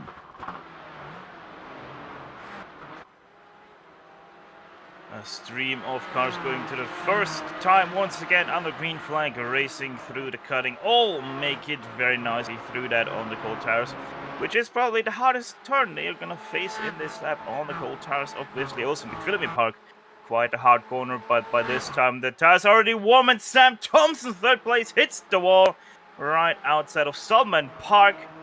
Knocked off his right side wing mirror, but I think his car is still driving straight.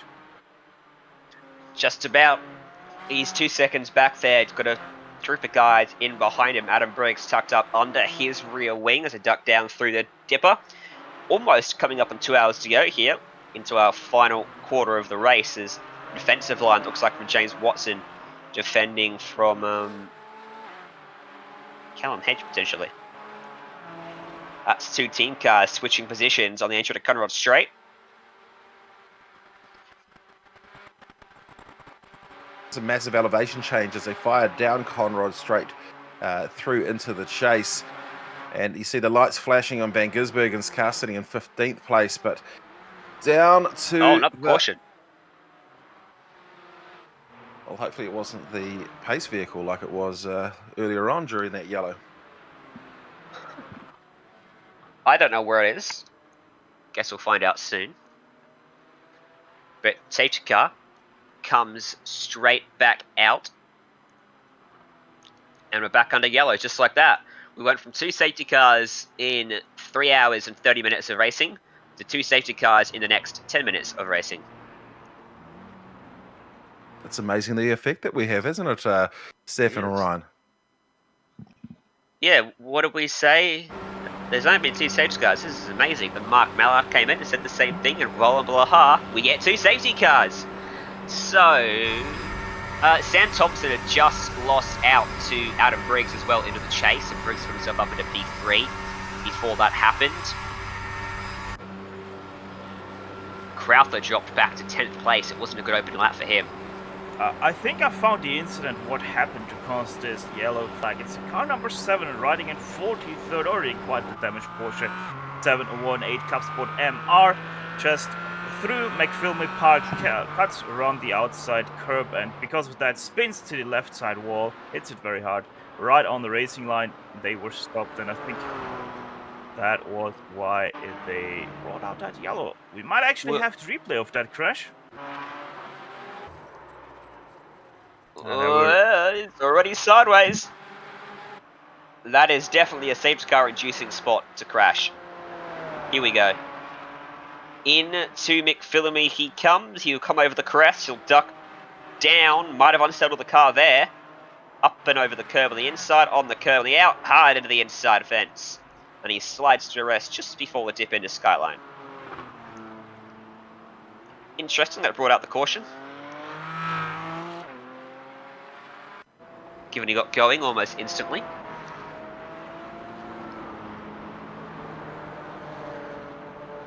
So Stefan, the driver mentality now, after having massive green flag runs, and then suddenly you're spending quite a lot of time under the safety car here.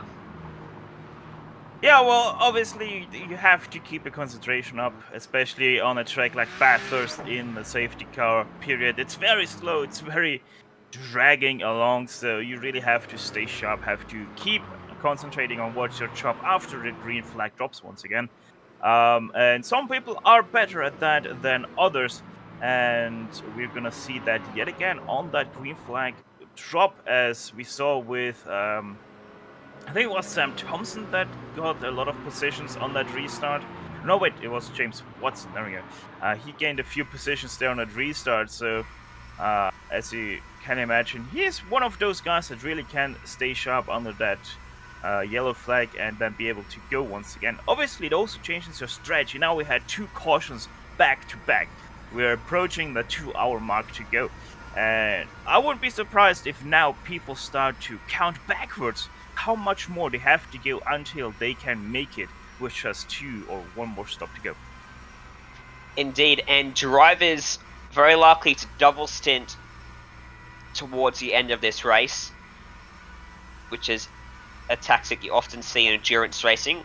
You get your fast driver in for the last couple stints of the race, which just adds to the complexity and the difficulty of keeping yourself sharp, because that's a very long couple stints when you're at the end of a 6-hour event. Here on iRacing, bringing you this coverage. iRacing available to all on PC or computer, which is the same thing. Let's head to the iRacing.com website and you can have a look at how you can get involved with a subscription to the service, and you too could potentially be in some of these events. There's plenty to happen on iRacing other than these broadcast events. Official racing every 15 minutes across various series with drivers from right across the world all racing together.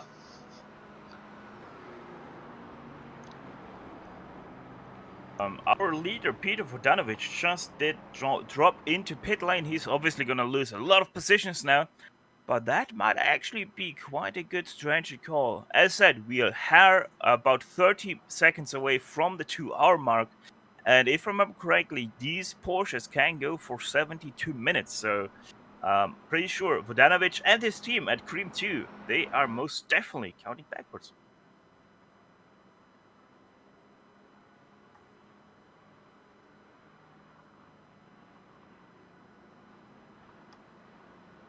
So we should have another lap after this on the pace car. They're going to wave everyone around again.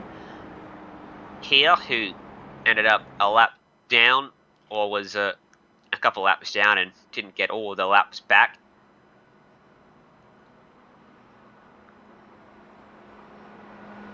Steve, at this point, you really got to think about that strategy here.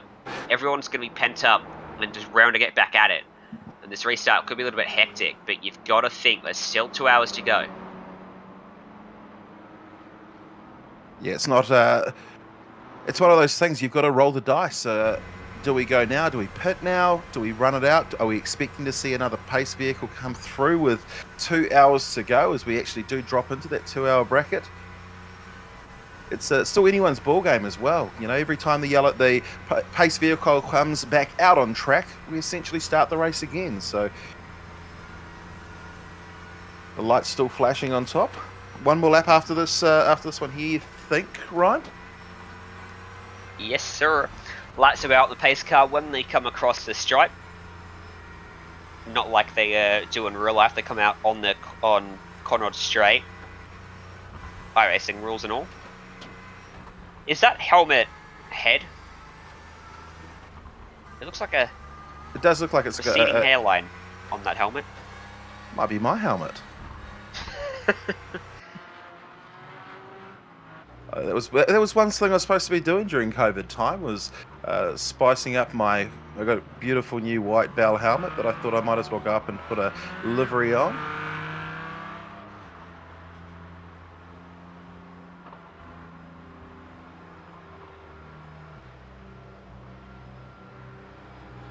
Well, Definitely there's most definitely something for your nightmares. That little face on that helmet.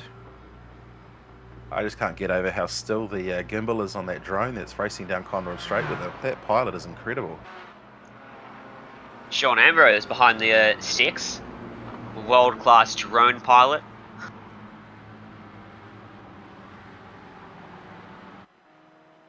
That's one thing I have done, is flown drones all over the world. Oh, there's a Of course big... you have. What? Why not? Exactly. Why not? The most enjoyable thing I think I've flown was I flew over a mosque with a drone in a Muslim country. So didn't think that would happen, but we did it. Local policemen actually stopped all the traffic so everyone could get out. It's a third world country, and they literally stopped, and everyone couldn't believe that there's this person flying around with this funny looking helicopter up in the sky. Unless you go into other countries and flaunting your wealth. It was trying to achieve wealth, but But now you're here commentating on the Global SimRacing Channel. well, I've On managed to get to iRacing. Bathurst. I've managed to Yeah. commentate Bathurst. That is a first for me, so I can't thank you guys enough.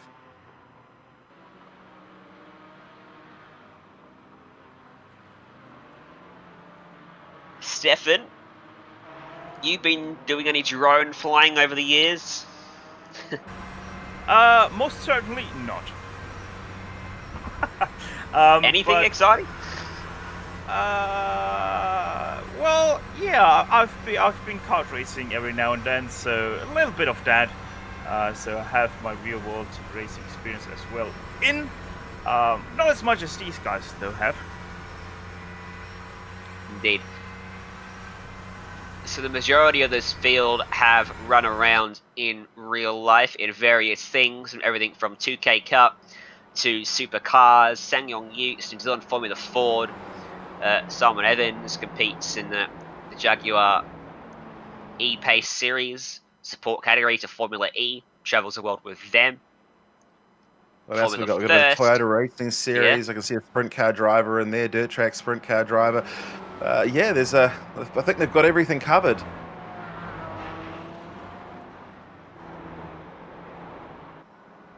That's a deep way to come up through the cutting. You know what? One of the fun things to do is under caution is to watch the lines the pace car takes, because some of them are questionable, at the very least. Yeah, well, that's what you get when you hire Taki Inua as your safety car driver. Still doing a better job than if you had Sean Ambrose behind the wheel of that thing. Oh ho ho! Poor Sean, look at him. No, he didn't deserve that. Come on now. Oh, he deserved that. You have no idea, Stefan. He deserved it. Sean is a director and not a driver. I think we can all agree on that one, though. Well, he can direct a car though. Sure. I love the detail of this racetrack here, Steve. Everything to the power lines around the racetrack and the Marshall Point billboards. Even the sponsors. Yeah. Although the sponsors on this one here, they actually stay in place like what happens on the real track. Unlike what you see on the television coverage, which from time to time we've seemed to flicker from one name to another. This one's exactly what the... What's with that, I wonder? It's like magic. It is. It's magic. I thought it was great until they started watermarking parts of Mountain Straight as the cars went over it, and every few laps you'd see it change. And I'm like, come on, guys, it's a bit cheesy. Race control displayed for no more safety cars. Let's see if that happens. My money's still on a late race safety car. Bathurst will be Bathurst. It always happens. There's always a Titanic battle to the end, no matter how long the race is. We've seen it in the 12-hour when GT cars come visit. We've seen the Bathurst 1000, the Bathurst 6-hour that they have here each year as well. Can we see it in the iRacing Bathurst 6-hour? Brought to you by 2K Cup and Store Rite Logistics, Cream Insurance, and IQ Security here on the Global SimRacing Channel. Restart number 4 of this evening. Just a little past 5 in sim time, getting darker as we go. We should finish before the sun sets, about half an hour before that happens. But it will get a bit dark. Matthew Smith in control of the field for VLX Esports through the final quarter.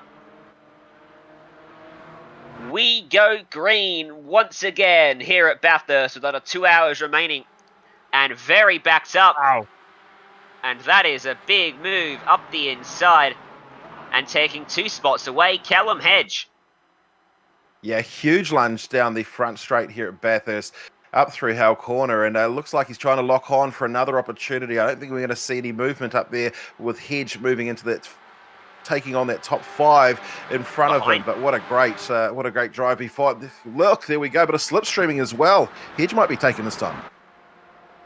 Shane Edgar slipping up the inside of James Watson, Hedge's teammate. And on the outside, Watson finds some grip and he fights back. Side by side into the cutting. Sort this one out, boys. Don't replicate Balaclava Gate. And they sort it out. Well, what would it be in iRacing? VR Gate? VR Gate, that sounds great. That sounds great. Great. But a clean first half of this lap as we come back onto green flag conditions at Bathurst. We'll see these cars flying through McPhillamy? McPhillamy, yes, that's right. McPhillamy. Tough for a Kiwi to say, isn't it? Oh, it's almost tough to take that turn right there, wasn't it? Oh, there's a couple guys struggling. One of the things a safety car does is those tyres cool down.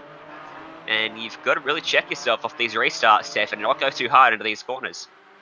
No, most definitely not, especially McPhillamy Park with that crest. It really unsettles your car, especially on those cold tires. They have a little grip to give, especially in those fast turns. It's not too bad through slow turns, except for out of them. But through fast turns, it really is quite the challenge to keep that car straight, as we have a little bit of side-by-side action between 1-2 skip, a few 99, 100, and endless brake. Matt Stevens to the inside there.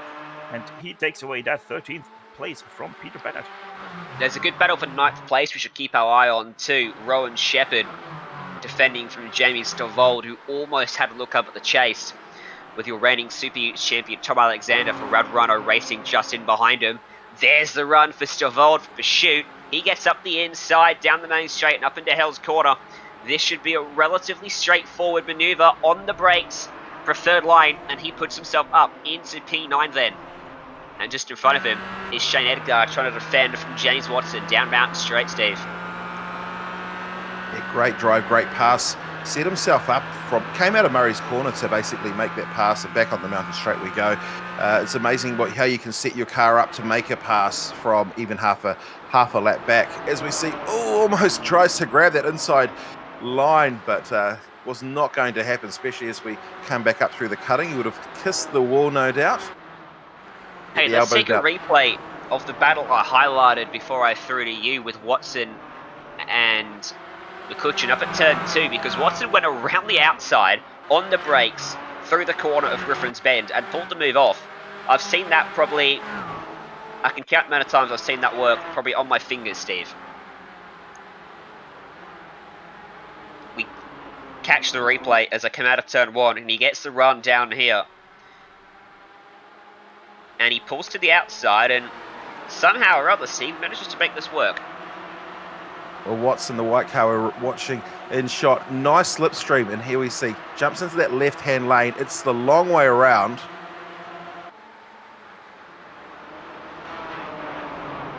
And just throws it in. It's all about commitment and trust is probably one of the bigger parts, that you're not going to be turned around by the person you're driving up against, and a great pass was made. Jamie Stavold has caught the back of these guys, hasn't he, Steph? And he's making it in the 4-car scrap now. Maybe 5 cars even. Yeah, most definitely. He is the fastest car of all of these. So I wouldn't even be surprised if we soon see him inside the top 5, because he already makes a little bit of a move to the inside. Shane Edgar still ahead of him, but that was a little bit of a mistake by the 240. Maybe we see something now going into Murray's corner. Up ahead, McCutcheon also looks to the inside of the 39. That's not going to happen. Same with Stavold. He has to sit still behind, but I'm pretty sure that in going into Griffin's Bend, we might see a pass happening for that nice one. So that's 5th through 9th in this battle, led by Sam Thompson, who bowls it wide up at turn 1, and this allows Watson another run down Mountain Straight, but he's not quite got the momentum he had last time by trying to side draft him down there straight, taking the air off the rear of that car alongside him for the second time in a row, trying to go around the outside. It'll be a lot easier this time as Thompson lifts off the throttle and tucks in behind him. And what a great move that was. We see them flying back up along this short straight before taking that hard left-hander through the cutting. These cars bumper to bumper in behind him. Anyone makes this mistake, all hell will break loose here on the mountain Bathurst today. We're currently 1 hour, 45 minutes to go in this race. But the battle for 4th up on screen with Watson, Thompson, McCutcheon, Edgar, and Stavold. That's a bold move up the inside, top of the mountain, bit of contact, and they come out the other side. And McCutcheon, bold maneuver, and out into the grass through McPhillamy, regaining momentum. Well, that looks like Sam Thompson there, who goes to the back of the group. That was a wild pass. Yeah, going there from 5th place all the way back to 9th place. Sam Thompson, really, that wasn't the mountain of him this time around to lap 98 we're on, by the way. As now Shane Edgard is sitting in 6th place, right in front of Jamie Stavold. So those two are still right behind each other, 2 green cars. Let's see if Stavold is able to do something going into the chase. Interesting, goes to the outside there, heading into the chase. It obviously gives him the inside for the left-hand corner. They still stay side by side. Better braking for Stavold. That should give him very much position. And indeed, he stays now up into 6th place. Textbook move. Nat Stevens has joined the fray as well, Steve. Just off the back of those guys. He's behind Sam Thompson after that mistake up at the top of the mountain. And guess who's come for company behind? The Quiet South Red Bull racing car of Liam Lawson. And there's Stevens up the inside trying to get away from Lawson. Well, Liam Lawson, we've certainly seen his the caliber of his iRacing, and we're riding on board with him as he takes the big left-hander before he starts making his way back up. Looks like he's got a great drive this time here, Liam Lawson. Thompson, I think, in front of him this time, looks to go right round the right-hand side. I wonder if he's going to try and switch. He's got drive coming up the hill. He certainly will have the track advantage coming through the left-hander up at Griffiths. On the brakes, Thompson lets him go. Lawson up then into P10 in this one. And he gets the car back inside of the top 10 as we get closer and closer to the end of the race. That car making its way forwards towards the end of this one. Fun times for me up here in the booth, trying to alternate between Stefan and Steve and not get it mixed up and call one of you Steven. Look, I'm totally okay. You can call me whatever you like. We actually, it's the event the other night, Friday night, we had an event. My name is Steve Daniel. We were commentating Daniel Stevens. That was a confusing moment, wasn't it? Yes. Yeah, Stephen Daniel commentating Daniel Steven. For the lead, yeah. Up at the front, here comes Callum Hedge trying to make a move on Adam Briggs then. Down Conrod straight they go. Briggs trying to hold on. But I don't know if he's going to have enough up his sleeve to do this. Briggs is eligible, his team eligible for the test day in a 2K Cup machine.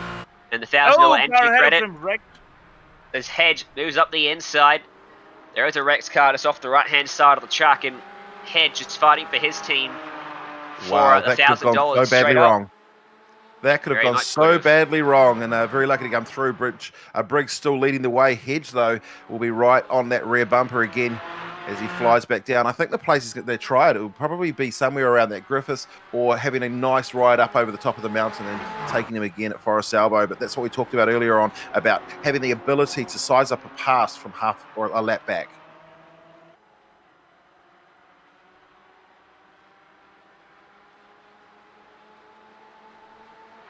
Even more than that too, when you get towards the end of the race and someone's defending for all their life to hold on for the win, you've really got to analyse where they're weak and where you can make up that ground though.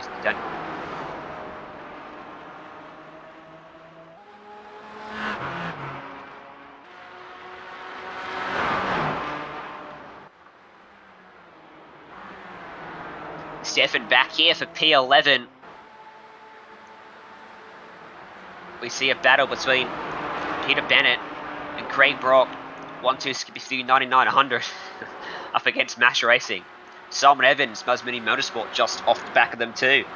Trying to fight his way back up the order. And there's also Peter Vodanovic not too far behind Simon Evans of that 98. So a few cars, they're not too far away from each other, but most definitely Craig Brock looking for that overtake on Peter Bennett to get past that 11th place car.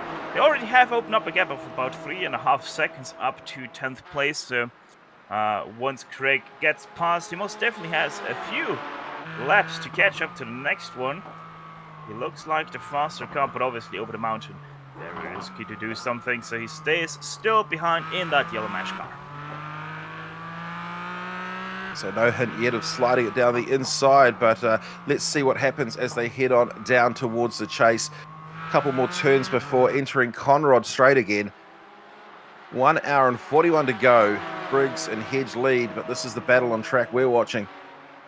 And tucked up in that third car in this battle is Evans. He wants to get on that tail end of this battle as well, sitting in 13th position. They've been down as low as 22nd that I saw earlier on, and wanting to get to themselves to the pointy end. Let's see what happens as they go into the chase run. Vodanovic all over his back bumper, almost got into the back of him as they launched onto the brakes into the chase. Alistair Hawkins just behind them as well. So Evans under a little bit of pressure here at the moment, not able to close into the back of Brock while Bennett holds him up. So this could be a 5-car scrap if that gap reduces by a few car lengths here. This is all the way from 11th place down to 15th place at the moment. Also, by the way, something we have missed is Jamie Stovall up into 3rd place now. Got past Matt McCutcheon, I would imagine, through the chase that pass happened. So Stovall most definitely storming through the field right now.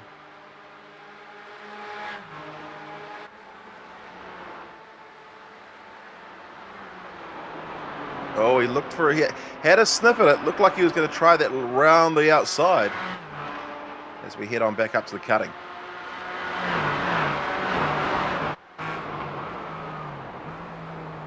You can see the massive elevation changes as we ride on board. Craig Brock in 10th, Peter Bennett just over 170 kilometers an hour as they start to make their way to the top of the mountain here.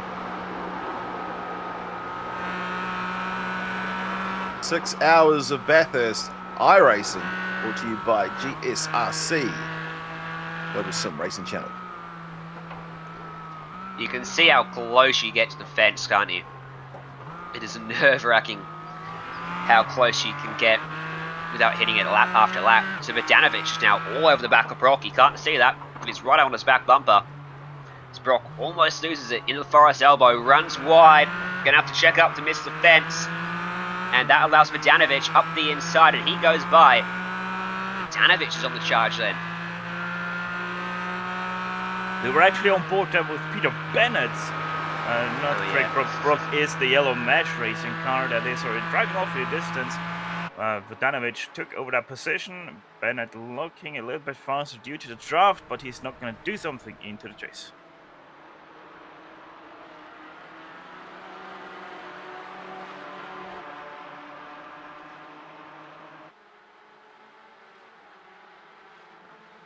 Shane Edgar still trying to fend off Matt Stevens here. Liam Lawson just behind them, still battling away to 5th place on the racetrack. These guys about 8 seconds off the race lead now, Steve. Well, the way they're going, they're going to be right on that front end battle very, very soon. Liam Lawson, he's just sitting in the back there, just riding out his time. There's still a long way to go in this race here tonight. Just over 1.5 hours to go, but Liam Lawson just came slightly off that line that the cars in front were running as they come through the cutting, climbing the hill back up again.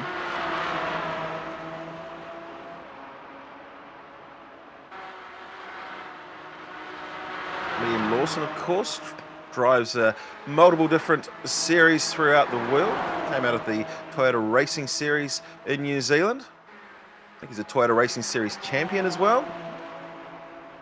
And he is right on that rear bumper this time.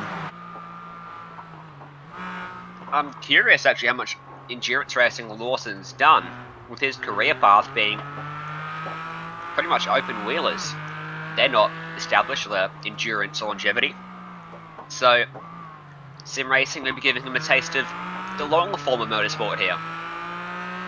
Yeah, we certainly will be giving him that opportunity. I mean, many of these drivers, we see it at the top, they use sim racing, as we see one heck of a race on our hands at the moment. Look at the gap closing up as they fire past down Conrod Straight. They're going too wide as they'll make their way down into the chase. He was about a paper's width away from the grass on the left as Edgar executes the crossover move. Great job from him. Lawson, he ranges up to the back of these guys, but he's got nowhere to go. He doesn't want to be involved in this. As Edgar fights back inside line from Murray's corner, he takes it back away, edges him out onto the grass, and Stevens has to backpedal to avoid the fence there. These guys scrapping hard for 5th place. And a great slingshot coming out of that final turn from Liam Lawson. I thought he might have had an opportunity, but I think he chose the wrong car to follow, coming through onto the front straight again. So back into the slipstream mode, climbing back up the mountain.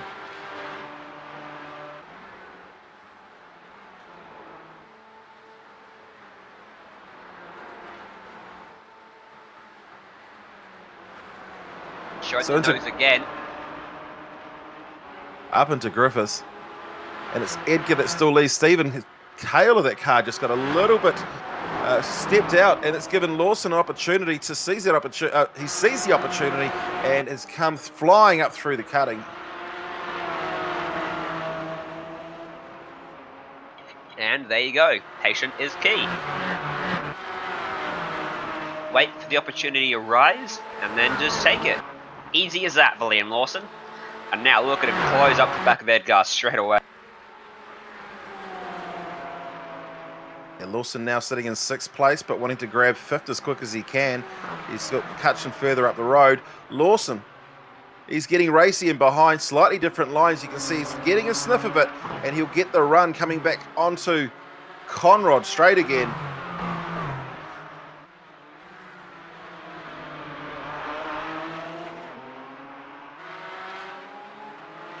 This might be the opportunity there for Liam Lawson, going now Conrod Straight.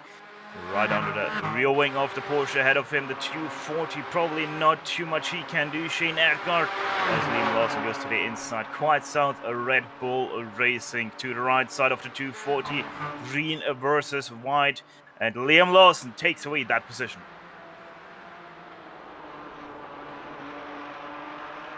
Great job. And that will allow Edgar to continue fighting away with Matt Stevens, albeit for a position lower down the order now. And Stevens shows a nose into Murray's corner. Can he brake late enough? He can't quite get the overlap and has to back out of it. And that'll hurt him down this main straight with the poor exit. Highlighting there, Steve, the dangers of attacking at every corner. It hurts you on the exits. Yeah, well, you can lose that momentum. You know, if you get too hard trying to come through and take those positions, as Liam Lawson, this guy is quick. I mean, he's just grabbed 2 places. He's going to come straight up to Griffiths and take that inside pass before it even starts. He's now moved up into 3rd position on screen. He's going to have Stovald and Callum Hedge to challenge next, the way he's going, and he's already formed a gap.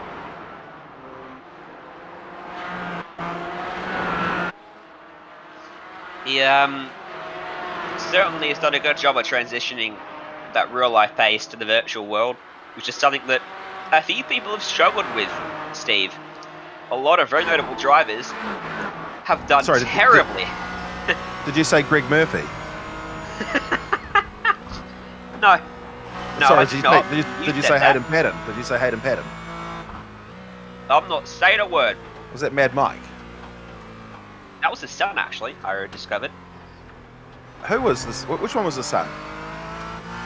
Was that Mikey Not Racing? I think it was Lincoln. Or was it Lincoln?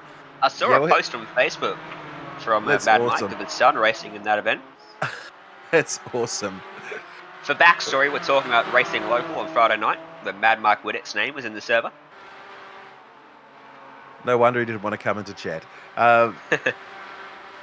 No wonder Lincoln didn't send me an Instagram to say, hey, thanks for calling me out on, because of course he was potentially behind the wheel of. So they've got father and son, 2 matching sims, and they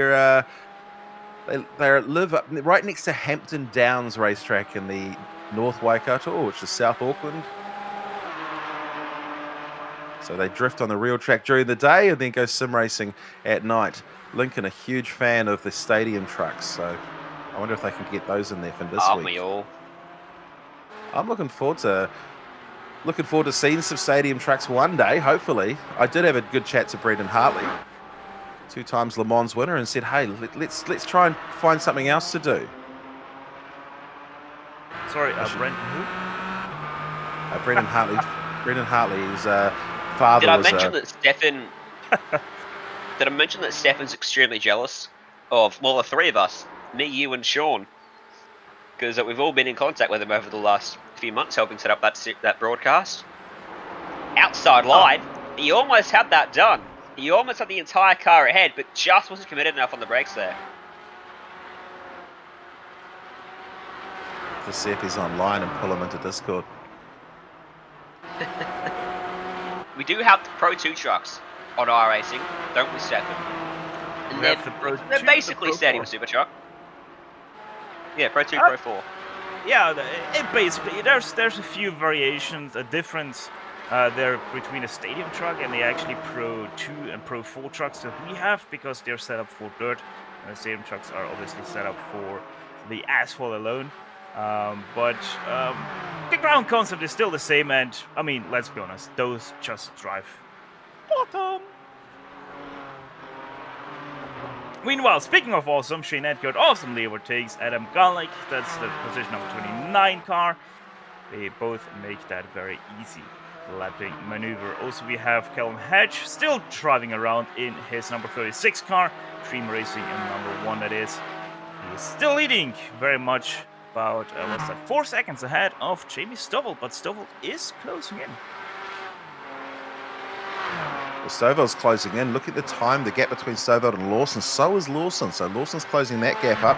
He's pulled a second out of it since he broke out from this battle that we saw between Stevens and Edgar, that he made the pass of both of them, and now he's hunting him down. So it's 7.4 seconds off the lead. Gap of 4.5 between himself and second place.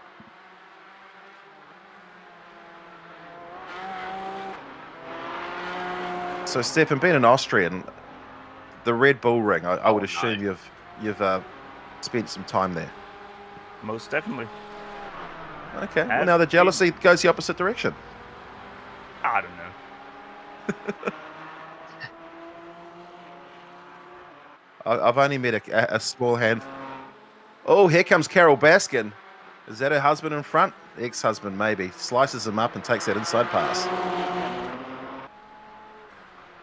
And it's 1-2 skip a few next for Carol Baskin. Killed her husband racing. How many times can we say that? as many times as possible. But Lowndes wasn't able to make that pass happen. He got re-overtaken again, so Lowndes has to do it all again to get back into that 10th place.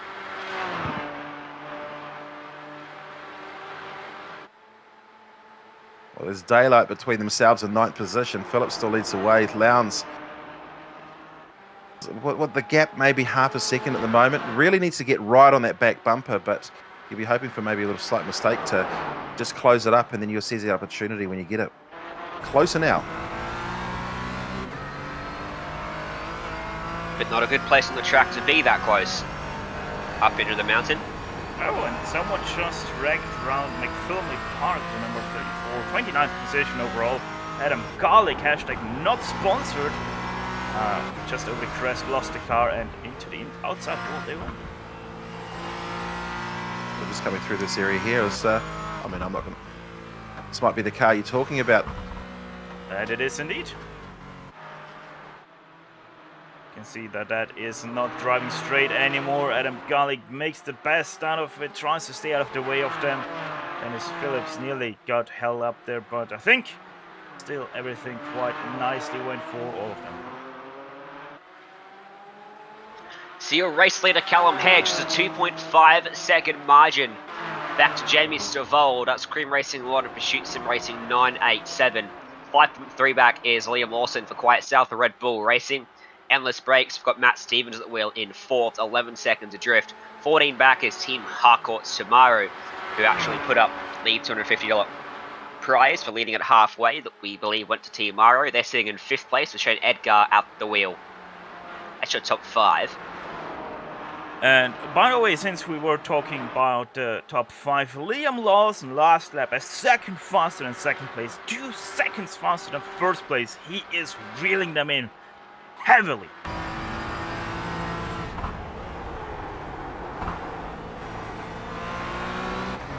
Riding on board with Liam Lawson now. It's sitting in 3rd place. Started on the front row. 4.9 seconds between himself and Hedge, but 2.2 up the road is Stavold. You see that car now, I think.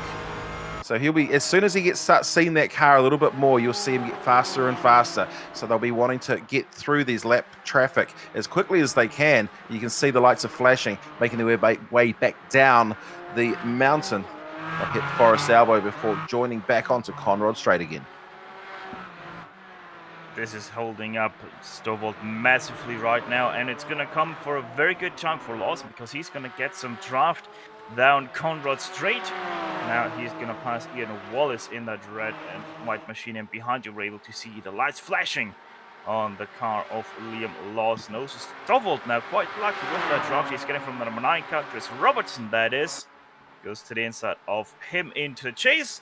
Robertson lifts and lets Stovall past. So the gap now 2 seconds between Stavold and Hedge, leading up front. Still 4.4 back to Lawson in 3rd place as we make our way back down to Murray's Corner, and we'll hit the main straight again, chalking up another lap. 1 hour 25 to go in this great race today. 6 hours of Bathurst iRacing with Global SimRacing Channel.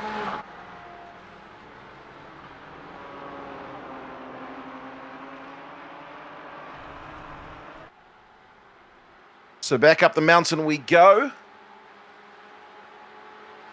And the gap is closed slightly, 2.1 seconds between Stovall and Hedge. Liam Lawson went from 4.1 to 3.9, so he's clawing them back. As we ride with Liam Lawson now, Lawson takes the inside in the 69 car, sitting in 3rd place, and that is the battle he can see up there. And he does not want to see this car come through. Just slides down the inside, certainly threading the needle as he makes his way back up. He'll head up through Reed Park. So the lap times, Cream Racing are falling backwards now. 2:16.1 last time by, 2:15.8 for Jamie Stovall chasing, 2:15.3 for Liam Lawson.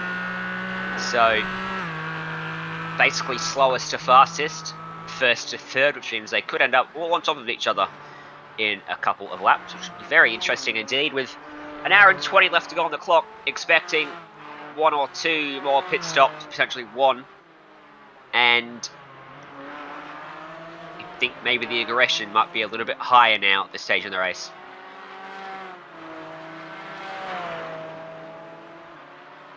Well, those engines certainly will be getting nice and warm. They've been running now for over 4 hours. Flying down Conrod Straight.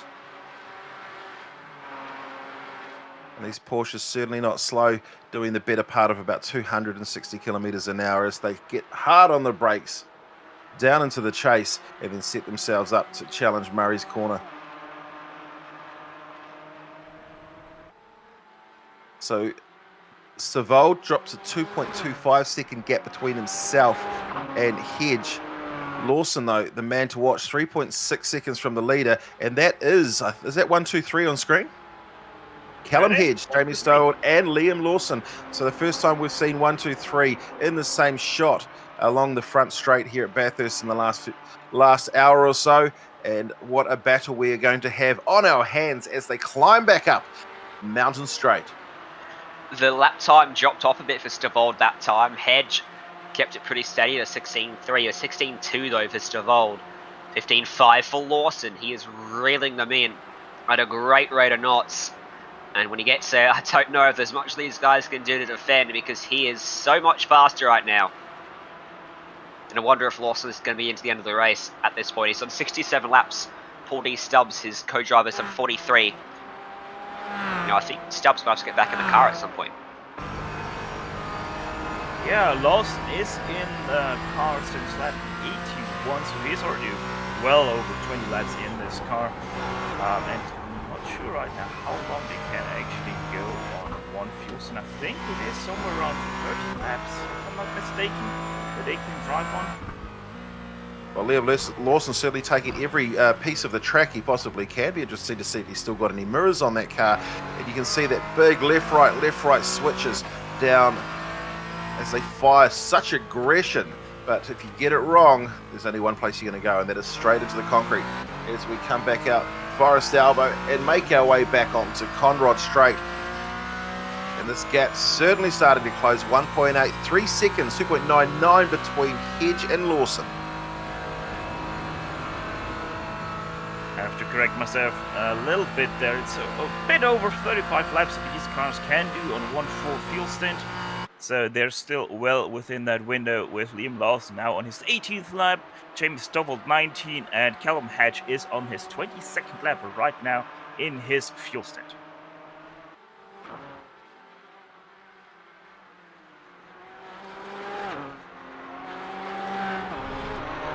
Also, the track, guys, is getting colder and colder. We're now down to just 26 degrees Celsius on the tarmac.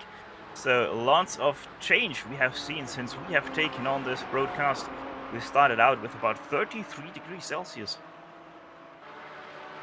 Certainly see the temperature start to drop in at Bathurst. When we watch the 1000, it's doing exactly the same thing. Humidity is still the same, but you can see, as Stefan just mentioned, that track temperature drop cooling down.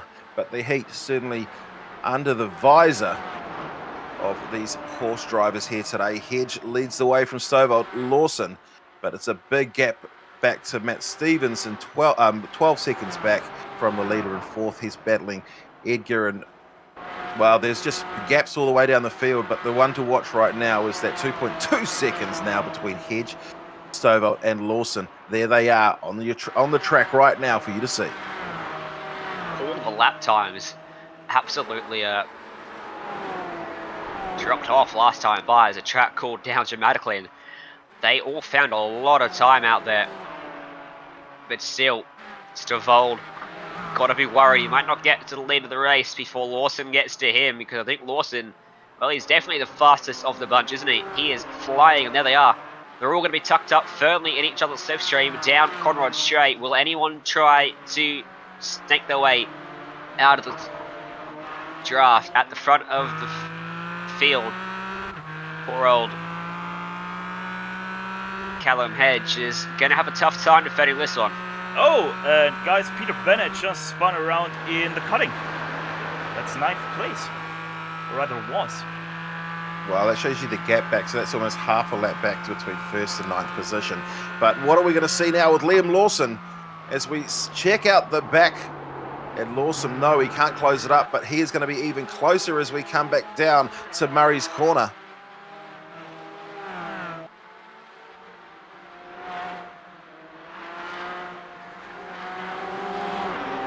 This is really bad news for Callum right now. Jamie Parkinson ahead of him, 27th place, and then 2 more lapped cars that might hold him up as he has to wait. There are 4 turn 1 Stovald really closing in now.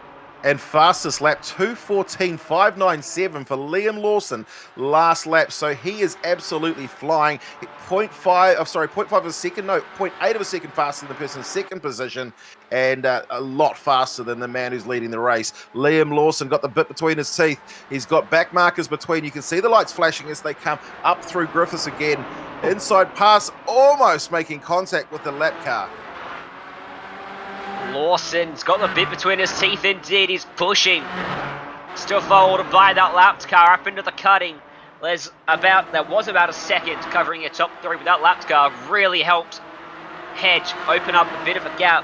Should note too, we're about 25 or so minutes away from being able to make it home on field. Someone, not naming names, has told me. So expect that critical lap to come up not too distant future. Can these guys make it there before having to come into pit lane? Have they got enough fuel in the tank to make it on one more stop?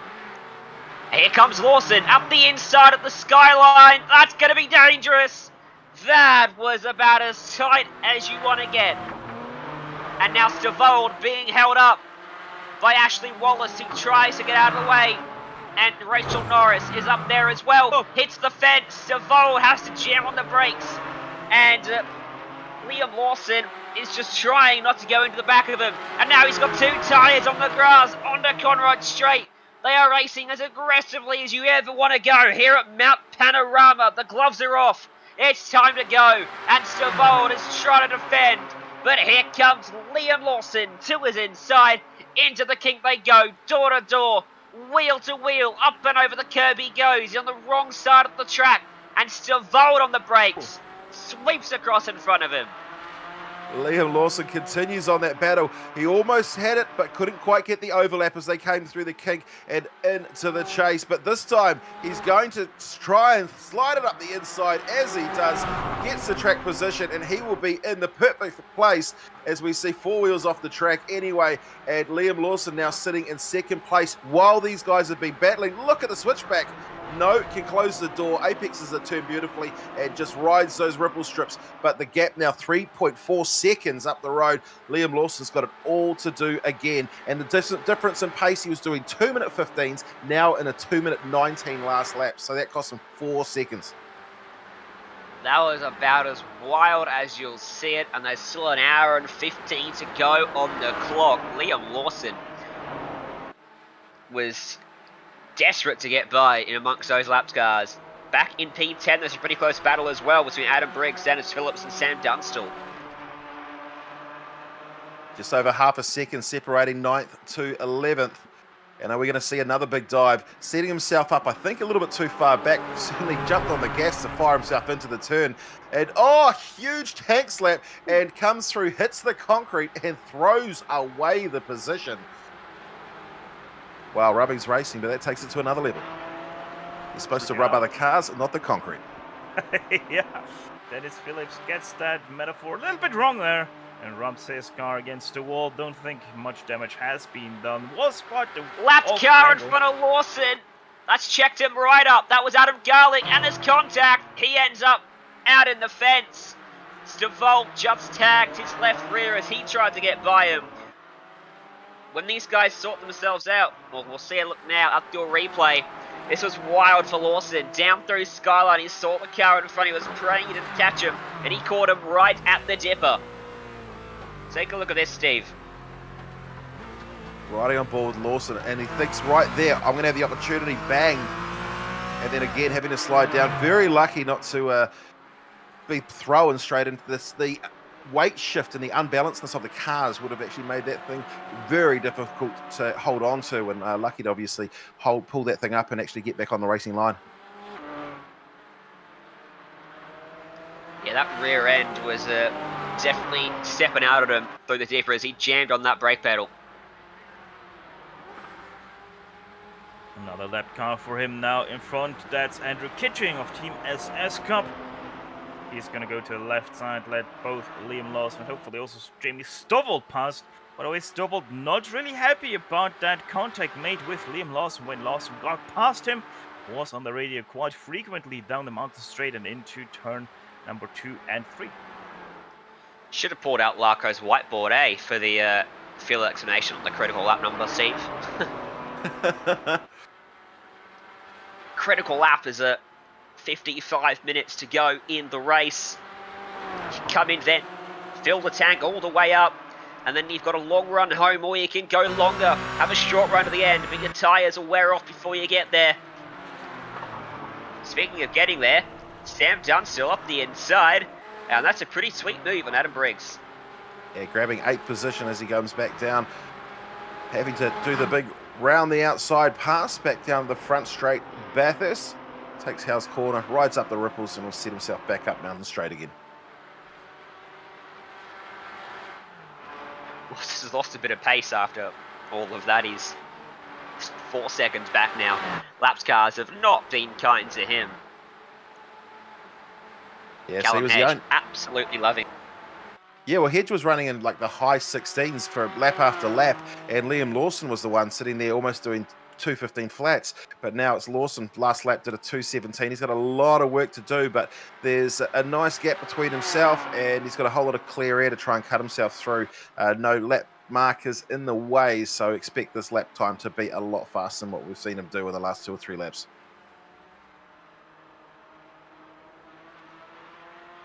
Just 10 more laps to go for these guys until we reach the critical lap. 122 laps will be needed until you can make it a one stop to go. But Callum Head into pit lane. So the leader's into pit lane as we ride with Shane Van Gisbergen. Goes too wide, muscling his way through.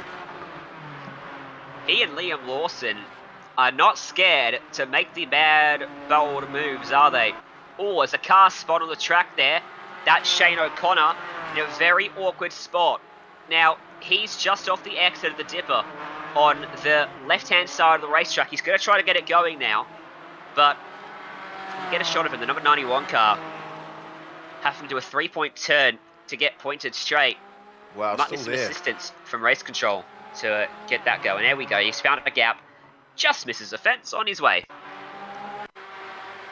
Shane O'Connor for the O'Connor Bros coming into trouble there.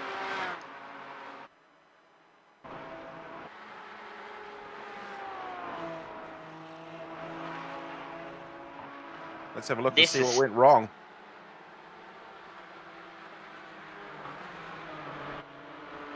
That's wide. That's wide. Yeah, the dipper is annoying like that.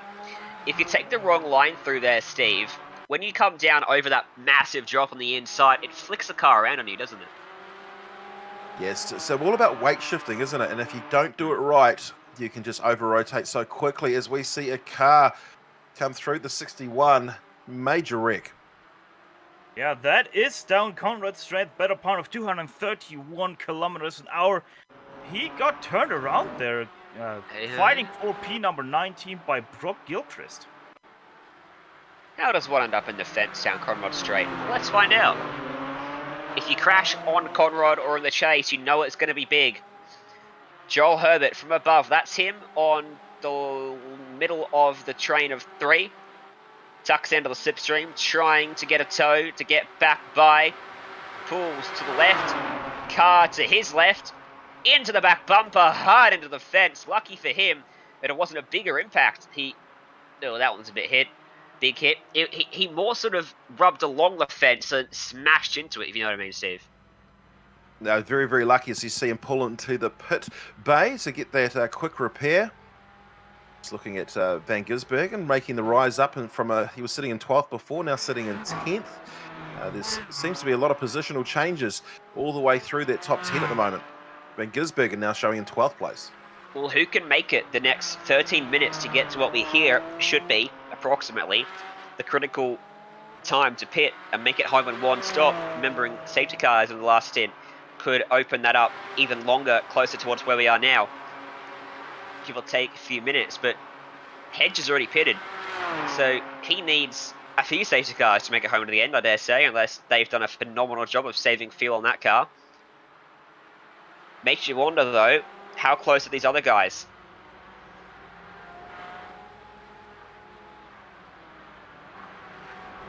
Callum Hedge now sitting in 6th place, was leading for quite some time. Liam Lawson's the leader now after Hedge going into the pits a couple of laps ago. Stovall's still 2.4 seconds back, so it's a case of, can Liam Lawson get into the pits? He's got to go up and put down some fast laps over the next couple. He actually pumped in, the best lap was a 2:14. That was best as opposed to his last lap, so certainly not slow. And he's got to go as quickly as he possibly can. There was a 4-second, I think it was 4.5 second gap when the leader went in earlier on, and Liam Lawson needs to peg back as much of that time as he possibly can so he can just quickly slide into the pits. Are we expecting to see a driver change though from Liam Lawson, or has he done enough laps to continue on? I think he's done 73, Stubbs has done 43. I think Lawson's right to keep going, but it's a long time behind the wheel for him. Triple stinting almost to get home here.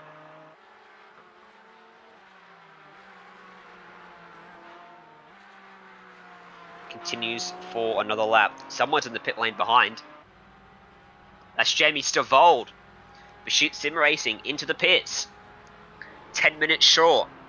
Fastest lap for Liam Lawson, that lap. So 2:14. So he is getting as fast as he can. He's got a big pocket of air in front of him. There's not a huge amount as I see a back marker jump into shot. He'll be hoping to get through and not lose any time so he can get out of there. Speaking of getting out of there, I'm terribly sorry, gentlemen. That's going to be me for the afternoon as we see 1 hour and 6 minutes to go. Liam Lawson leading the way. Can he hold on to it? I guess I'm going to find out when I talk to you about it on Friday night for Racing Local. I've got some work to do. Perkies for the homies, go tune in on Steve and Mary's Facebook page if you want to get some more Steve this evening. Do it after the race for the last 20 minutes. Yeah. Don't leave us. Go talk to him after us. Thank you for joining us here, Steve. Been a pleasure to have you up here in the booth on the Global SimRacing Channel once again. And we will see you on Friday night. I can't wait. Look forward to it. Thank you very much, Ryan. Thank you very much, Stefan. I'll make sure I chuck a shout out to you from Brendan Hartley, Stefan. Thank you very much, mate. All right, take care, guys. Have a great one. And then there were two. The unlikely duo of the Aussie and the Austrian. Very much so. On a But New Zealand we have series. a battle going on for P number 8, Adam Briggs and TPR Racing 1 versus Sam Dunstall of Team Mario side by side through turn 2. But Dunstall on the outside, that's not going to happen. They have re-switched about positions twice or so, and that have reeled in David Hueso of VLX Esport sitting in 9th place right now. Callum Hedge and Jamie Stavold, they've both pitted. But look how close they are on the racetrack. There's not much between them now. There's a laps car between them, which is going to hurt Stavold here. But what should be provisionally the race lead has got not much in it here. As Aidan Lamont, the MTF Finance car, just going to hold up Stavold a little bit. He gets on by him. Now about 5 car lengths, 10 car lengths back from Hedge. These guys are 4th and 5th on the track. 50 seconds off of Lawson.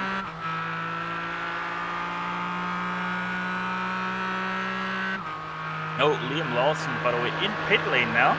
So he can't make it to the critical lap.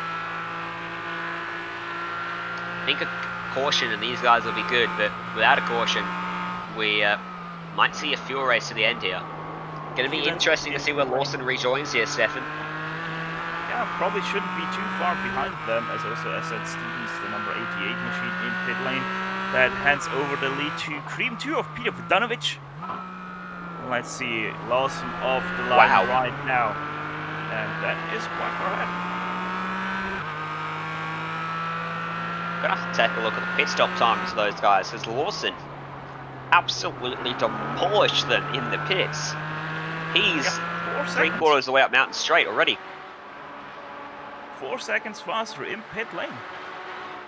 Plus the time he was finding out on the racetrack, it's enough to pull a very handy gap indeed. And he rejoins in second then. That leaves Hedge and Stavold to fight for provisional P2. Ooh. Oh, is there contact there? I think Hedge just lost the rear end on entry and almost lost it completely.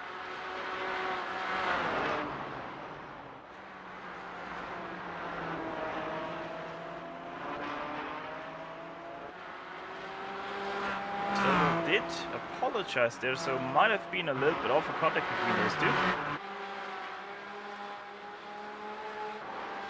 Once again, Callum Hedge gonna run up to some lap cars, 3 in total. Andrew Kitching once again, Michael Keys and Graham Wallace gonna be those 3 cars. It's gonna hold him quite a bit now as they enter the SS. Downhill it goes from here, only track-wise as Andrew Kitching nearly gets into Callum Hedge, as also Chris Robertson finds the wall at the dipper.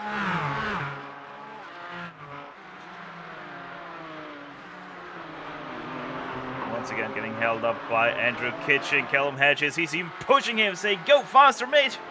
You're too slow for me." Jamie Stovall, this might be a very good run this time around. He gets a drop from the 76 now, tucks in behind the 36 of Callum Hedge. Cream Racing 1 versus Pursuit Sim Racing number 987. He goes to the outside. It's going to be the inside for the left-hand turn at the chase. Let's have a look who's going to be able to break it later. It seems like it's Callum Hedge on the outside. He's going to prevail yet again with quite the outside run he has. Also, the 2 cars ahead of him are switching positions.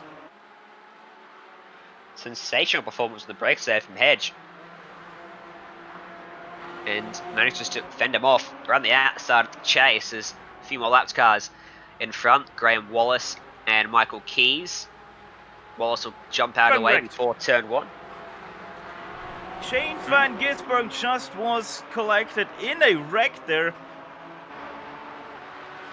Going through the chase. That's heavy damage to the number 98. Actually lost a tire, I think. No, that's still on.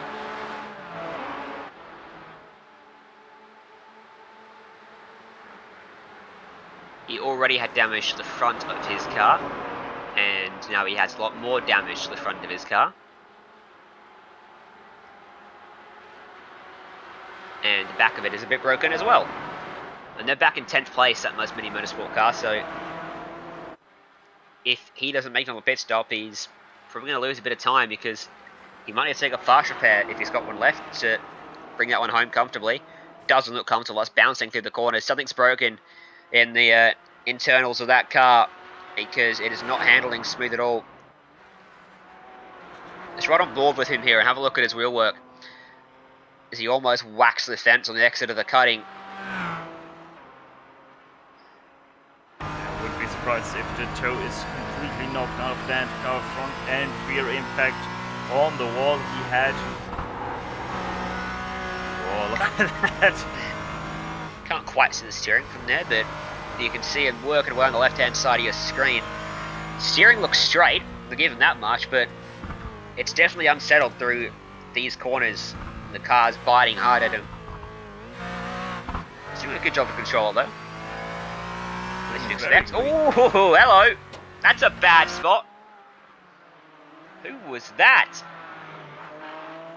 That is a good question. Adam Garlick. Hashtag not sponsored. Number 34, Still not sponsored, not moving either. That was a fun rejoin, wasn't it? Who was that going past? Don't know, but Van Gisbergen's hood's now up on his car as well. Here's a replay of what's happened to Garlick down through the S's. Comes unstuck just before Forest Elbow. in a very precarious position. He's slow coming down Skyline in front of one of the DPR racing machines. It's either Dyson or Briggs. Oh, Hit he from got behind. burned. Yeah. Ow. Ouch indeed. Also, Peter Vodanovic finally in pit lane, so not even he was able to make it to the critical lap. 122, that would have been I reckon. 2 laps short. I reckon it's pretty much there.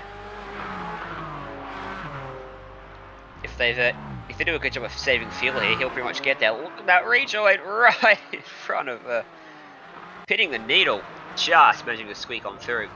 So we avert disaster, and we're sailing in for now, with 58 minutes on the clock into the final hour of the Bathurst 6 hour, the 2K Cup.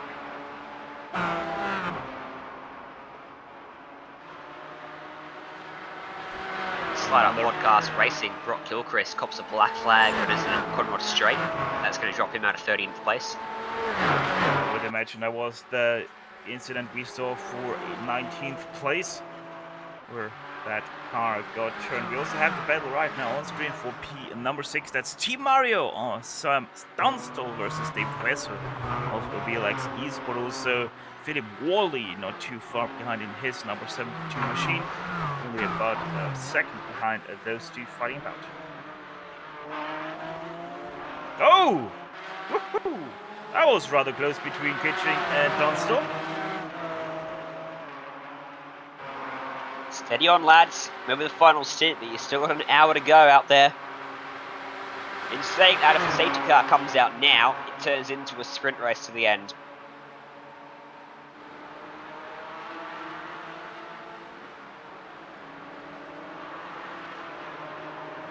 Oh, that's too fast in for Dunstall. That might give a good run to David Hueso in at number 29. He goes to the right side, doesn't get the inside line whatsoever. Hueso has to stick in behind yet again, behind that number 14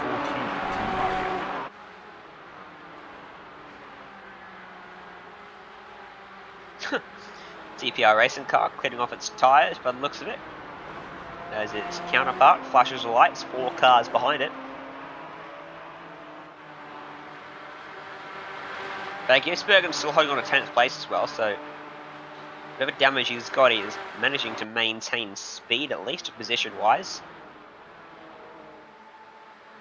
Side by side there at the back of the shot, down into Griffin's Bend, inside line should be prevailing for the DPR car, and he does. I was letting Andrew Kitching there, so he's good to go up the mountain, and also Dunstall is going to get held up a little bit there by Graham Wallace going through the cutting, but both of those cars make it through now. Philip Wally, he might have the bad luck now, as he held up behind Graham Wallace going through Summit Point.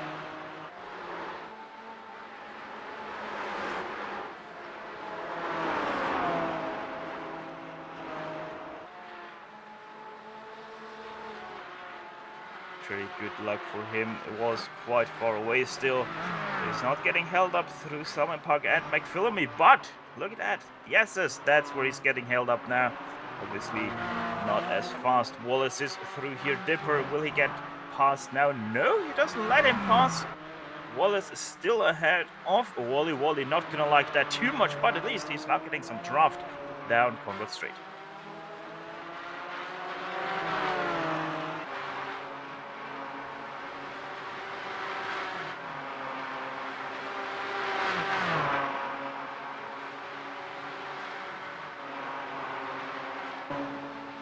By the way, Liam Lawson, what a storming race he is putting on right now. Already cleared second place, Jamie Stovall by 17.5 seconds, who is only about a second ahead of Callum Hedge. So the battle for second place still raging on, but first place well out of reach by this time. Hazo out in the grass off the exit of the final corner, slides his way back on to the racetrack. David Hueso of VLX who you East were watching on screen. number 29. Our director's getting a bit tired, guys, behind the scenes.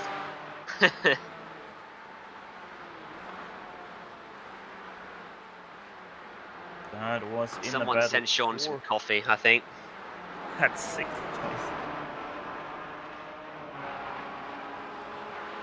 Obviously, did drop him quite a few lengths back now for that 6th place, but Dunstall is sort of catching Adam Briggs for that 5th place, but now he's getting held up probably behind Michael Keys, but also Briggs is getting held up really badly by Aiden Lamont in the MTF Finance car.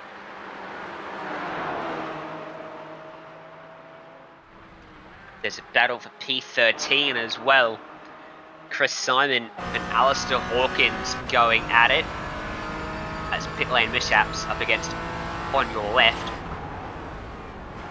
Let's see if Hawkins can get to his left hand side down Conrod Straight, have the inside for the chase.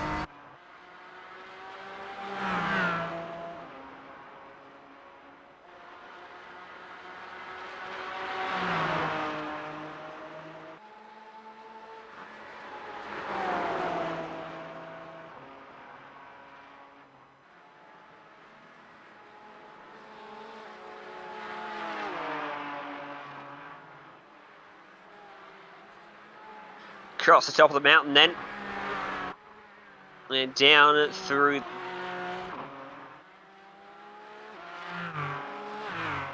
Pulling a bit of a gap. And making himself a bit safe by the time they come to Conrod Straight. Which will help him out now. Hedge is closing back up to Stovald. So that's coming back the other way now in favour of Hedge. After Stovald got by him early on in the run. Hedge is trying to fight back now. He's only 8 cents behind him.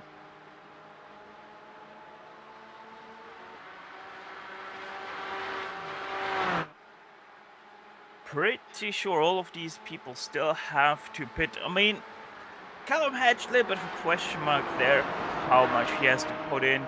Also Lawson, little bit of a question mark if he actually still has to pit. It's just 3 laps. And I'm not sure exactly on how long these cars can go on a full green flag stint. We have seen 40 laps out of them, but that was the first stint with those 2 cautions.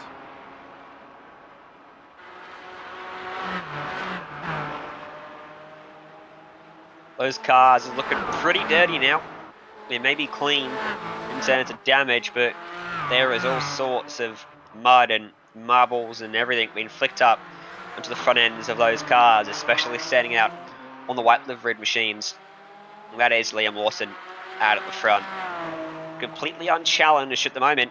It's just laps cars getting in his way and getting out of his way as soon as he flashes those lights. Got to keep his head cool for 50 more minutes around this racetrack. He's hoping this stays green all the way.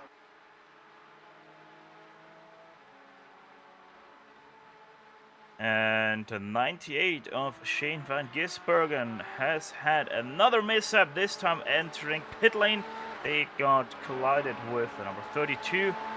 They used another fast repair and Simon Evans is now up and going again.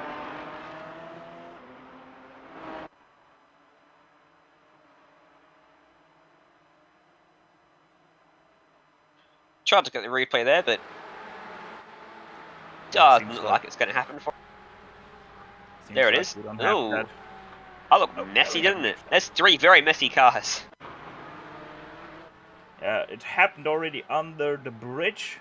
There we can see his car turn around, so we have to go a little bit further back on that if we want to see everything fold out there. There we go. Entering the chase now, the 98 is right ahead of him. That's the number 32. And just a little bit of a lap car miscommunication right there. Both of them want to pit in.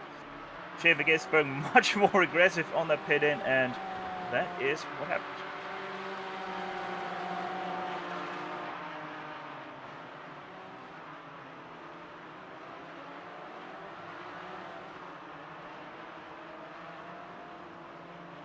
So it looks like Simon Evans will take that car through to the finish for Mini Motorsport. Van Gisbergen's done for the day after completing 54 laps, and Simon Evans will head on to lap 70 out there And he's going to come under pressure here from Brock Trainer. This is for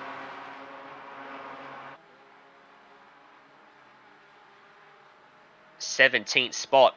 And just Slipstream on the outside of him, doesn't he? That's Slipstream. And Slingshot, very powerful for Trainer, and picks up Evans with ease in the end.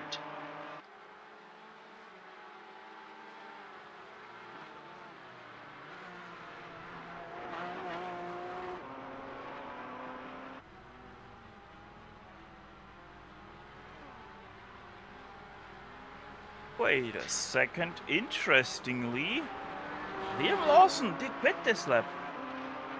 Come again? Liam Lawson did pit in this lap. He is now sitting in 6th place. So most definitely Lawson realized that he's not going to be able to do this on one pit stop. So he went in once again. That means everybody else has to also pit. Quite an interesting strategy call from Lawson and quite sound Red Bull Racing. Yeah, because he was one of the later guys of the front runners to pit, so that means everyone's going to have to bring it down to pit lane once again. Which changes up the face of this race just a little bit for us up here in the commentary booth. Don't expect any pit stops to happen now. Any driver changes to happen now. It'll cost you too much time because you're not filling a tank all the way up. You're just taking a splash, just enough of fuel to get you home to the finish.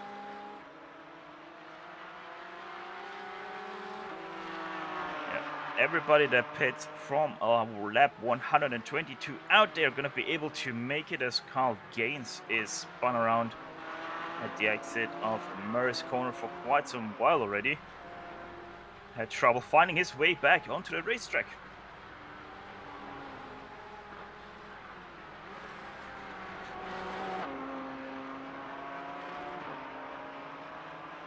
We can, by the way, see the number 69 of Liam Lawson sitting in 6th place, about 13 and a half seconds back on Peter Vodanovic, who I would say is just about not able to make it to the finish on this one stop he has done just about 5 laps ago.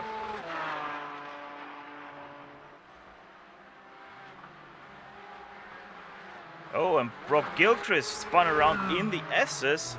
That's also not the most safest spot to be turned around.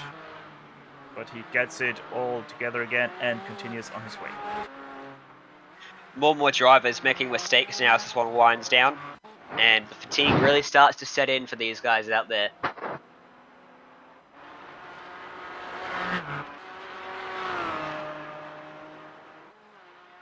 Here's the replay of how he ended up all turned around up at the top of Skyline. Coming through McPhilmy, a very fast corner leading down to a big drop. 2 tyres on the grass, flicks it around. Did he keep it off the fence? Yes, he did. Good job. Ow. That's impressive. Oh, and there's a car wrecked on the outside of Skyline. Wayne Scott of Team Wayne Scott. Car number 7, that is. 42nd place. 12 laps down in total.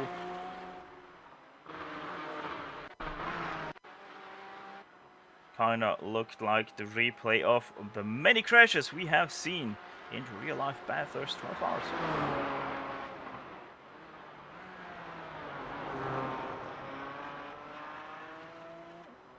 Going through the cutting right there. Looks quite nicely, this car, but not gonna look quite nicely in just a few moments time as he now exits Reed Park going into Summit Park. A very tricky left-hander even in this car. And there we go, enters now Skyline. And look at that, car dots over to the left side and hits the tire wall very hard with his rear of the car. Pretty cool. See those parts fly off the back of the car. Pretty cool for the spectator, not so cool for the driver because that's a lot of aerodynamic loss that you have there. New leader. I Adam Briggs showing in third. Jamie Stavold then out to the front of the field. Yeah, and he's holding quite nicely the gap back to Callum Hedge. It continues to be around the second, even with the draft that Callum Hedge has. The draft is effective to about that 1 second range. So Hedge is staying there, but not really able to get much closer to Stovall up ahead of him, because Stovall just continues to be that much stronger up and over the mountain.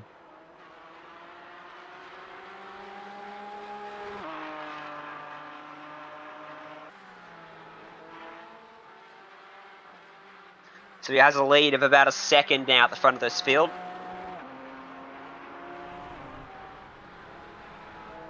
Callum Hedge not letting him get away without pressure though. Sticking right with him with about 43 minutes to go in this. Let's see, last lap Stovall was about 4/10 faster than Callum Hedge of Dream Racing 1. So maybe he has finally found something where he can actually start to pull away once again. Pretty sure both of them didn't pit full tires last time around. So they will be racing on about, what is that, 80 old tires, 80 laps old tires? Very old.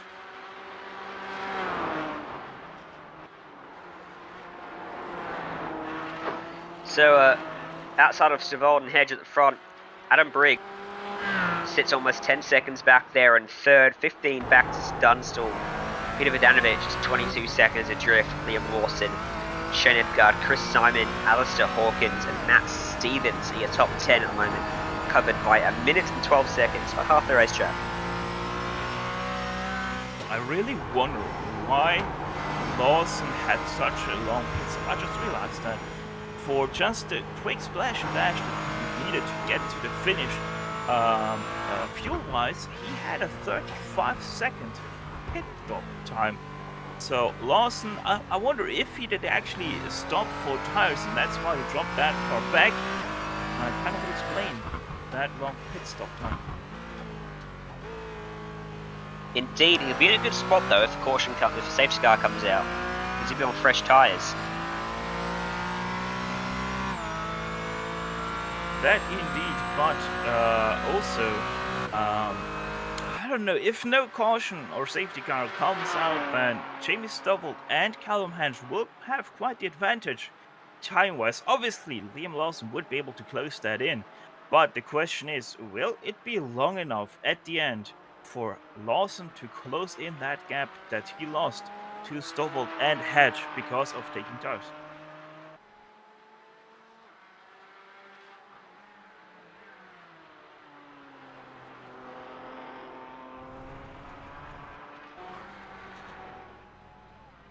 Getting close to the length of the races we normally see in the 2K Cup here on the Global SimRacing Channel. 33 minutes they run for.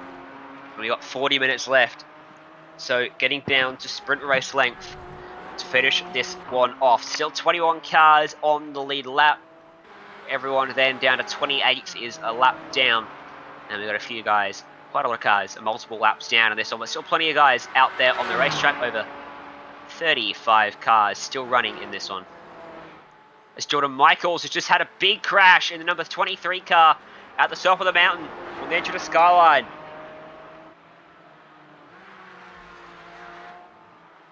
See him there. Oh, that's a very bad spot. Oh no, and he gets collected as well. Big hit. Who was that came across and found a car on his route? Route. Jesus. Two tyres off at a McPhilmy into the fence on the left, fence on the right. Someone did a good job to avoid him. Polio, that was, of the number 560. 19th place he was, or rather still is. But it did a good job to Jordan Michaels to turn that car around. Yeah, props. Park hitting a car, did a good job. Is he on board from Pearly as he came across? Can't even see Michaels there. Sees a bit of smoke, comes across, and impossible to react to that. He was perfectly hidden over the crest.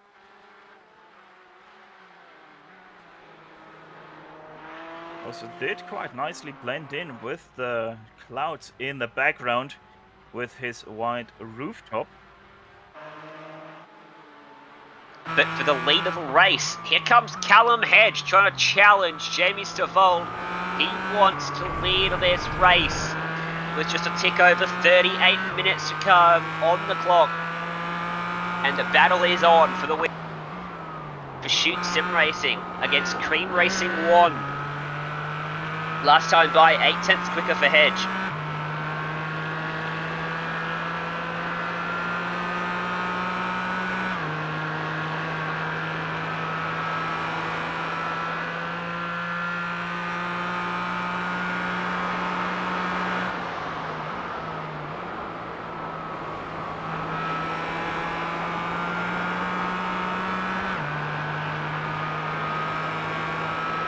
Right on board with him as he run up the cutting. You can see a lapped car just up in the distance ahead of Stavold. That might hold him up. It's Daniel Harris, the not sponsored machine. It's had its fair share of trouble today, unfortunately. And it looks like going to get caught at a good time for Stavold across the top of the mountain. One of the easier spots to let someone go around this track, with the exception of the bottom of the mountain. Don't want to catch him heading up or down it. But I tell you what, he's caught him right on McPhillman. He is going to get held up a bit here. As he's not going to be let go. He dives to the inside, forces his way by, but it's Callum Hedge who's really going to be the victim of this. If you're behind someone, that is the most costly time to be behind someone at the mountain, but Callum Hedge actually gets left past there by Daniel Harris. So not too much time lost, but still quite lost. Gap now 2 seconds between them. Looks like a close battle between Edgar and Simon as well for 5th place. There's 4/10 between them on the timing screens. And there they are on the track, looking back from Edgar's car.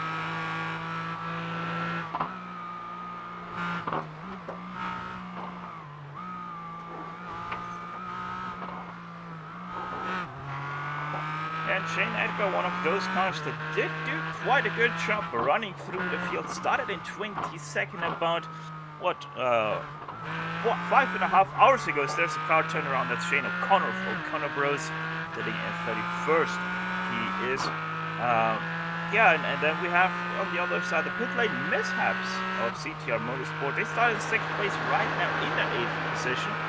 They didn't have too much troubles, but also didn't gain too many positions.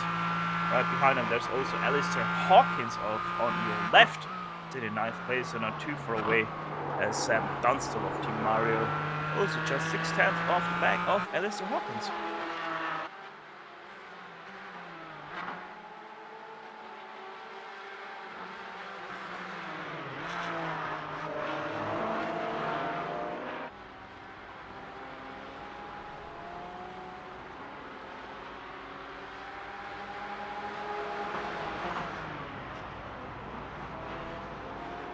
So a few more news about that incident down Conrad Straight. The number 3 that did turn the car on Conrad Straight actually didn't see the car ahead, and that's why they made contact. So that drive-through, or rather stop-and-go penalty that they got dished out actually got retracted because of that statement. Sometimes things get in the way out there when you're racing from opposite sides of the country. Internet being one of them. As Edgar is really being harassed by Simon here. And Hawkins and Dunstall are going to fly into this battle in a second too.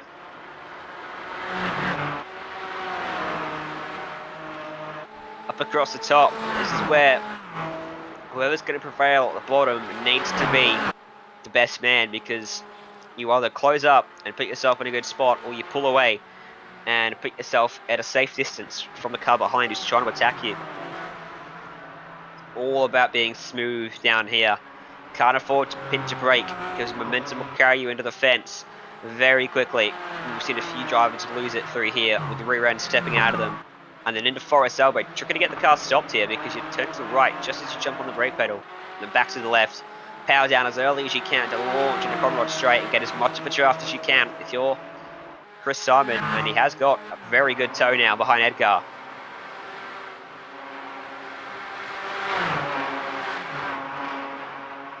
Going to pull to the inside, but he's going to be wrong side of the track for the chase. So go door to door, down through the kink. Leaving plenty of room is Edgar onto the brake pedal. And Simon goes through. And this has brought in Alistair Hawkins now, just about 2 car lengths back on the 240.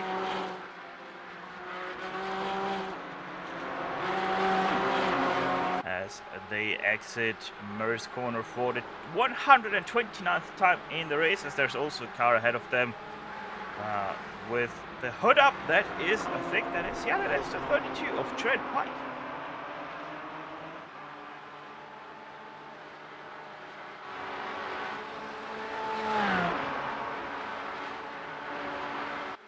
You can see 33 minutes. 33 minutes left in the race. That's the length of every other race in this series, and that means that the countdown is on to the checkered flag as Jared Pike is just hoping he can actually see where he is going.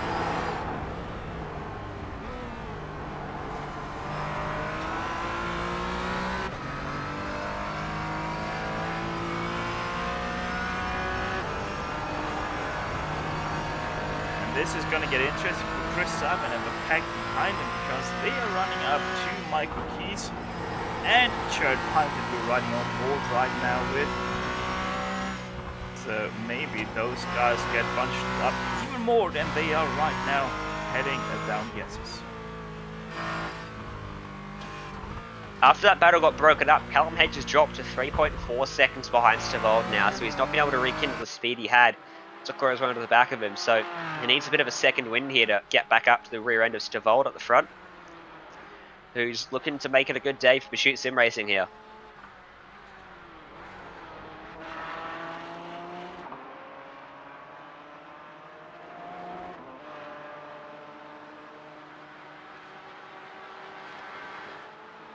Looking at Chairman Stavold then, as the guys for 5th place make their way past Michael Keys.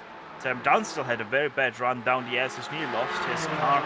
He lost about 2 seconds to that 3-car battle pack now for that 5th place. Look at this, 2x2, the down end of the King. This could get a bit dicey as one of them backs out of it, very wisely so. And he chops across the nose. That was a little bit tight. That looks like Hazo up and over the curb in the middle of this. Possibly Matt Stevens behind. It's Sabo and Stevens, sorry. Sabo and Stevens in the car in front. That is James Parkinson of Africa Racing Team riding in 25th position. So he is holding them up. The car backing out of that battle was Andrew Kitching, 34th place himself. So James Parkinson right now not doing a great job of being a lap car. Is he racing the other one for position? No, he's not. He's about 2 laps ahead. You never know. Plenty can happen in 30 minutes. That helmet is terrifying. Very much is so. Matt Stevens gets a good run with the draft, but because Sabo was still side by side with Parkinson, not able to do anything with the run he had. Sam Dunstall still very much at the back of Shane Edgar for 6th place in that race, as they get held up by the 177th Marcus Little going over Skyline.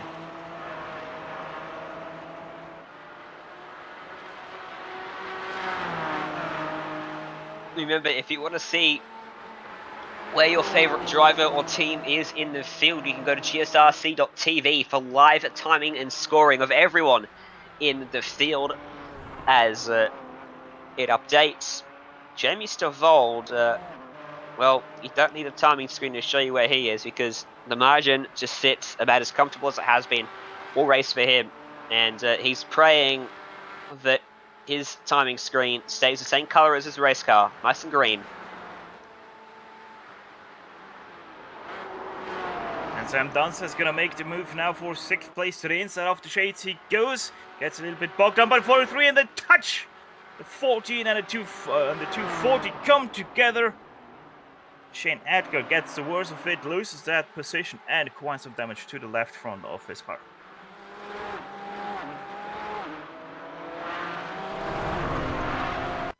Gonna show We'll take you a look at the replay here.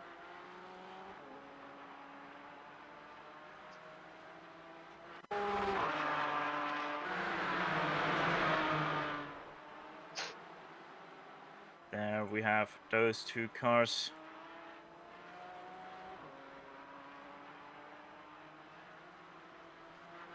Let's have a look if our cameramans did catch that pass for 6th place between Dunstall and the 240. There we can see the 240.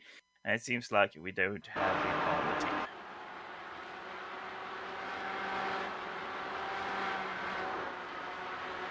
Kangaroo's probably jumped on the cameraman's cable there. Most likely scenario, I'd say, Stefan.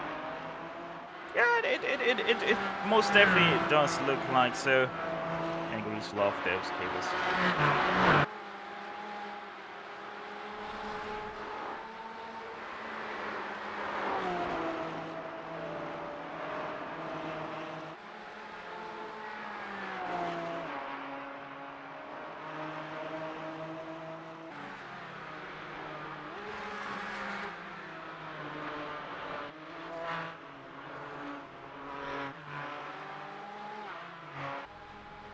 We also have a battle unfolding for 17th place right now. That's between Anderson Mitchell Racing and Thompson Perlier Autosport.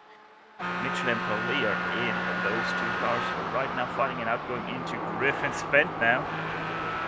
Running on board with Thompson.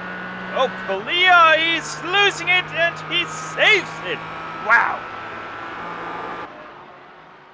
How did he keep that under control, sort of? He's a drifter. That's what he does.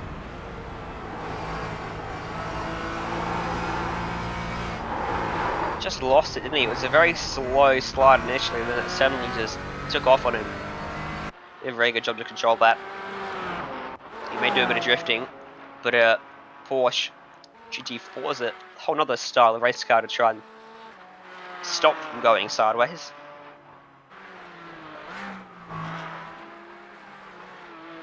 Lost some valuable time in that battle though, unfortunately. About a couple seconds back now.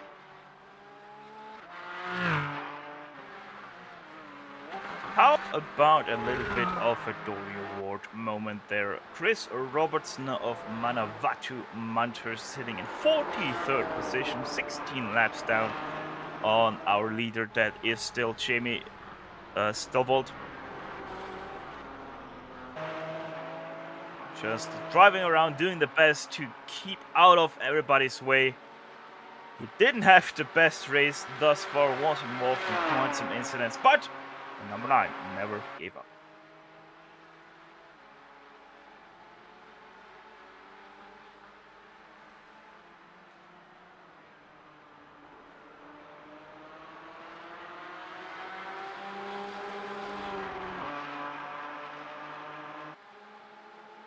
In total, we have to say though that not a lot of people have given up hope on their cars yet.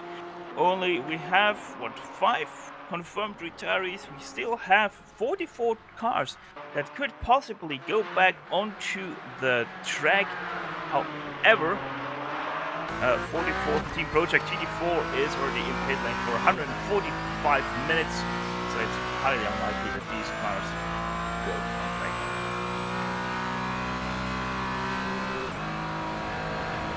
In terms of what happens if Savold wins, well, that team will win a test day. $1,000 entry credit for the 2K Cup. Callum Hedge can get up and over him, then that team will win $1,000 straight up. So there's a lot of for offer here, and also there's $250 up for grabs for the highest placed team that doesn't have a pro driver in their car. And in the process, they're trying to work out who that is at the moment.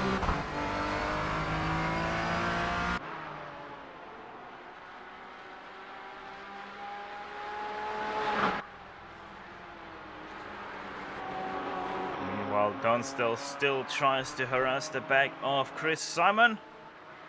It's a good run for the 6th place car, number 14, Sam Dunstall, going up a mountain straight.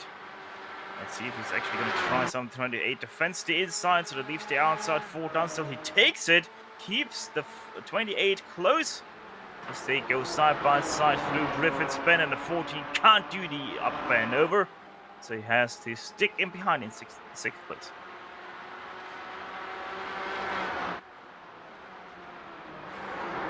Into the cutting they go with less than 24 minutes remaining. 28 once again makes a mistake. The 14 most definitely in the head of the 28 of Chris Simon. They go side by side through Reed Park, and that's a touch. 28 spins around. That's a wrecked Porsche 718. Oh, the DPR car lit the gap, and that's a bad place to crash. Up and over he goes onto his lid. He toes back to pits, gets out of the way. 3 cars caught up in the end of that one. Here's the replay. It all came unstuck. Chris Simon getting himself the full Australian experience upside down in the very end. Courtesy of the 22nd position car that was a BPL Motorsport, I think.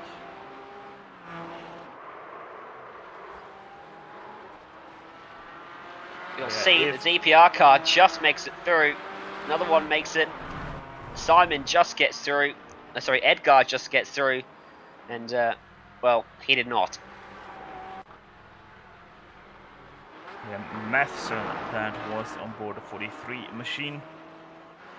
Amazed there's no safety car for that, though.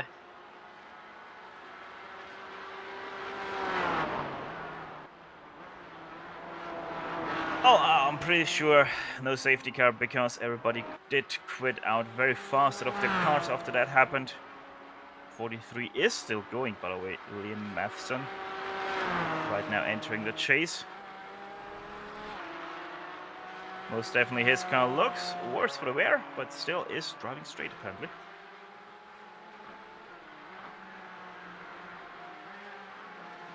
Having a fairway bet to try to find the winner of the AM250 if the order stays how it is. Haven't come across it yet. Back to 20th place at the moment.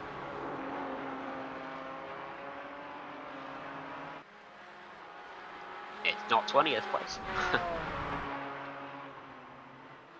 Hey, I found it! So the team in position to get the $250 cash bonus for being the highest placed team with no pro drivers is Team New Zealand Superlap. The number 144 currently in 21st place, a lap down after starting 31st. Greg Hurst currently at the wheel for that one. Make that 20th place even. Yeah, they are a lap down about, what is that? 1.5 laps nearly back on Jamie Stolt as he is entering the start-finish straight.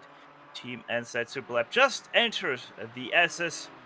So about 1.5 laps back. Greg Hurst is on your current leader of Jamie Stolt, who is starting to get reeled in once again by Callum Hatch. Gap is down to about 3 seconds. We have already seen it grow to about 3.8 seconds. So Callum Hatch does the best he can to stay close with Jamie Stolt. But remember, both of them still probably have to pit one more time. So, as it stands, top 2 looking to win. Stavold and Pursuit will win the test day. Hedge and Cream Racing want to win the $1,000 because both those prizes are being awarded. So if they're smart, they don't battle each other because they're both going to win big here. But bragging rights to be the overall champion of the event, probably going to overcome that maybe. Oh, and Liam Mason just had another big wreck out of the Dipper. He got collected by quite a few cars actually. It already started at the S's, the entrance of the S's, where he came together with Brock Gilchrist and then pinball down the track with a few cars until he came to rest at the entrance of Forest Hill.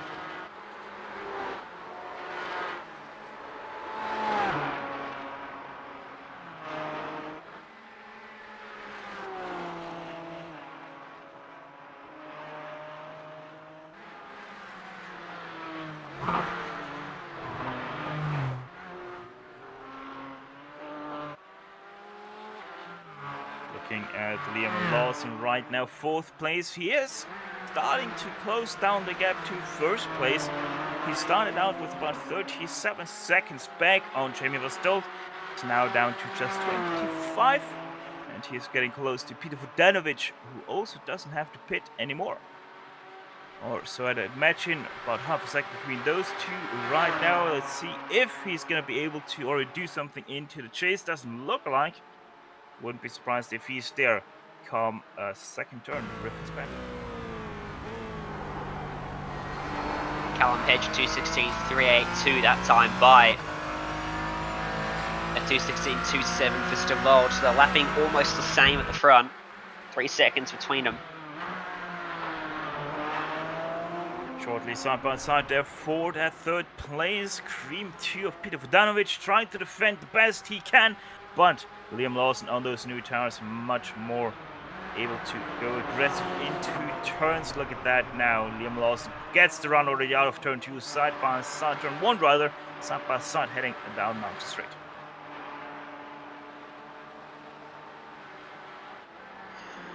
Oh. Running as close together as they want to get, as they bang doors, not once but twice. They both break sideways. Vodanovic just got the preferred line though, and he'll sweep back into 3rd. Lawson can't get by, but this is it. This is the battle for the last step on the podium, and Lawson wants it. But Vodanovic is not going to let it go. He goes to the over and under, but Vodanovic covers him off, and Lawson has the dart back to the racing line. This is fantastic stuff. Obviously, this is also helping Stemi was Stovald and Callum Hedge, because they are battling. Lawson is losing vital time that he might have to catch up come at the end of the race. Don't think he's going to make it in 23 seconds, even if he does get by to get to Callum Hedge. It's all about getting onto the podium here with 16 minutes remaining. Oh, spun car in ahead. Approximately 8 laps. That is a spun car that they make their way by as they head through the S's. No trouble for them, just off the racing line. Lawson's close enough for a crack into Forrestal, but as he goes for it, he doesn't. Vodanovic moves it over to cover off, but his exit's going to be really compromised here. Lawson's got a fantastic run, and he gets the momentum. He pulls to the outside. Here they go, wheel to wheel for the 2nd time this lap. Will they make contact again as they run down Conrod Straight and then up the hill? Under the bridge or the banner they go. Lawson edges ahead. Vodanovic trying to stop the momentum. Into the kink. Lawson gets his car ahead. Onto the brakes. And up into P3 for the Quiet South Red Bull Racing car. And he's got to cover off because Vodanovic is looking back. He gets 2 tyres on the grass, trying to get to the inside for Murray's Corner. But Lawson's defending for his life here. He lurches to the outside. But again, Lawson covers him off. Great racing by those two. Great respect given by both of them. And finally, Peter Vodanovic has to settle for 4th place. Let's see how the run is going to be through Hell's Corner for Vodanovic. Gets a very good run on his old tires. We might see a comeback by Vodanovic come turn number 2. Hedge is pitted. Callum Hedge is pitted. So this puts these guys up into P2.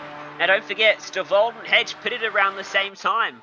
So Stavold is going to be short on fuel here, which means this is for the lead of the race, theoretically. If Stavold starts to come down to pit lane, Lawson pitted most recently of all of these guys, along with Vodanovic. Yeah, still a question mark remains above Vodanovic if he's able to go to the end with that one pit stop. It is only about 15 minutes to go, which rounds out to about, what, 20 laps or so? No, that makes sense. 7 laps, there we go.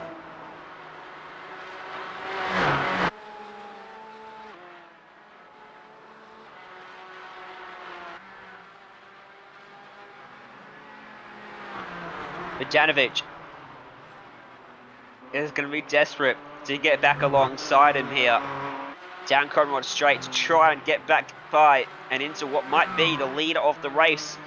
Depending what happens to Stavold out front, he'll know, he'll have all the information being fed to him. But Lawson's pulled a gap on this lap.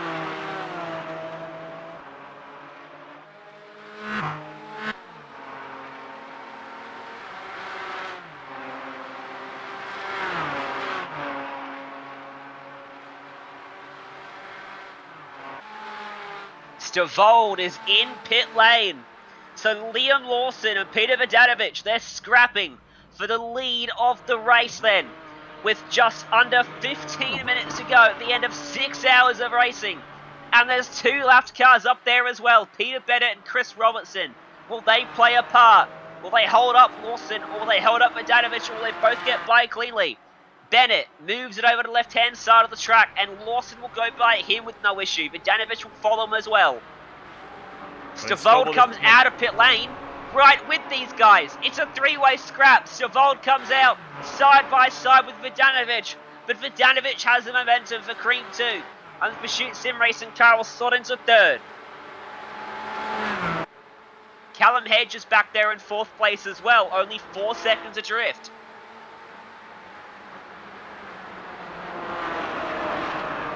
And this Oh is bad no, news. Robertson! He holds up Vodanovic. That gives about a second to Lawson.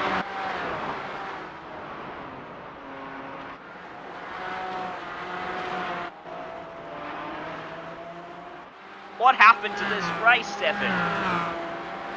It all got turned upside down, if I would say. I mean, I was looking at Lawson and I was thinking he might have the shot, but he did have much more of a shot than I thought he would have.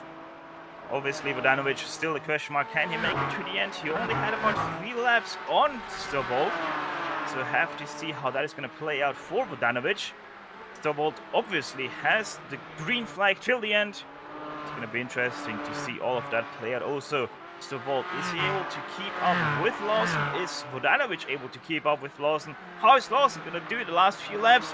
Lots of question marks still in the air. 3 laps car is immediately in front of Lawson on Conrod Straight as well. Will they play a part in this one? He's got to be as smooth as he's ever been. Vodanovic, has he got any pace to fight back here?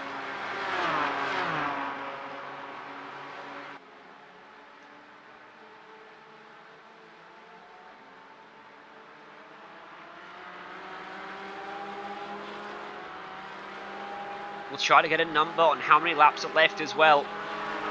Remember, we're racing to the clock, not to the lap times. Lap counter, even. Should be about 5 laps to go, maybe 6. As Liam Lawson crossed the finish line with 11 minutes and 8 seconds to go. Don't think we'll see 6 laps at 2 minute 15 lap times. 1.3 seconds, the gap between Liam Lawson and Peter Vodanovic. Lawson a 2 minute 14.5, Vodanovic a 2:15.1. Callum Hedge did a 2:19.6, so he's not got much pace either. I think he was had up a lap traffic though, he's back to 10 seconds adrift, so he's dropped a lot on that lap. What has Stavold got? We don't quite know, he's 1.7 back. If he can get by Vodanovic, he might be able to get to Lawson.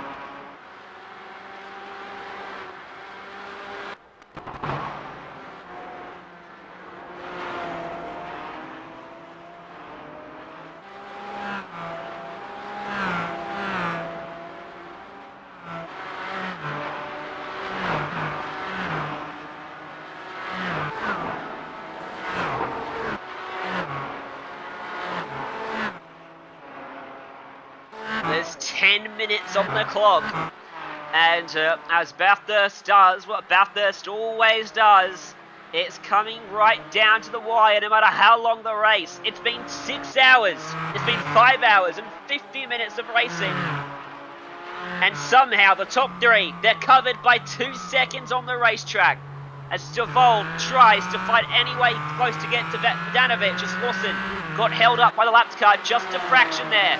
At a very critical point on the track as he entered the Conrod Straight.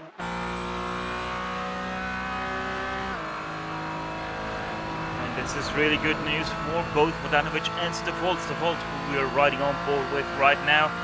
Hopefully the lap car realizes what is going on here. Top 3 covered by about 1.1 seconds. That lapped car, what's he do? He's going to get in the way. There's no awareness there from Graham Wallace. He's boxed up both race leaders. And there's a top 3 scrap going on. 1.5 seconds between them now. Race control confirming no safety cars to be called inside the final 10 minutes. So we're going to the checkered flag.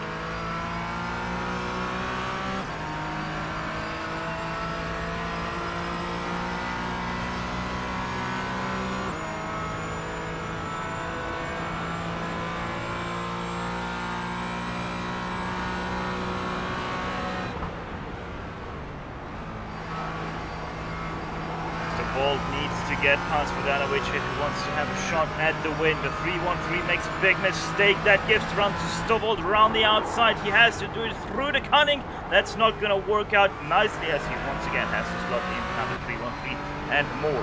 Crucial time has been lost to Liam Lawson. If they battle, Lawson wins this race. There's no two ways about it. They need to sort themselves out. Look, it's out to 2.2 seconds. It was under a second. Just a few corners ago as Stovold had a look. He's still having a look. They're side by side again. He's going for a move and he's got it done. Up at the top of the mountain. Jamie Stovold's up into second. He's got 3 seconds to your race leader now. Can he run him down with 7 minutes remaining?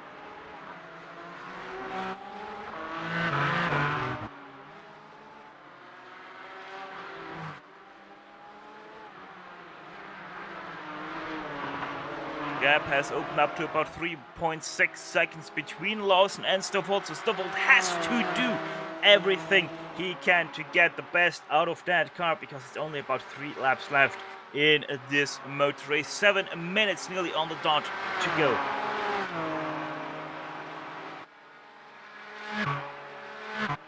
There's a car that spun through the chase just off in front of Lawson. He'll rejoin the racetrack. Lawson will watch out as he goes by him. Stovold will have to do the same thing here. Lawson makes it by. Stovold does too. Although there's the car just in front of Stovold.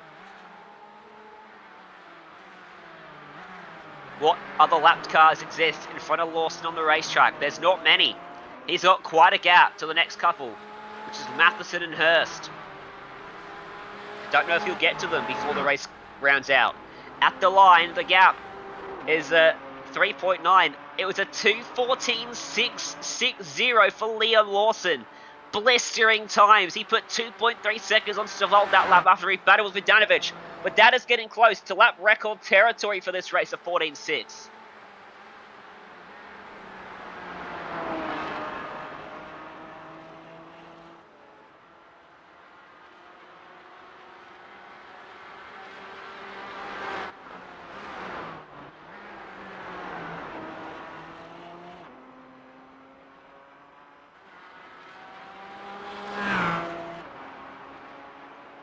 Four seconds the margin now. Lawson has got the eyes locked.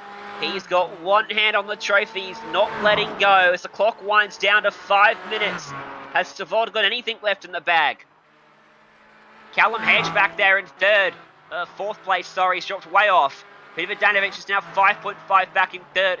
He doesn't look like he's going to get there either now.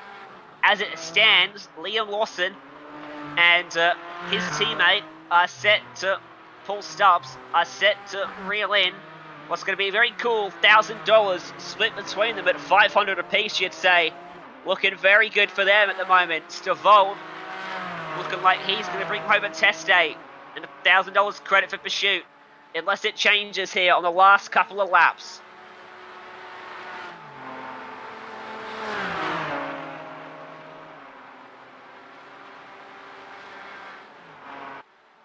Well, he caught Matheson quick and he gets by him. Hurst is up next.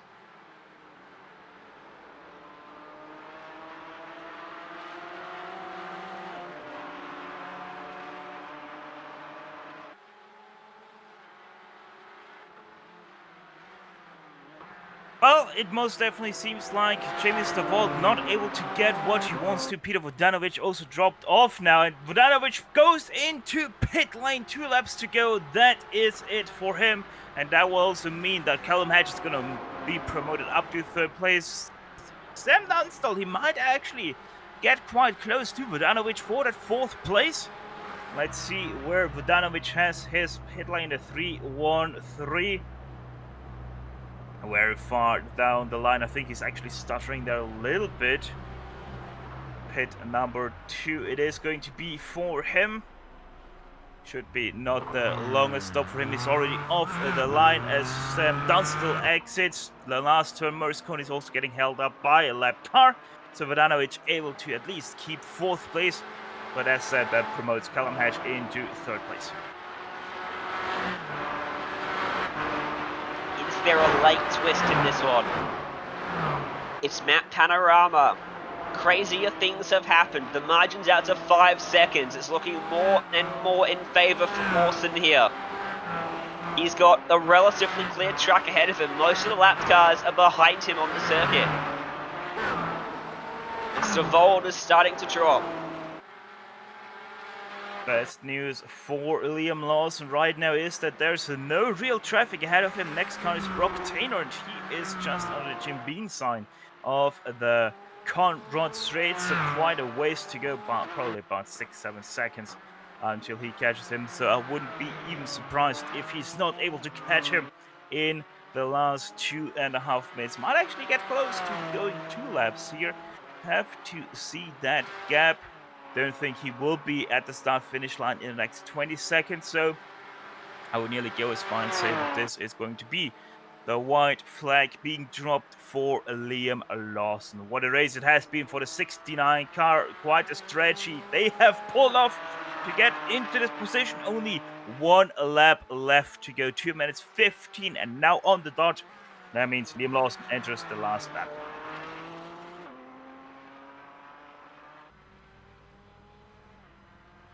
2 minutes 70 crosses the line, which means that Store Rite Logistics, Cream Insurance and IQ Security, they're going to bring you the final lap here from Mount Panorama.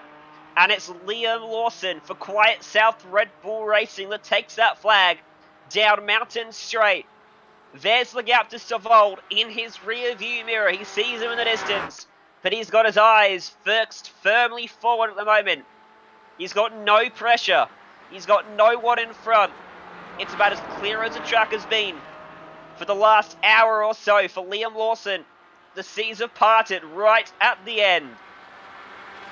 The strategy was impeccable. We talked about him with about 3 hours to go. He was making his way up the order. He was sitting around 10th. He looked like he was back there for 3rd and 4th. He pulled the strategy game perfectly as the top 2 had to pit for a splash and dash. He fought tooth and nail with Peter Vodanovic. They bumped doors twice down the straight. They went side by side. There was nothing between them. And as he comes across the top of Mountain now, he'll ride back down through the S's and through into the Dipper. He's all by himself. If this was real, he'd be listening to the crowd roaring and on their feet. He'll have his virtual fans roaring and cheering, I'm sure, as well. He's streaming on Twitch. His Twitch chat will be alight as he comes down on the Conrad Straight with his teammates in his ears telling him not to be crazy. He's got 7 seconds back to Stamy Stavold up the crest one more time, and it will cap off what has been an incredible and a crazy 6 hours of racing from the famous Mount Panorama circuit here at Bathurst. Into the chase for the final time. 2K Cup has produced some of the most incredible racing we've seen here on the Global SimRacing Channel, and today is no different. 6 hours at the mountain, and at the end of it all, it's your FIA Formula 3 driver for Quiet South Red Bull Racing, Liam Lawson. He comes across, he takes the checkered flag, he wins, and he takes his share of $1,000 here on the Global SimRacing Channel. And Paul D. Stubbs will be stoked with that as co-driver. He played just a bigger part in that as Lawson. Stavold 2nd and Hedge is 3rd. Yeah, Vodanovic gonna cross the start-finish line in 4th place, about 32 seconds behind Liam Lawson. Sam Dunstall is going to complete your top 5 of the race as he enters Murricona for the very last time. 144 laps, 104 which have been driven by Liam Lawson.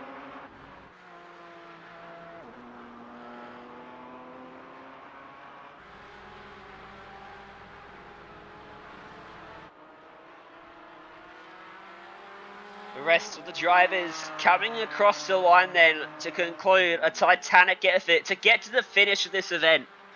is an achievement in itself. 6 hours of racing is no mean feat. 15 people, or 15 teams will accomplish it on the lead lap. And even the best of the best came unstuck at times. Musmini Motorsport will come home in 17th place.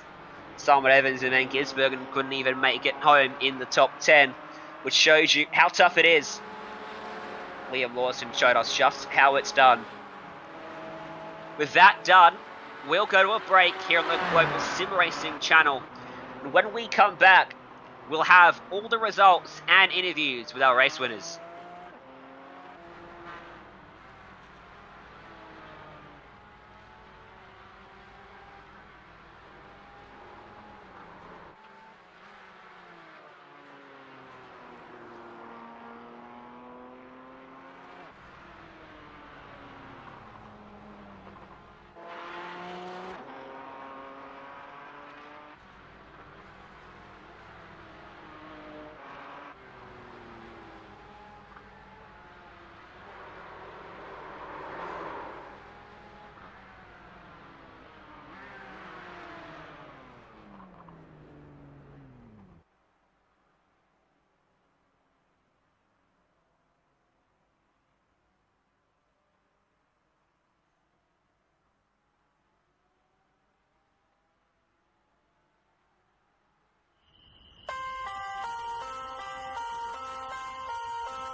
Welcome back to the Global SimRacing Channel, our coverage of the 2K Cup, 6 hours at Mount Panorama, concluding in typical Bathurst style with a race that provided twists and turns right to the checkered flag.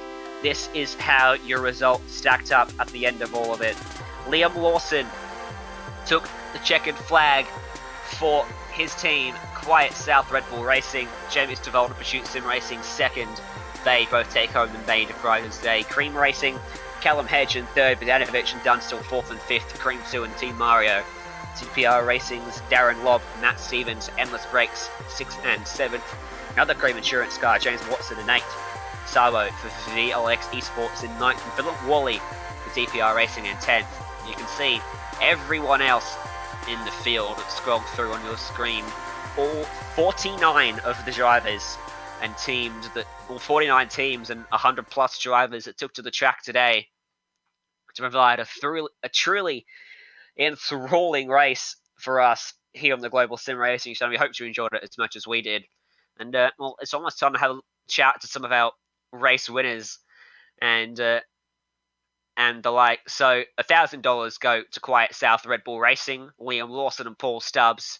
Pursuit Sim Racing's Jamie Stavold and his teammate, which was Hunter Larson, they will pick up $1,000 entry credit and a test day in the 2K Cup Series. And the winner of the $250 AM prize for the highest team with a non-pro driver might take a little bit of investigating. I believe it will probably go the way of Team New Zealand Super Lap, though.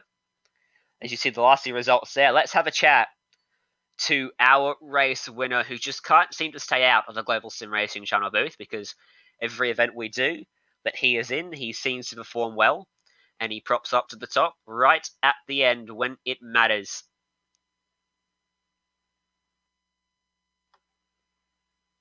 Just as soon as we get him in the booth, there we go.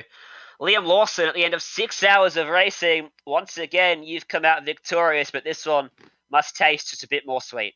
Yeah, for sure. This one's pretty cool. I didn't expect it, to be honest. Halfway through the race, just as my teammate Paul jumped in, he got spun around on the restart, completely nothing to do with him at all. And we had to wait for the entire field to go past. We had damage. We ended up doing 10 laps with damage, trying to figure out whether it was slow or not, and ended up going a lap down. So I definitely didn't expect to be able to come back from that. But Paul did a great job. He kept it clean after that, did a really, really nice job. So I'd like to say a massive thank you to him and to 2K Cup for putting on this event, because honestly, it was really fun for me to do. The last 10, 20 laps were pretty tense. I was trying to work out whether the guys in front needed to pit or not, or who was going to try and stay out. So yeah, I really enjoyed it. It was a lot of fun to call up here in the booth, and well, the beauty of endurance racing is you're never really out, are you? You fought back through the field incredibly well, and then that little scrap with Vidanovic, which turned out to be for the race lead at the time. What was your thought process that at that point? Did you know that the two in front were going to have to pit? Did you know that Vidanovic was going to have to pit? I wasn't sure that we thought the two leaders were, but we were sort of we were still working out whether Vidanovic was going to pit or not. I figured he was saving a little bit. But when I got to him, I realized obviously this was probably for the effective leave. He was very aggressive. Has good racecraft though. It was nice to race against him. We nearly shunted a couple of times. But when you're that point in the race, it's, I guess, all or nothing. So I enjoyed it. It was really cool. I raised a point early on when I jumped in with about 3 hours to go that, I mean, your path through motorsport, Liam, has been vastly through open wheelers, and obviously in Formula 3 now. So, I mean, in terms of endurance racing, I remarked that maybe this, here on iRacing, one of the rare chances you get to run an endurance event. How accurate is that? Yeah, for sure. I actually, a couple of months ago, did an endurance race. It was like a 10-hour race, and it was between two drivers, so it was a lot of driving between the both of us. And it was actually Matt Stevens.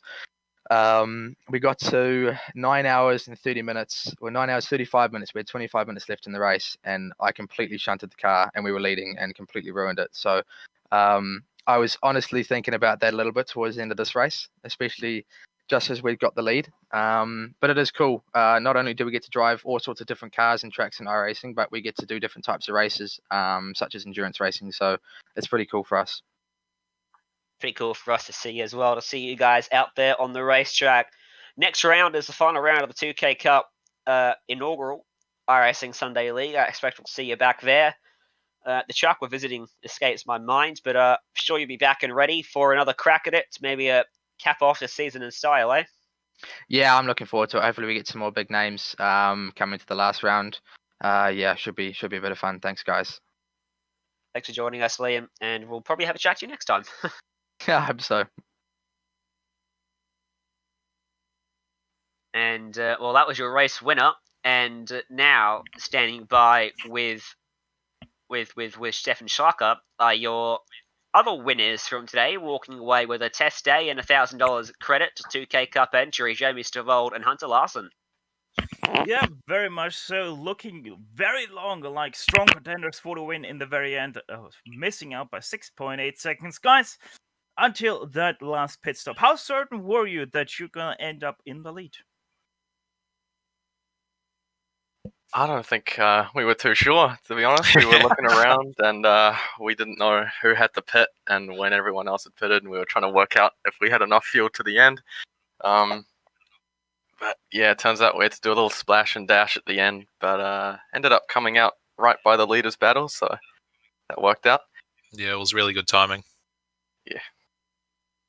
That worked out really nicely. As you guys said, now we saw a 6-hour race unfold before us today. How difficult was it to cater the car to the changing conditions on the track? We saw the track temperature drop by about 10 degrees Celsius in this race. It was definitely a lot harder at the start with a hot track. Very slippery, and especially on new tires, you got to be very careful. And 6 hours is a long time, so you don't want to spin it in the first couple of hours or at all, really. But it was pretty much just hot lapping at the end and trying to keep the car in one piece and doing laps as fast as I could. Well, the question obviously comes out: how much experience do you guys have with endurance races like we saw here today? I've done a few on iRacing. I've done them for about a year and a half, just like the 24-hour ones and the 12-hour ones. But yeah. This is my first one. So starting off with a high, probably won't ever be able to beat it, but I'm just going to ride this wave. Well, talking about a challenge there, Bathurst, your first endurance race in the GT4, which is also arguably one of the harder car on iRacing, and then at Bathurst, you couldn't have bagged for a much more harder combination. No, yeah, it was pretty difficult, but I think we were able to kind of sort ourselves out, and I think we did a really, really good job, and we did really well. Well, guys, before we let you go, who gets it done for that 987 machine? Big thanks to Pursuit Sim Racing and the sponsors of MXTV, Track Racer, and 6 Gear Imagery. And also, might as well just say Happy Mother's Day to everyone out there. Well, guys, congrats on your second place, and congrats on winning those quite nice prizes. Well, thank you so much. Thanks so much. Thanks a lot. That was Hunter Larson and Jamie Stavold of the Pursuit Sim Racing number 987 machine. Next up, it's Cream Racing 1 with Callum Hatch and Mark Millard. Rounding out the podium at the end of this evening, just short of winning the major prize. Either of the major prizes up for grabs, but still going to be pretty happy coming home in third place at the end of 6 hours. Yeah, I just got to thank Callum for driving my fat ass back up to the front after I made a couple of errors, getting off safety cars and stuff like that. Got caught up in a couple of things, and he just brought us back to the front with a great drive. And yeah, it's a pleasure to have him in the team, and to drive so well was awesome.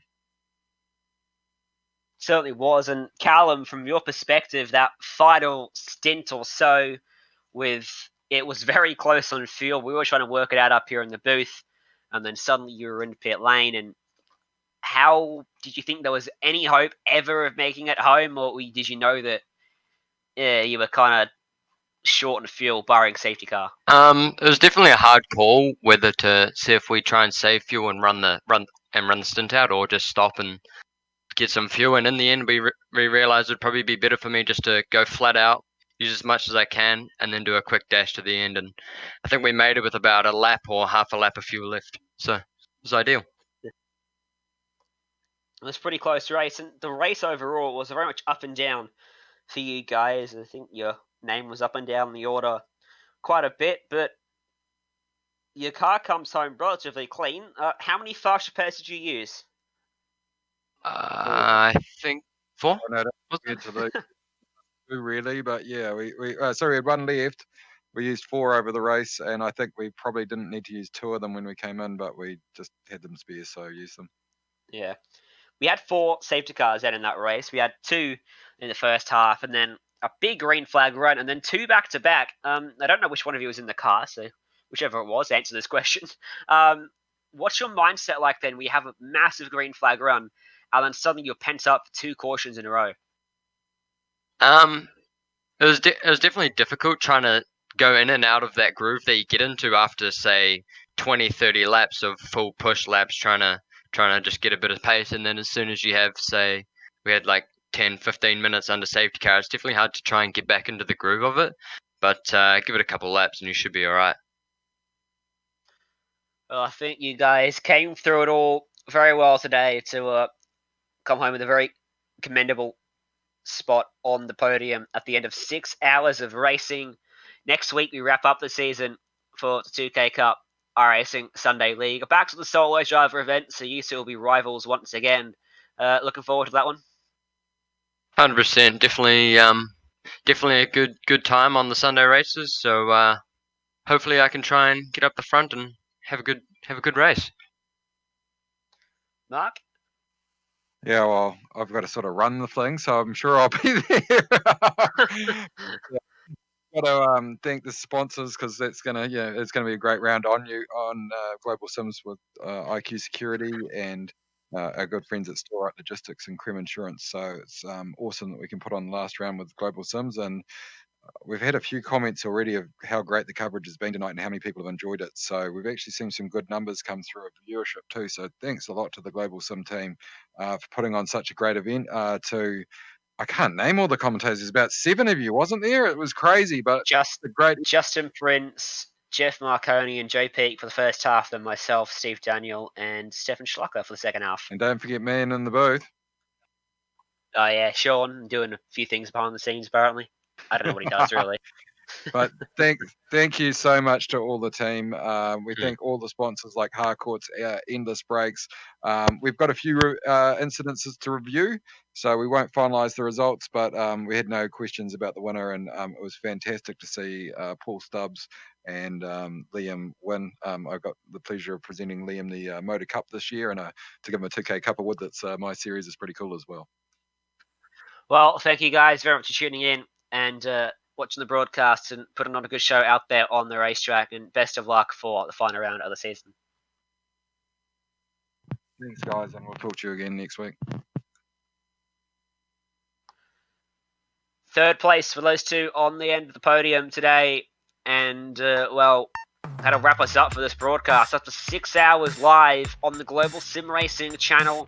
Thanks to all of the people involved, including all the sponsors that made it happen, such as Store Rite Logistics, Creme Insurance, and IQ Security. Without them, none of this would have happened. Thank you to Mark Mallard, James Watson, and everyone at 2K Cup for helping to get the series up and going. Thank you to all the drivers that turned up and put on a heck of a show. And thank you to the company that provided all the software, the hardware, and Junior Londe, who provides a lot of music for all of our broadcasts. You can see their contact details up on the screen. Thank you to Jeff Marconi, Justin Prince, Sean Ambrose, Joe Peak, Stefan Schlacker, Steve Daniel, and my name was Ryan Jones, jumping in today and making this broadcast a thing. And we had a lot of fun bringing it to you. We hope you guys enjoyed it. Make sure you like us on social media at Global SimRacing Channel, at GSRC_Graham on Instagram, and at GSR Channel on Twitter. Find us on the internet at globalsimracingchannel.com as well. Plus plenty more events coming up, including Lime Rock Park next week to round out the 2K Cup season. Plenty more before then. Make sure you subscribe to us on YouTube. You won't miss any of that action. But from all of us involved tonight, thank you so much for tuning in. We hope you enjoyed it. And until next time, race clean, race hard, and we'll see you on the track.